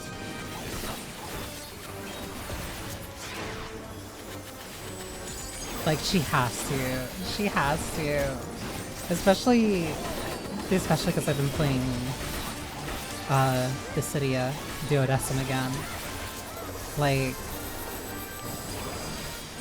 because the entire time, because like I have to play through the main story and then do a report on and then finish a report while playing as Shantota. So, and that's the only way I can unlock Prish. So like, intrinsically, those two are like linked in my head. But surely it's no match for you. Just like, oh, okay, we got one of them here, so the other one has to be coming.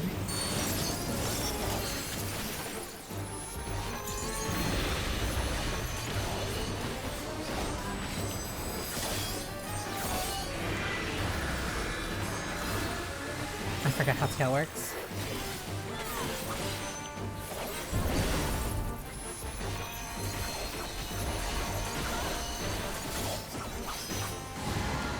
Land out.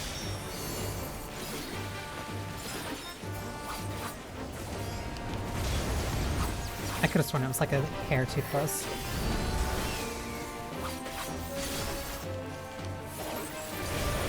Mouth, donut.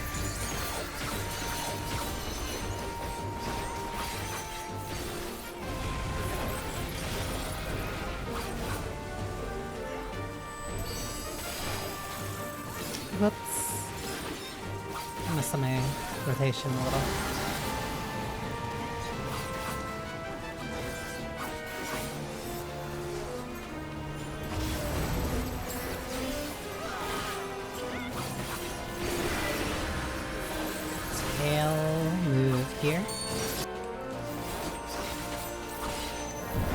only downside about this fight is the high. It did not like me. Listen. Listen. The only downside about this fight, especially when playing on like any type of melee, is the fact that you're moving so much, like you're never gonna get your positionals.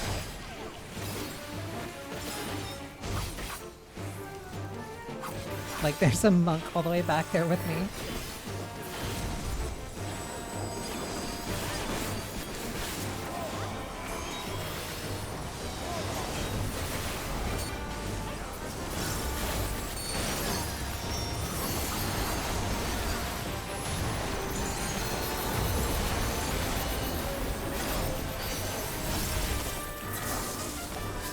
Gotta move.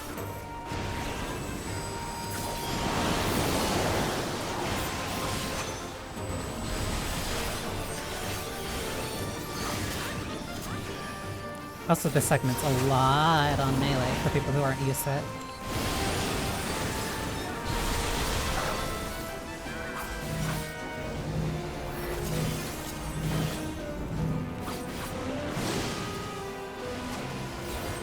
Because sometimes you just have to accept downtime. It's not a bug or a flaw, it's a feature. Tail?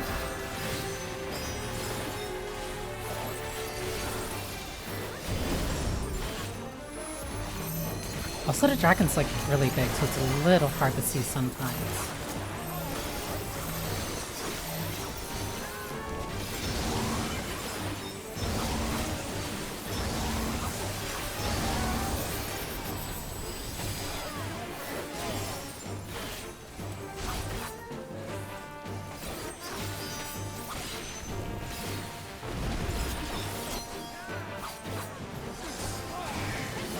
Absolute terror, this is away from base.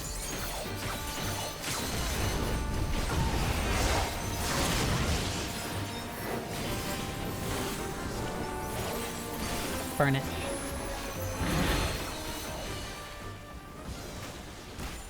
It's not, like, too bad, but it definitely is, like, a little big. Rotation magic. Oh, brace yourselves. Oh, that means we're also getting close to the one, the nightmare fight, and two, the ad that I was literally just talking about before. This also gives me a chance of getting more music scrolls. I say before rolling a 9.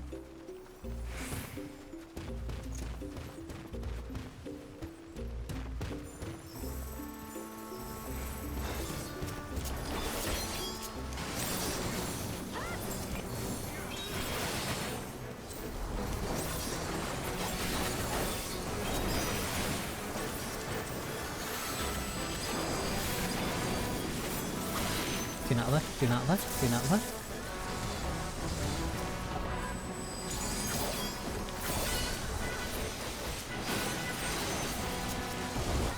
I also think either I'm forgetting something, or either I'm forgetting how many were in, like, Void Arc, but I think this raid series has, like, the most status effects that it applies to the player since... I want to say Crystal Tower.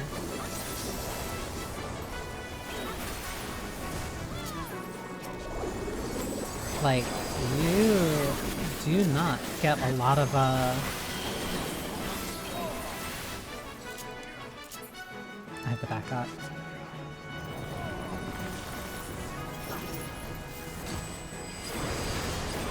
Good thing on that up for a while. Because it's, like, been so long since we've really had to do a bunch of content that had, that, like, could apply a lot of status effects to you. Because granted, I'm only thinking of, like, oh, if you get hit, but... like...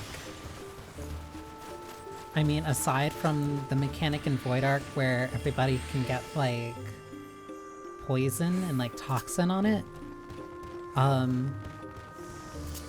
Like, there's very... Blind and Petrification were in Void Arc. Yeah, I had a feeling, I knew Blind was... I forgot Petrification. No, the snakes. No, you're right. You're totally right. 5 of them? This should be interesting.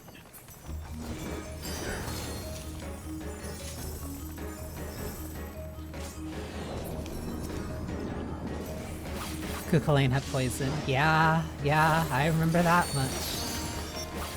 That was a time.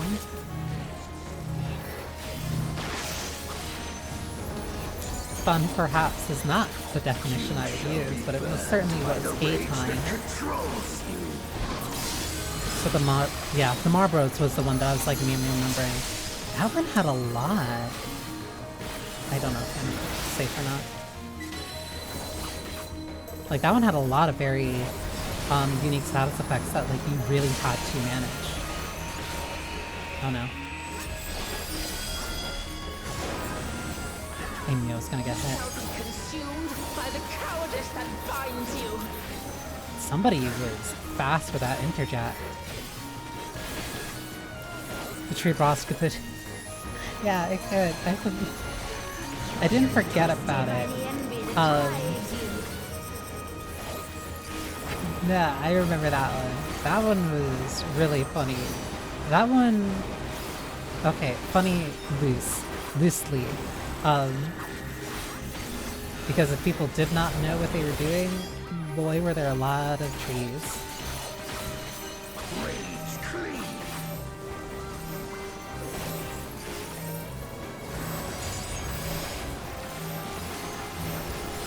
I feel like these stacks are uneven.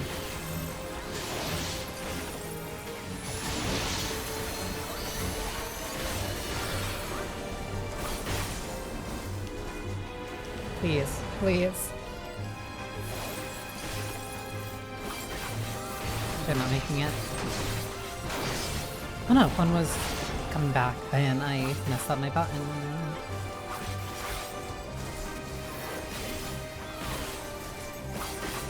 There should be intermission in the sec. Yep. These two. You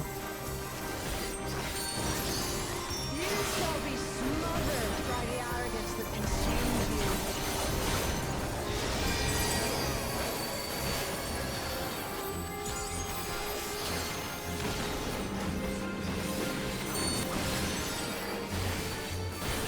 Also reminds me of Tree and Fordic.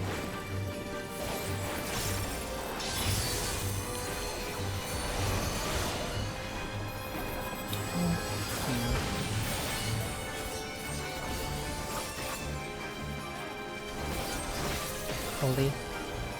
He'll just keep hitting something that's invuln for them. Yeah, no, that was... Void Arc... You shall be defeated by the apathy that plagues. Void Arc was so funny.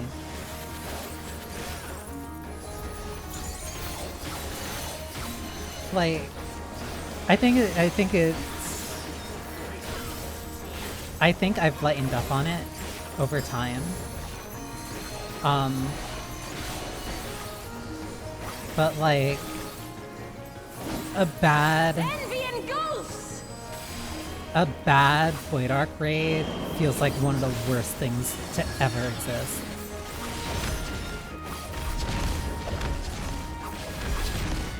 Like, you feel like you're suffering for an eternity in a bad Void Arc run.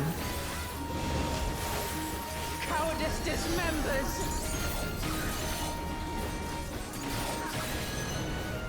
Okay, we're getting to the point where I can just AoE.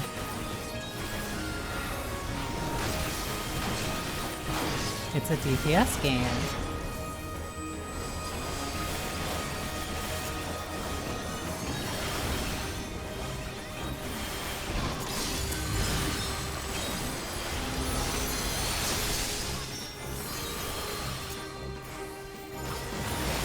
I don't want to be here. I don't want to be here. I don't want to be here.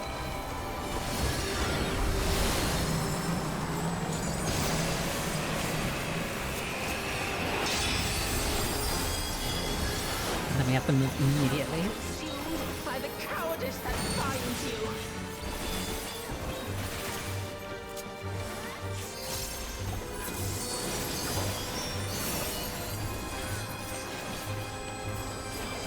Arrogance defiles. I couldn't target who had it. I wanted to feint them. Evilise wants to feel like that too. Evilise, yeah, no. Evilise was definitely a very, especially Odin. Odin can be either be really tense, or Joe's had a companion's well. or it can feel like one of the worst things you've ever experienced in your life. Our next destination. Same thing for The warm reception Weeping awaits City. us. There was a reason why the people that I used to play with used to call it the Wiping City of Mott. Why only you? Especially Ozma. Ozma could have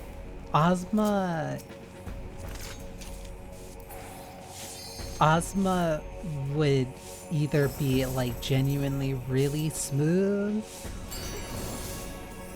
or you would be second guessing if you were clearing by like 10%.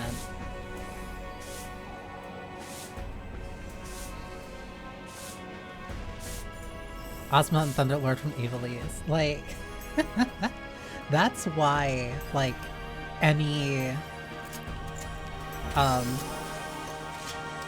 that's why any 24-man is always like a toss-up, because it's like you never know if it's going to be one or the other. You never know if it's going to be one of the worst things you've ever experienced, or it's going to be smooth sailing for like 40 minutes, and that's a very big swing. Especially when two of those fights are like 30 minutes into the raid. Oh wow, a party that actually waits for people in cutscenes.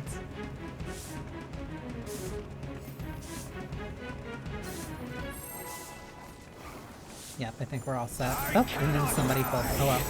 Not until I have eradicated you and your kind from this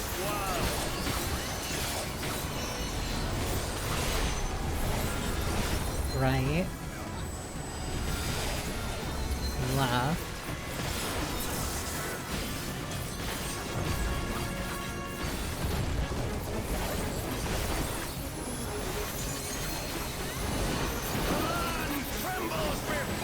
I feel like I don't think the 12 gods were like too easy.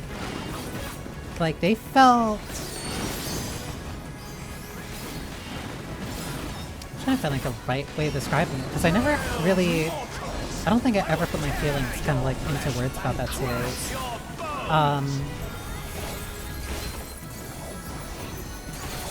I don't feel like they were specifically tricky. Like, they felt very competent. Like, they weren't, especially because, like,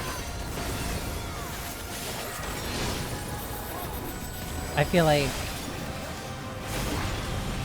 like an aspect of it, Halone killed a lot of people. Halone killed a lot of people. Like, I think one thing that a lot of people really don't get the God series, I think one reason why a lot of people don't give the God series a lot of credit is that it came after Nier. Like, a lot of people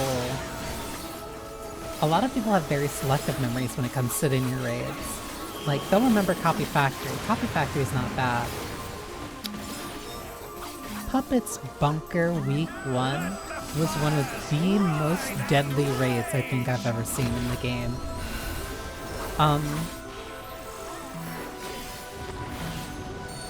Puppet's Bunker Week 1 was a mess. Tower at Paradigm's Breach was a bloodbath.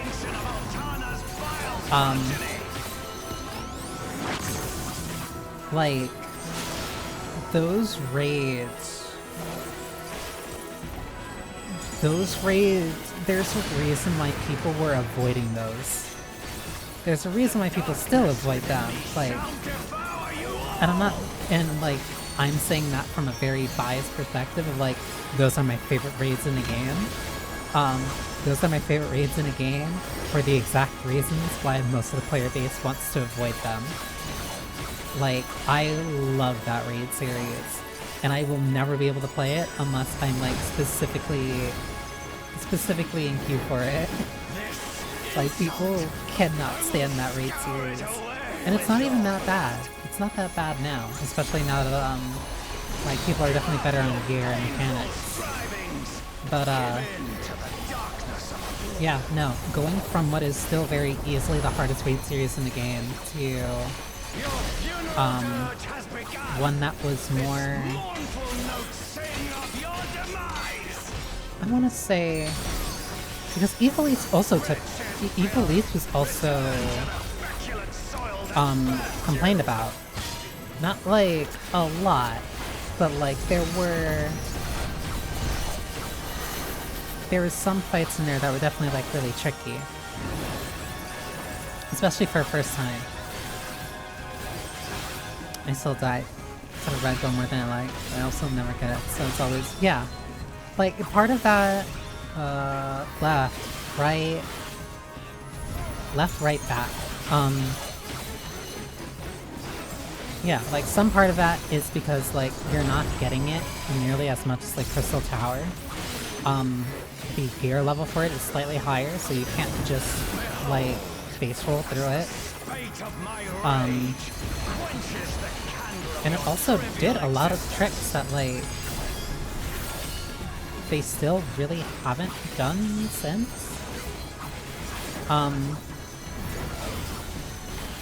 Left, right, front. Like the laser hallway at the back, right, left. The laser hallway at the end, like, distinctly comes to mind. At the end of, Puppet's Bunker.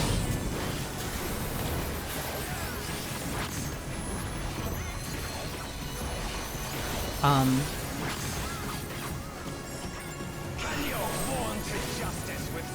like trying to mentally keep up with this. Thanks. Because we have to keep in mind, like, yeah, the Evilise raids weren't super bad, but they definitely were a step up from, they were a step up from Void Arc. Which means that they were more mechanically kind of demanding a little bit.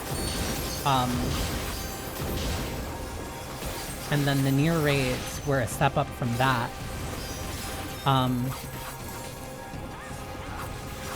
And so then when we got to the gods, it was like, okay,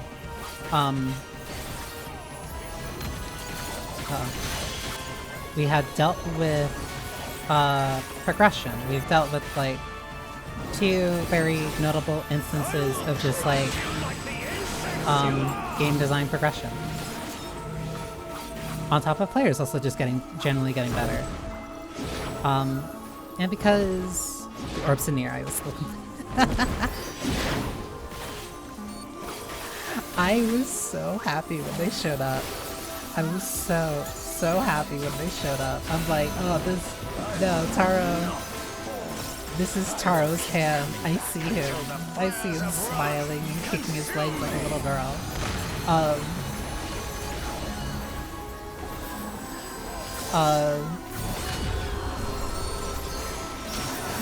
But like, yeah, no, we've had like 4 years of people doing progressively more difficult raids. The Near Raid series easily became the most difficult after that.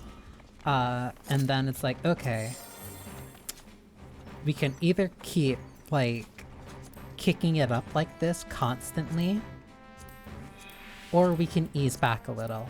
Because also around that time was when like they definitely were talking a little bit about the idea of the chaotic raids, of like of what Cloud of Darkness got.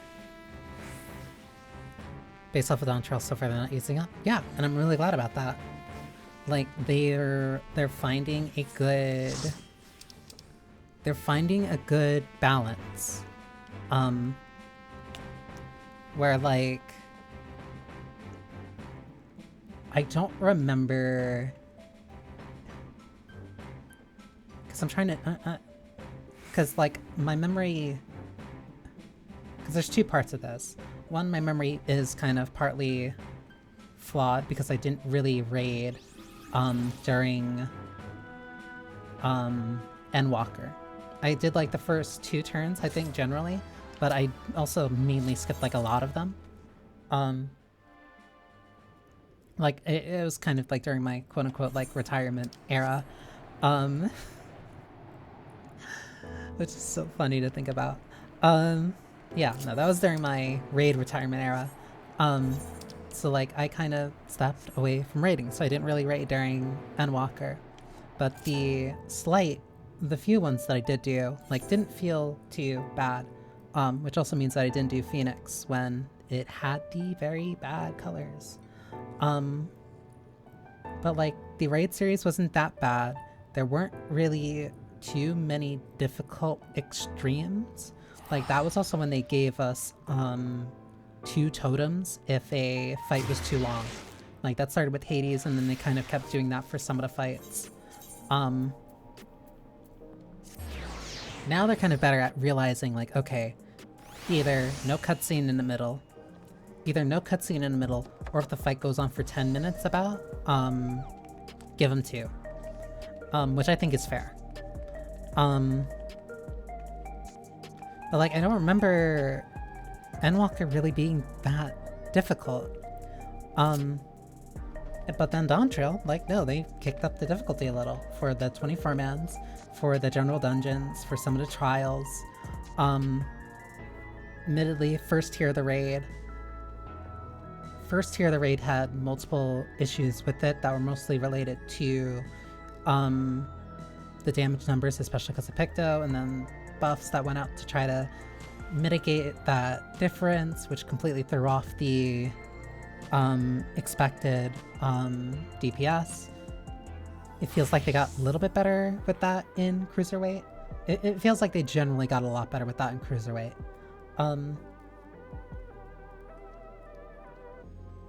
But like, no, they've been kicking it up. I only speak from normal content. I stopped raiding and doing EX during Star and Blood. I raided a little in Stormblood, but that was also back when I was doing... That was when I started raiding on tank. Because the ones that I did were... I did 1, I did 2, I did 3. I really liked Halicarnassus. That one was really fun to do on a tank. 4, I got to Neo X Death, but the group I was with didn't clear. We disbanded before that. I ended up going with a different raid group. I did Sigmascape 1. We did Sigmascape 2. I was 5 eye levels below, and I think I was on tank, which meant that was a very stressful type of fight. Did not do that one. I didn't get to Kapka. And I skipped all of Alphascape.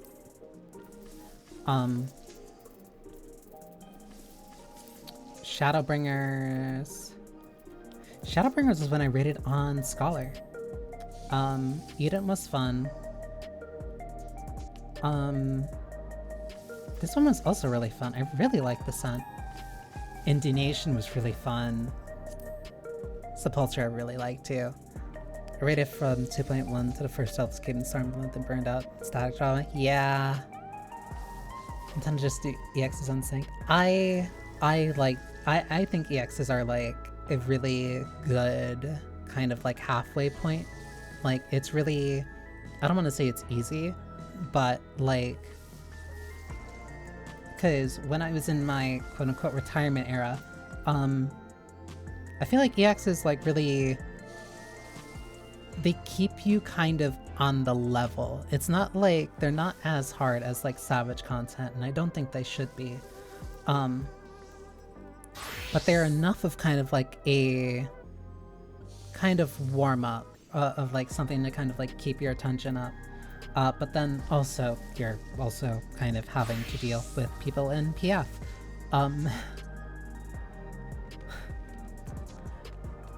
Which sometimes can be worse than a raid group that you don't like.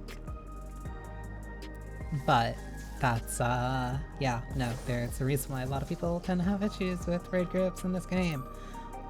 Fulmination was kind of fun. Fur was a really fun fight. No, I think, I'm kind of mixed on that. People on my FC who don't raid but like EX will do Instinct EX, but still at a time where you can still die. So like, oh yeah, so like a tier behind.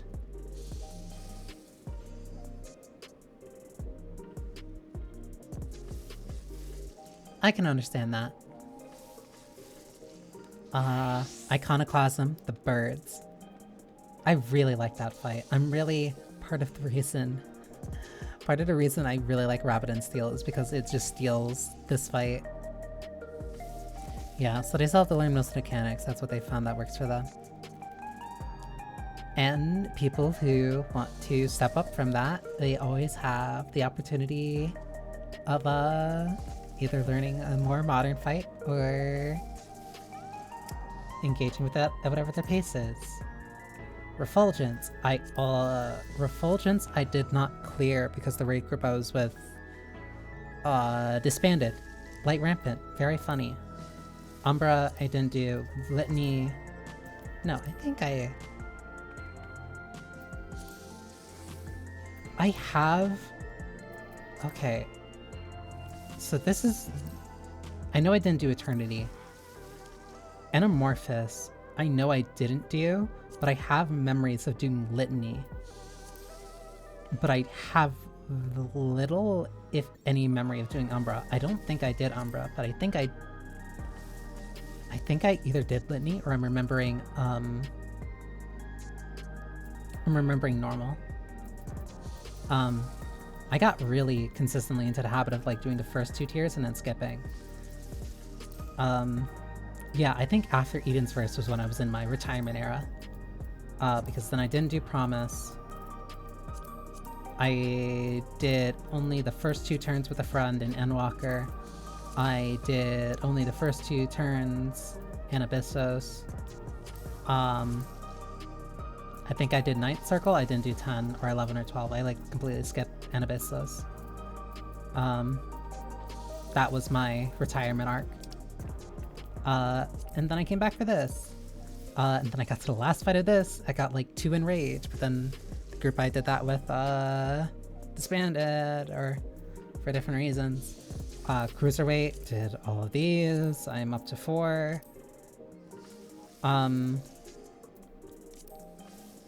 Honestly, the only reason why I stopped with this is because I was burnt out. Because again, it was like only me and one other friend. Statics are tough because it is like other. Statics are tough because it is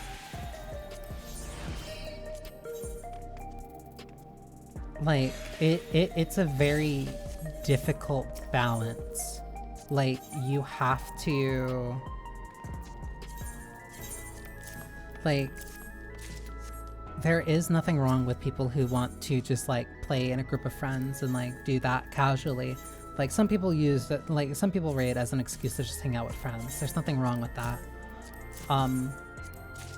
Because I think I was actually having a discussion with another friend of mine. Because she had a very kind of similar situation. Like there's nothing wrong with wanting to just hang out and spend time with friends and like wanting to play a game that you all like and that you all enjoy playing. But the situation changes when like you're joining together and you have an end goal. Had a good sack and people left from placements ending up making everyone quit. That is also a very dangerous thing that happens to you. especially if like you wanted to do it because you were with those friends. But then if some people drop out and then other people like, yeah, it's a mess.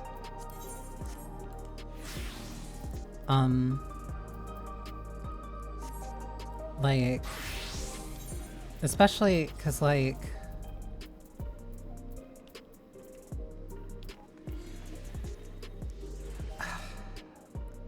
it's, I'm like trying to word what I'm like saying like very specifically because I don't want to throw anybody under the bus. Like you said, people end up joining in the group, didn't have a unified goal together, and that just won't last. Yeah, it's that where like some people just want an excuse to play together, and like the first 2 turns are like good for that. Like, oh, I want to play like with my friends and like we can work on this goal together, and like, yeah, we can just kind of like have fun and do it. I will say, usually first 2 turns doing that, fine. That's normal, that's okay, that's fine. This tier with M6 and the ad phase, probably not the tier to do that. But like, no, because yeah, it's different goals, because some people just want to hang out and like that's perfectly fine. But then you have people like me, because like I brought it up during this is just a recurring thing that I keep bringing up, because it's like, no, it's a problem that genuinely does kind of annoy me. And it doesn't annoy me because like of specific people, but it's like, I like that mastery process. I like getting better at games.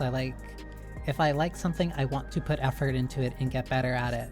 That is just kind of the person that I am. And when you apply that to rating, when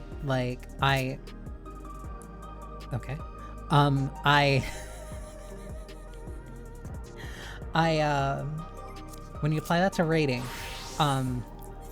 it's like, okay, I want to make progress in this fight. I want to make progress in this fight because if we clear this fight, we all benefit. We all have a chance of getting gear. We all have a chance of moving on to the next fight. We get to move further into the tier. We get better stuff that sets us up for later.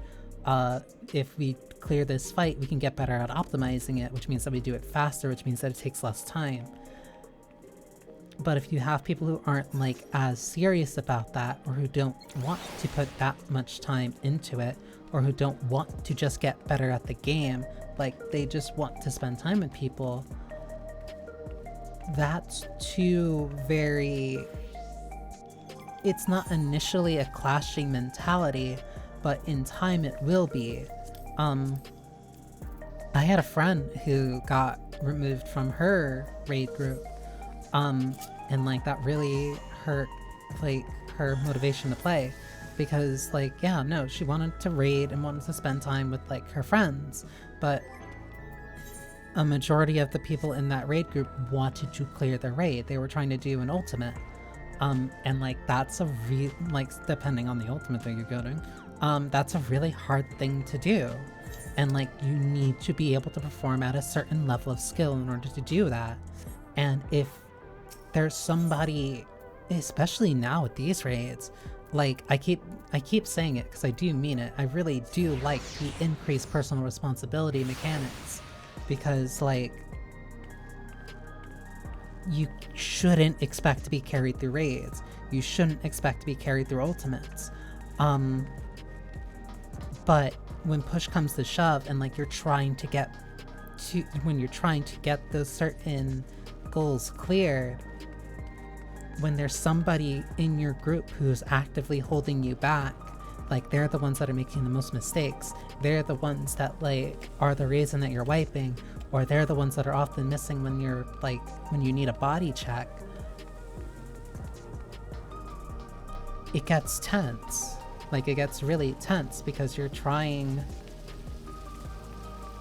like that's when the two goals are clashing together. Like you do want to spend time with your friend and you do like them, but if you have a serious goal that you want to achieve and they're kind of in the way, you have to decide, oh, do we just kind of keep doing this and keep wiping and keep wasting time and wasting gil on repairs and foods and potions in the hopes that we can carry them? Or do we just look for somebody else who might be more qualified to do it? And like, that's a really hard discussion to have. Because if that raid group really does want to get that fight done, but that other person just can't perform, which admittedly, like, I don't want to say is the point, because that makes it sound like it's like a culling process, but like, no, the point of the raid series is to push people like to kind of like their peak performance. Like, you have to be able to perform under pressure, you have to be able to adapt and learn these new things that the game is requiring of you, and if you can't, then you're not going to clear. And when you're in a raid group, that's 7 other people that you're kind of holding back because you can't do what's asked of you. And that's a really hard situation to have with friends. And it sucks, but like that's kind of what raiding entails, especially when you're like at the last end of the turn. Like, you have to weigh those options, especially if you really want to clear and you want those rewards. It's not a pretty situation to be in. And like, you have to set up a schedule to do that consistently with people, because again, it's like these raids have lockouts of like upwards of like an hour and a half. So like, you're raiding multiple times a week for multiple hours straight with these people, and if you're in there for like 10 hours a week with the same people and one person is the reason that you're all not making progress, some emotions bleed over and it's not pretty. Like when I was going through the raid list, there was, you can kind of like, you saw like when I mentioned like, yeah, the raid group disbanded here, yeah, the raid group disbanded here, like, cause yeah, there's a lot when you get to the final turn. Like, it gets really stressful. Like, you've been doing all these things, you're learning a new fight, you have to perform at this really high level. Like, genuinely, you have to perform at a very competent level. Not only just knowing what the mechanics do, but also being able to utilize your class, being able to mitigate or rectify mistakes. Like, it's rough. It's genuinely rough and stressful and exhausting. And in situations like that, tempers flare, and then like that can really mess up friendships.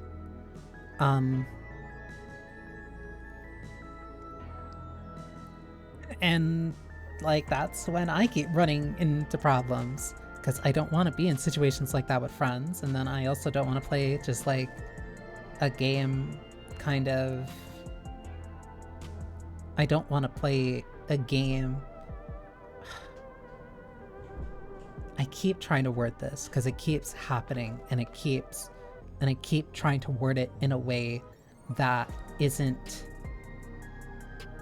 dismissive or mean, because I have friends who like wanted to play Rainbow Six Siege with me, and like, I used to play that game. I used to play it a lot. I used to play it during college, and I got into like, I think the highest rank I hit was Platinum.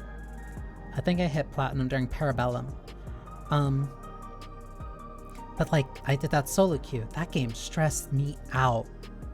That game stresses me out so much. Like, I used to shake really bad after playing that for an extended period of time. Like, I felt great that like I was performing well and that I was doing well in that game, but like, it had a negative impact on my stress level. And like, I had friends who were saying like, yeah, let's play this game, let's play this game, and like, oh, we can do ranked and stuff like that. And it's like, I don't want to do that with friends. I don't want to put my friends in that situation, because if I'm going to play ranked, or if I want to play something that like increases a rank and has some tangible effect, like, I either need to play with people who are aware of how that is or who want to lock in to do stuff like that, because I don't want to be the person yelling at them. Like, I don't want to yell at my friends for like not being able to perform the role well. I don't want to yell at my friend like, why didn't you play a soft breach, or like, why did you play that character when we had this and the enemy had that? And it's like, well, I just want to have fun. But it's like, but we're playing ranked. Like, we're playing ranked, and like, if we get too far in our skill levels, like, I literally can't play with you. Or like, I want to try, like, I want to put in effort with this. Like, if we're doing ranked, I want to see like genuinely how well I can do. And some of my friends don't do that. And so like, I'm constantly in this situation where it's like, oh, I really like this game, I want to try playing ranked. And then a friend says like 2 weeks later, oh, I want to play with you. It happened with Rivals, where I was playing ranked. I played ranked, I climbed, I got to GM, I got to like one of the higher ranks, and a friend said like, oh, well, I want to play ranked with you. And I had to tell them, don't stress out if you can't hit that rank. Like, no, it took me a while to get there. I like playing casual with you. We don't need to play ranked. And then they tried to play ranked, and then they got to like their plateau, and like, it clearly stressed them out. Like, you will hit a wall when climbing ranked. Like, that's the point of it.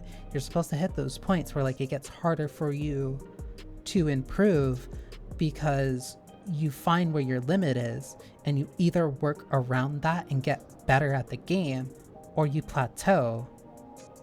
And I don't like ever plateauing. I like pushing myself. I like seeing how far I can go.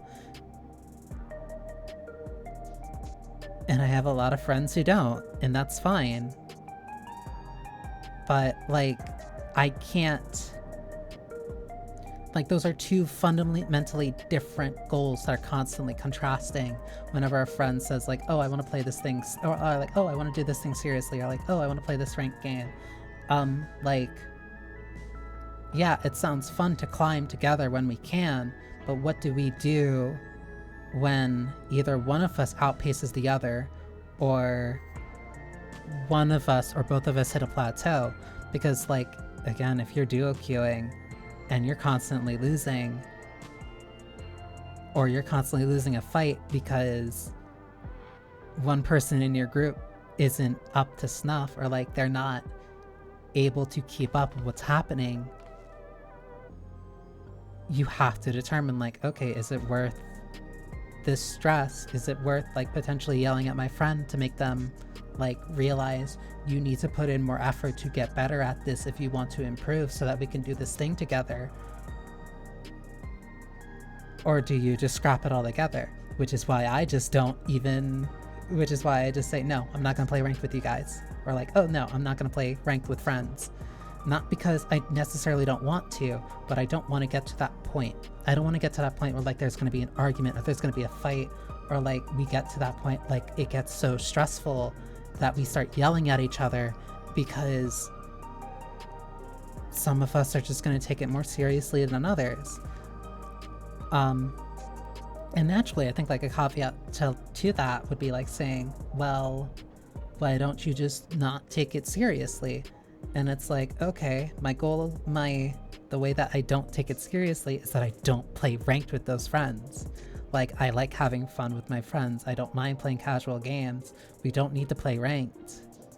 We don't need to play ranked. We don't need to have any type of RP or LP or any type of ranked points or whatever on the line. I don't care about rewards or like cosmetics if it costs me like my friendships. So I'm just not going to put my friends in that situation. I'm not going to entertain that idea of playing like something ranked with them, because I don't want even the possibility of that thing happening. I'd rather just have fun with my friends. And that's why raid groups are really rough, because raid groups put you at that point where like the point is to find where those limits are and seeing if you can either exceed them or you crack. And kind of the point is that like some people are gonna have to make that decision of if they can exceed their limits or if they crack. And it's not pretty when like you kind of have to leave a friend behind because you and other people want to keep ranking up.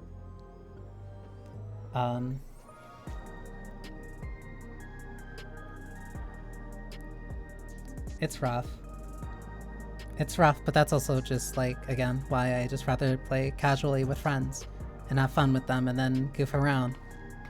It's just not worth putting my friends under that level of stress.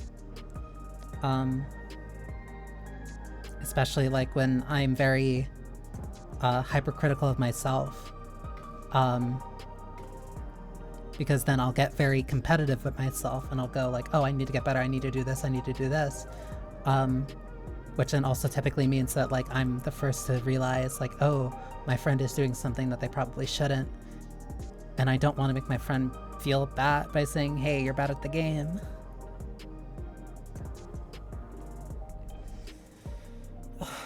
That was a lot of talking. I need tea. Give me one sec.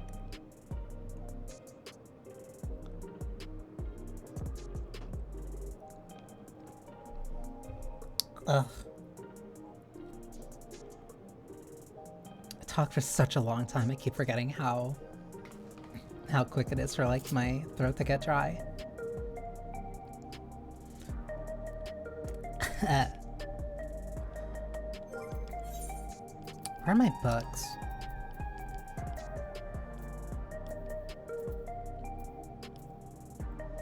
I think I threw out my book 1 and book 2. Oh, that reminded me to go to Golden Saucer for some reason, because of the card. But yeah, no, it's just not worth it.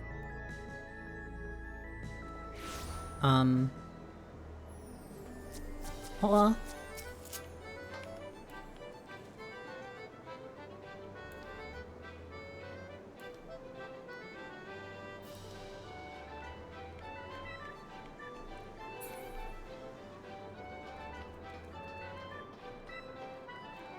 Ugh. God, I keep forgetting, like, genuinely how much I can kind of just go off on, like, one tangent like that.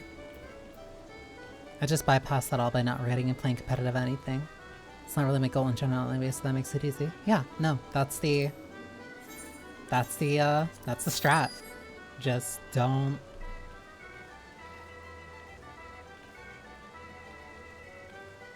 Just don't do it if it's not what you want to do. Getting old helps too. You can still be competitive and be old, but that's a different breed. Yeah, no. Okay. But yeah, no, it's just, no. You have to make the decision if getting mad at video games is worth getting mad at your friends. And I've made the decision that it's not. I'd rather have my friends than be mad at them because they don't want to put in as much effort as I do at a video game. And I can understand that. All because I have high standards for myself doesn't mean that it's fair for me to project that onto them. Especially if they just want to play the game, like, with friends. So I'd rather just play casually. Though, it's funny that I say that, because that all started off of me talking about Siege. I still refuse to play Siege. Like, no. No, that game requires too much of my senses, and it really... No, that game really stresses me out. It's just not, it's not worth playing. I'd rather play PvE stuff. That's why I've been really liking Night Rain, and that's why I've been really liking Abyssus. I'll probably play that on stream sometime. I really want to find like some VTubers to play Abyssus with. Or like someone. Just cause like that's no, I really like that game. It's a fun PvE roguelike shooter. But that also reminds me that I will be having a collab on Wednesday where I get to play with Vice, Ravana, and Koyasu, where we're gonna play Night Rain. Which I feel like is a good stopping point for right now because I have to get up early tomorrow for something. But after that I can probably, I'll try to see if I can fit in like a quick stream. But yeah, I made good progress before reset. But yeah, thank you for spending time with me. I hope you enjoyed yourselves. I forgot. And this patch is just relics. Yeah, I think it's a term that I picked up from those friends that I first initially played with, where they kind of coined the term catch-up patch. It is always a pleasure to stream and do what I can to entertain and make sure that people can have a good time. But yeah, no, I'm tired. I am tired, but let's raid Freya. But yeah, let me set that up. Perfect. I hope you have a wonderful morning, noon, or night, no matter when you're watching this. Again, I will be collabing with Vice, Ravana, and Koyasu on Wednesday at 7 p.m. EST, and we're gonna play Night Rain together. Gonna